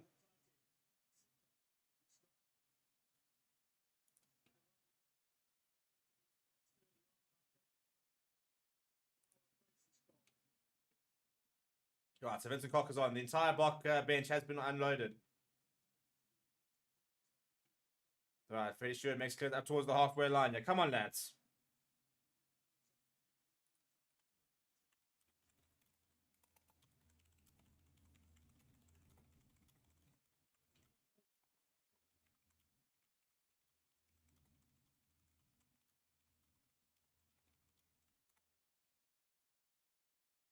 Right, Kambongi needs to go nice and straight here. Arcus Sneman, good take, down to Pat de Klerk. Flat ball for Dion Fourie. Big hit on Dion Fourie, though. Pat de Klerk goes back to Pollard. Pollard goes to the air. Chesney Colby's after this. Freddie Stewart, pretty good underneath the high ball there. Damon Delenda trying to get over it.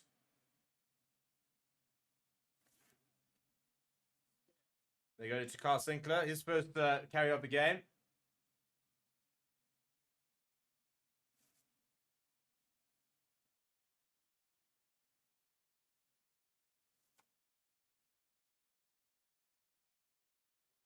Deep there. Johnny Nate pots it back. Knock on advantage. Knock advantage over. There's Curtly Arns having to go back. Oh, he's knocked it forward. Curtly, man. Wake up. That is dreadful. Absolutely dreadful.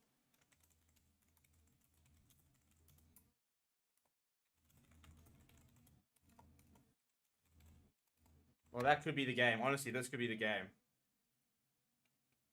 Just haven't pitched up today whatsoever. Kicking behind from Owen Farrell. Curtly Arns got so much time. Knocks it forward. Then knocks it out. Knocks it forward again. Absolutely nowhere. And he just panicked. Absolutely panicked.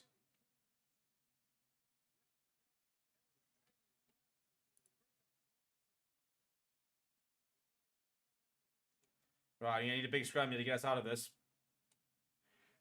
23 minutes to go. Still time, but jeepers, we're not at the races here.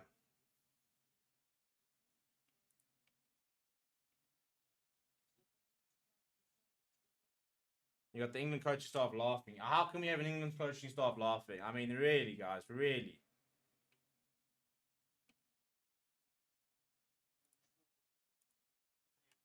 Right, big scrum needed. A brand new front. Well, two props on either side. Bongi Bambi will go the distance. Jamie George will basically go the distance because they won't sub and they don't back Theo Dan. They can sit there and say, "Oh, it's not a case we don't have confidence." They don't have confidence. And then if Cowan Dickey was around, he would be on. Another big scrum from South Africa. They're gonna have a reset here.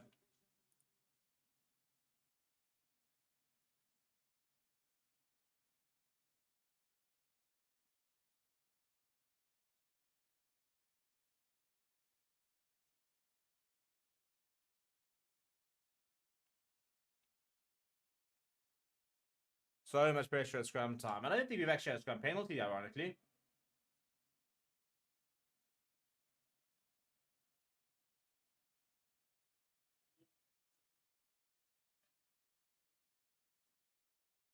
Another reset check. Come on, man. Let's get the pace of play up here, lads.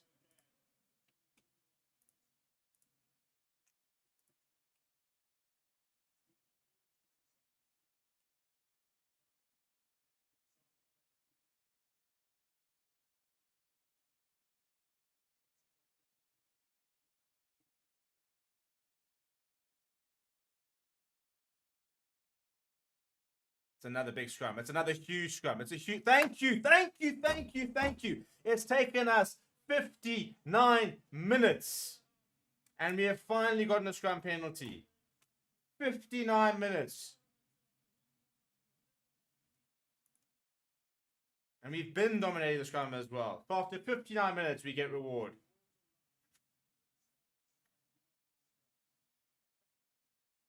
It's a good kick from Pollard as well. Let's start playing a bit of rugby here, lad. Look at that hit. I mean, yeah, Vincent Koch actually just hammering in a way.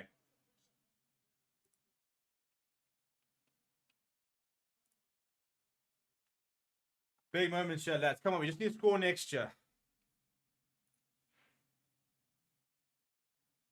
Converted try takes us to 13 points. You convert a try and a penalty, but you kind of feel you get a converted try and the momentum will start to swing here. Right, Bongi Benambi goes to Arcus Name at the front of the line out. They go down the short side though. And out. Just keep the bloody ball in. Just keep it simple. Why would you go down the short side, Dion? There's no room. Zero room whatsoever. Bongi Benambi's got a half a meter. And it actually wasn't out, just by the way. Great, great.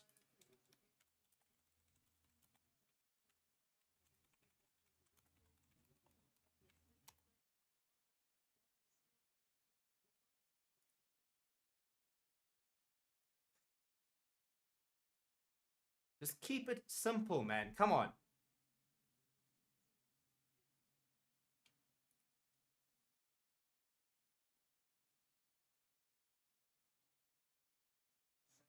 Right.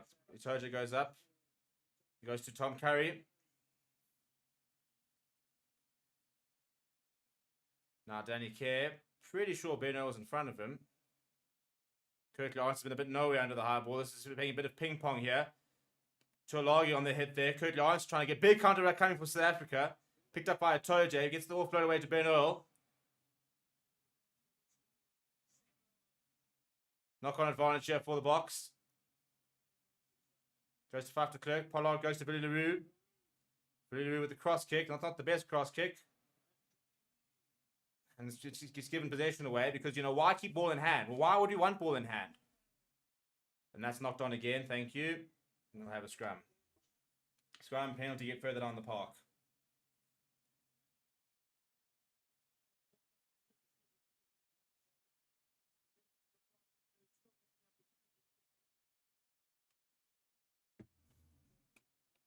Come on, man. Big penalty here. Big penalty.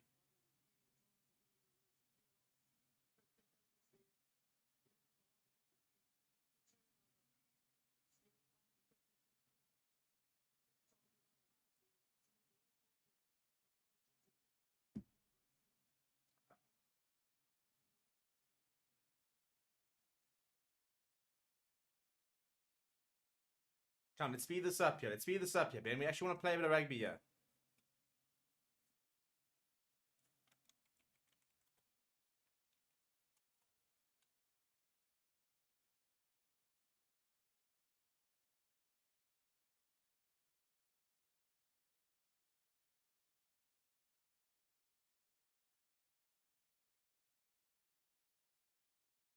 Come on, big scrum here, lads. Big scrum penalty, move down the park. Just keep it simple, lads. Stick to what you're good at here. Stop overcomplicating things.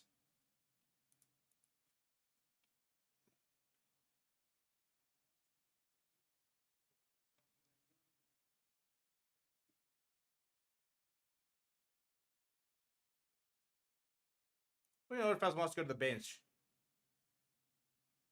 Why are they going to the bench? There's nobody on the bench left for them.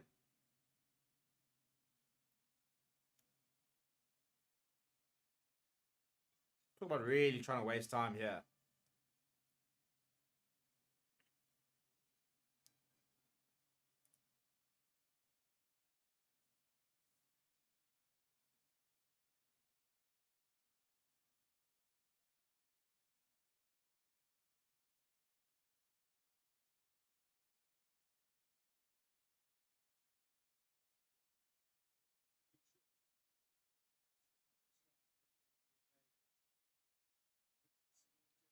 Come on, big scrum here, lads. Big scrum here.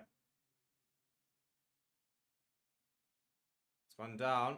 Penalty. Thank you very much. Easy work. Easy work. Just stick to what you're good at, your lads.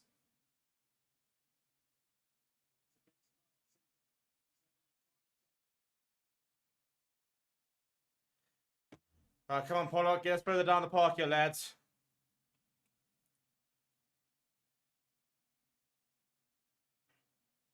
Decent kick here. Just past 10-meter line. Into the half we go. Come on, lads. Come on.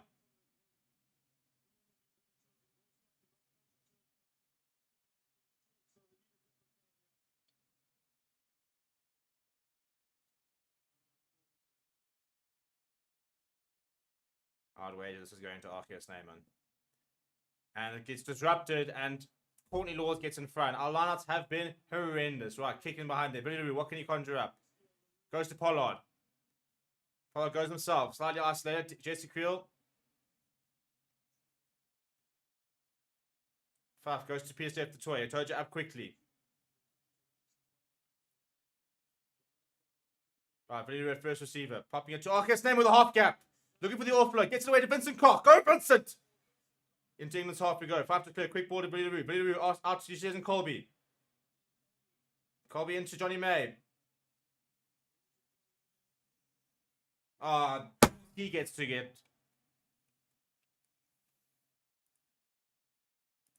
I mean, how that's different to Damien Willemse, who knows? Who knows?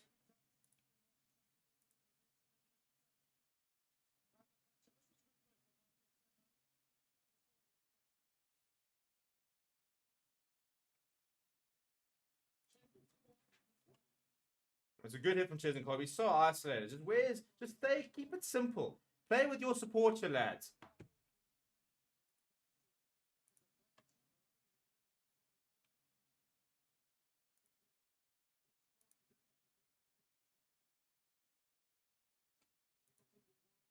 All right, England line out, champ. Got to compete. Got to compete. And we don't compete at all.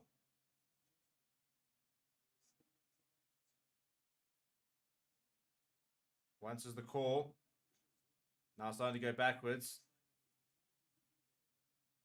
Danike goes to the boot. This is high in the air. Chesney Colby takes it really well up the air. Good catch from him.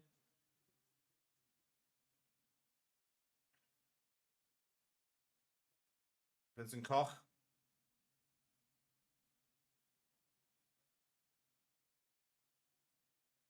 All right, Faf de Klerk's blowing this back. He's going to go to the boot.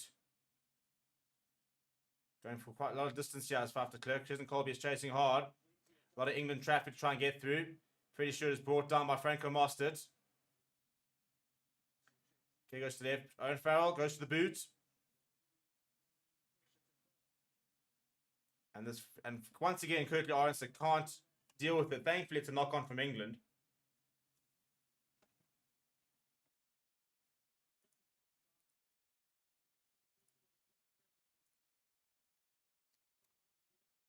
Right, so scrum here for the box on the halfway line. Once again, this as it's been going, usually means that this could be a penalty in a good place because this can get us a bit further down. But guys, we're running out of time here.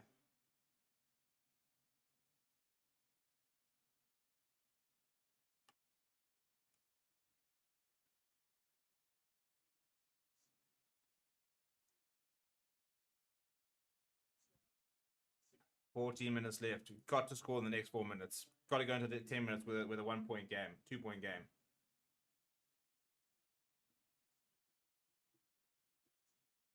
And the most annoying thing is, and I'll be very brutally honest, the annoying thing about this game is that England will not beat New Zealand. I will say that right now, and I can say it with full conviction, that England will not beat New Zealand next week.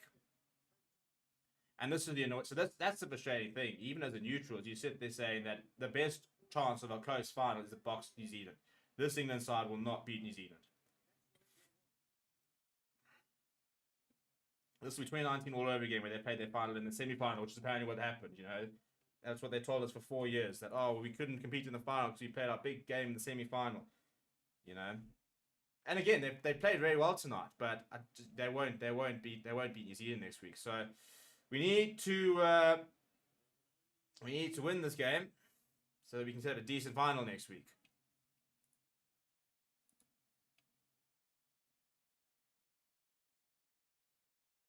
England always turn up in finals. Well, yeah, penalty advantage once again.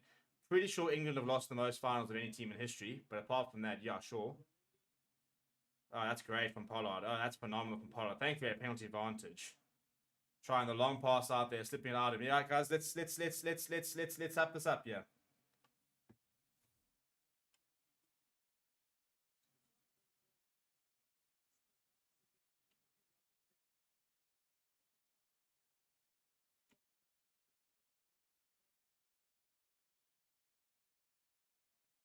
Great kick from Pollard up into the 22. Come on, lads. Come on, lads. Now or never. Now or never. You score here, game on. Come on, man.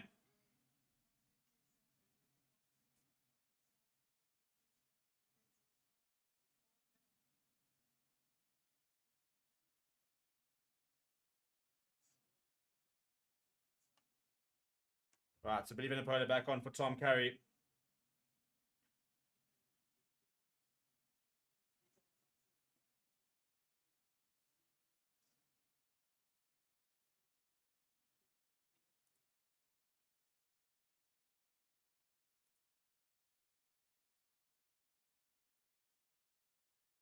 Right, Arcus Neyman. One more needed. That break off to Jeffrey. Go down! He's just short. He's just short. Arcus Neyman! No one stopping him there! Come on! Come on! Come on! Try time. Finally! Finally!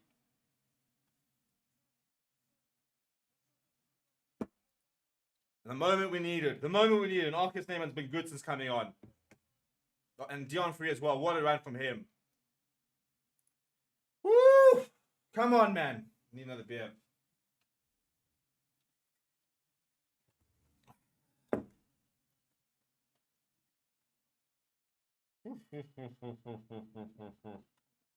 Big 10 minutes now ahead. Big 10 minutes now. Yeah, I deal with us 5 minutes ago. A bit of a momentum switch here. Big conversion to come. You miss this conversion, you're going to have to score a try.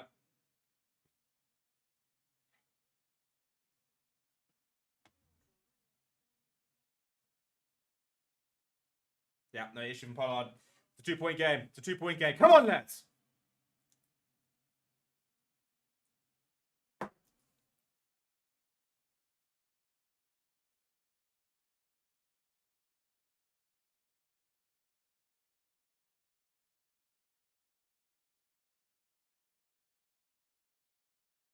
Oh my goodness me, I can barely watch. Can we just have one like non-ridiculously close, hectic, like I'm on blood pressure tablets like naturally. Could we just not do this to me?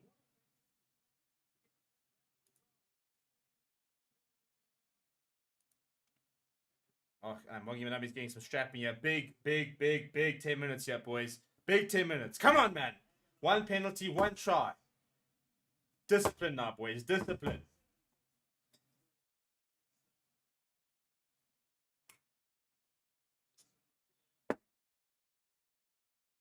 Buckets.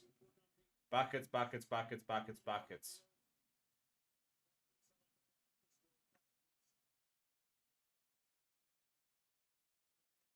They go short and gone to Danny Kerr. He's been driven out by Quacker. Yeah, it is by Quacker Smith. Thankfully, because it was almost one back from England.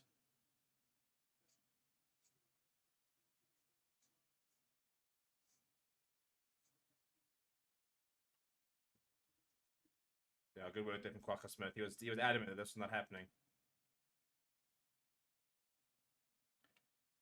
Ideally, we need a scrum. That's what we really need. 10 minutes, plenty of time to play here, boys. Get into their half. Get into their half. Come on, lads. Frankie Mostert. Back to Clerk. Throws it. Yes, it's a wild pass out to Pollard. Pollard hammers it downfield. Johnny May underneath it. What's Johnny May? Are you looking to run it? It's a good tackle there. I think it's Franco Mostert. He's putting a huge shift tonight. Danny Kerr going to Ellis Genge.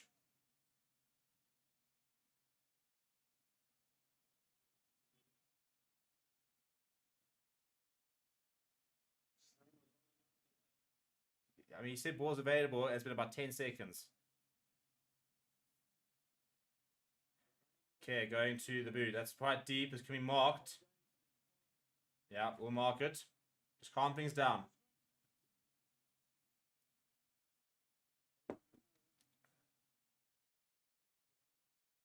No scrum. No, I reckon there was a conversation to be had there.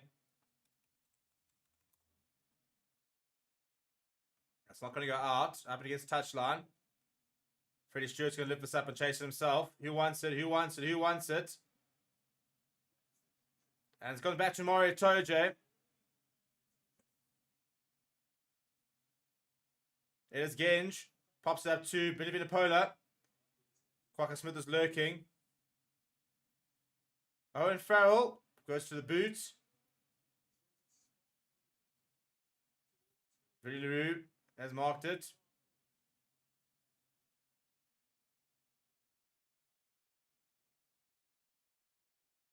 Scrum. They're going to take the scrum. Here we go. Here we go. Here we go. They've called for scrum. That's the first thing Billy LaRue said. As he said scrum. He said, you guys have got the measure of these guys. Scrum. Take it. Take them on. It's a huge moment. It's a huge call. Billy backs us forwards.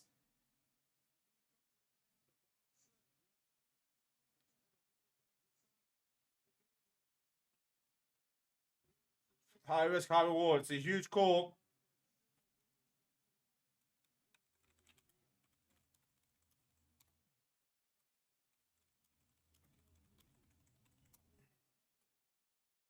There's a massive call. So call for the scrum there is a huge call.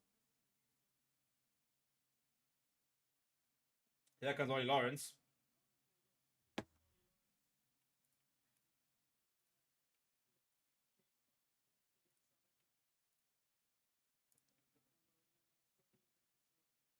And there goes Manu Tuilagi. So still no George Ford, eh? It's amazing. I mean, he was so good in the group stages, and since Owen Farrell's come back, he just hasn't got back onto the field. 7 minutes left. Big moments here, lads. Big moments from the scrum.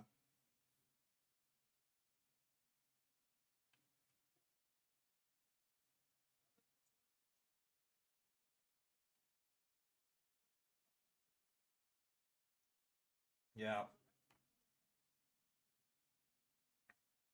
You see a big scrum, you lads. Big scrum, you lads.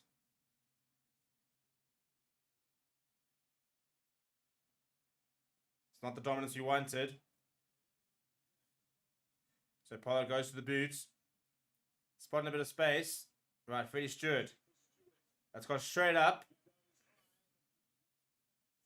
And knocks it forward. Forward. Scrum. Scrum. Scrum.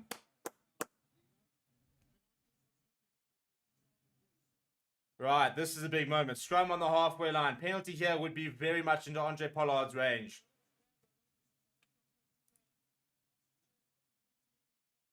Don Human up on his feet, biting his nails. There can't be much nails there. He can barely watch.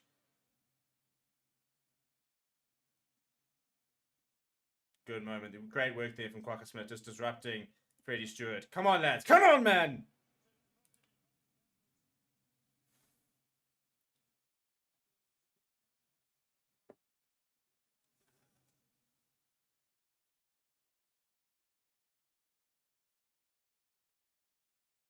Five minutes left. 2 points to margin. One penalty and we'll do it.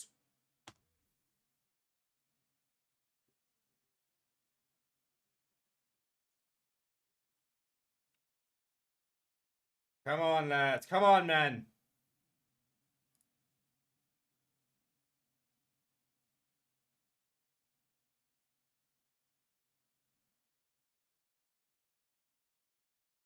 No, there's no stability there. We have a reset.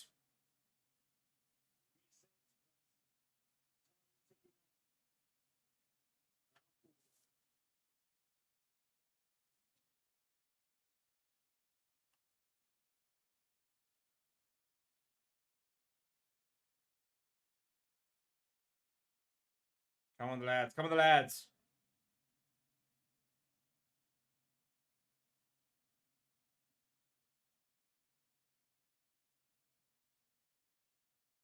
Big scrum now. Huge scrum. This is all on Oxen Chair and Vincent Koch. Penalty here. Look, it's not an easy kick for 100 Pollard. But this is the stuff that this is what you're there for. This is what you got to be back to be able to do. Oh, come on, man. Better keep. They're just wasting time here now, man.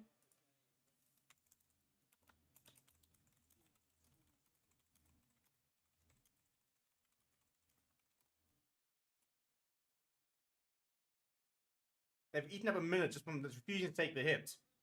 They're too scared to scrum.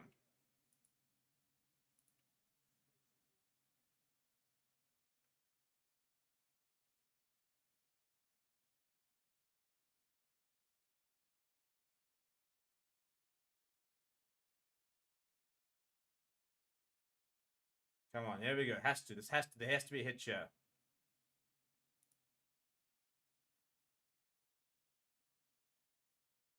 Penalty advantage, penalty advantage, penalty advantage. Here we go, here we go, here we go. Here we go, boys, here we go.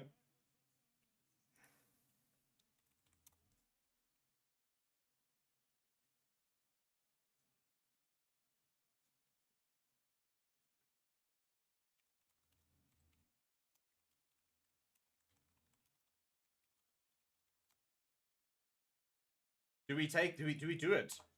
Yeah, the call. Oh my goodness, 100 Pollard. This is how you write yourself into South African hearts. Oh my goodness me. I don't know if I can watch actually.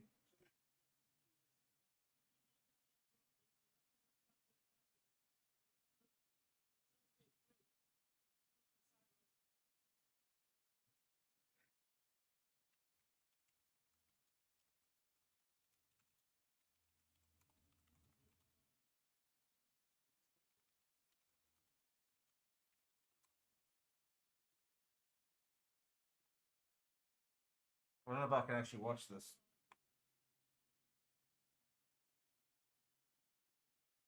He's done it. He's done it. He's done it. He's done it. He's done it. He's done it. 2.5 minutes left. Oh my goodness. Oh my goodness. Oh my goodness. Oh my goodness. I cannot believe this. I cannot believe this.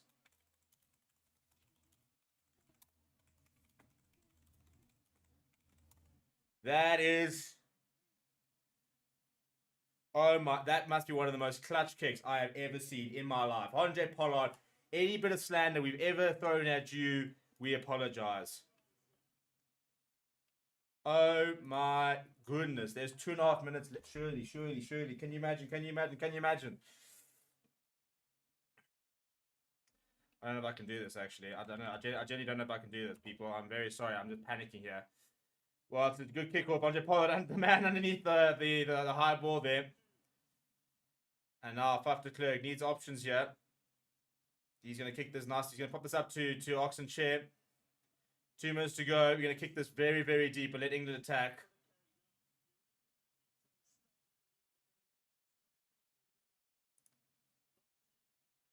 This is a huge 2 minutes. 2 minutes, lads. There's Faf de Klerk. Goes to the boot. He can go into touch. Fantastic touch finder as well. That's a brilliant kick from Faf de Klerk. Oh my goodness. Oh my goodness.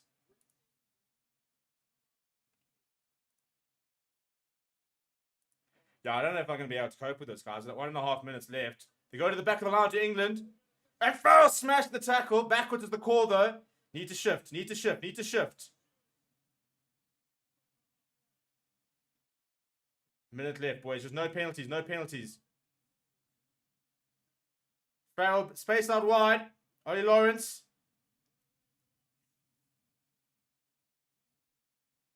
Carl Sinclair.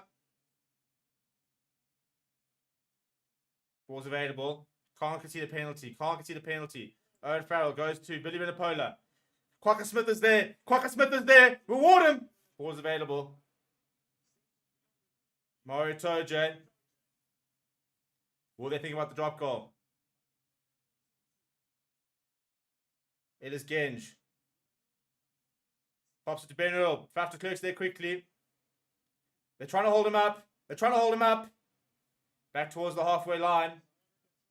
20 seconds left. There's no penalties. Just no penalties. One mistake here from England. This could be the game. Rugby gets touched. Corey Laws comes back inside. 10 seconds left. One mistake. One mistake from England. The game's gone. That's a big tackle on Mario Toje. 80 minutes is up. Lawrence. Dion Free. Clock in the ridge. One knock on. One mistake from England and Boxer into the final. Forward goes to Billy Vinipola. It's gone forward. Surely. Surely. Surely. Come on.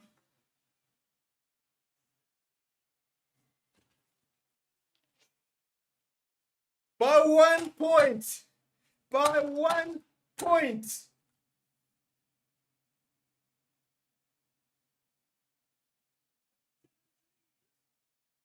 But Jacques Inalba is, I genuinely think he's in tears. By 1 point, the Boxer through. And there's afters between George Ford and Billy. There's no need for that. Come on, guys. Let's be decent oaks about this. Oh my goodness. Oh my goodness me.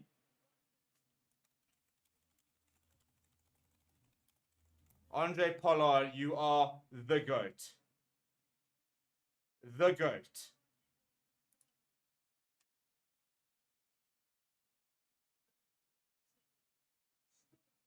Well, credit to Watchalong. He's coming across and changed this and saying South Africa, congratulate South African buggers. There's still a bit of afters going on there. Holy smokes. Yeah, to be fair, Owen Farrell as well, now saying everyone. It's funny, as much as everybody hates Owen Farrell, he's really not a bad guy. He also played brilliantly, by the way. Absolutely brilliantly. As much as everybody hates him, he was really good once again tonight. I mean, that drop goal was incredible. That drop goal is in there with Andre Pollard's kick. That is phenomenal. 15-16. I actually cannot believe it. Believe it, believe it, believe it, believe it.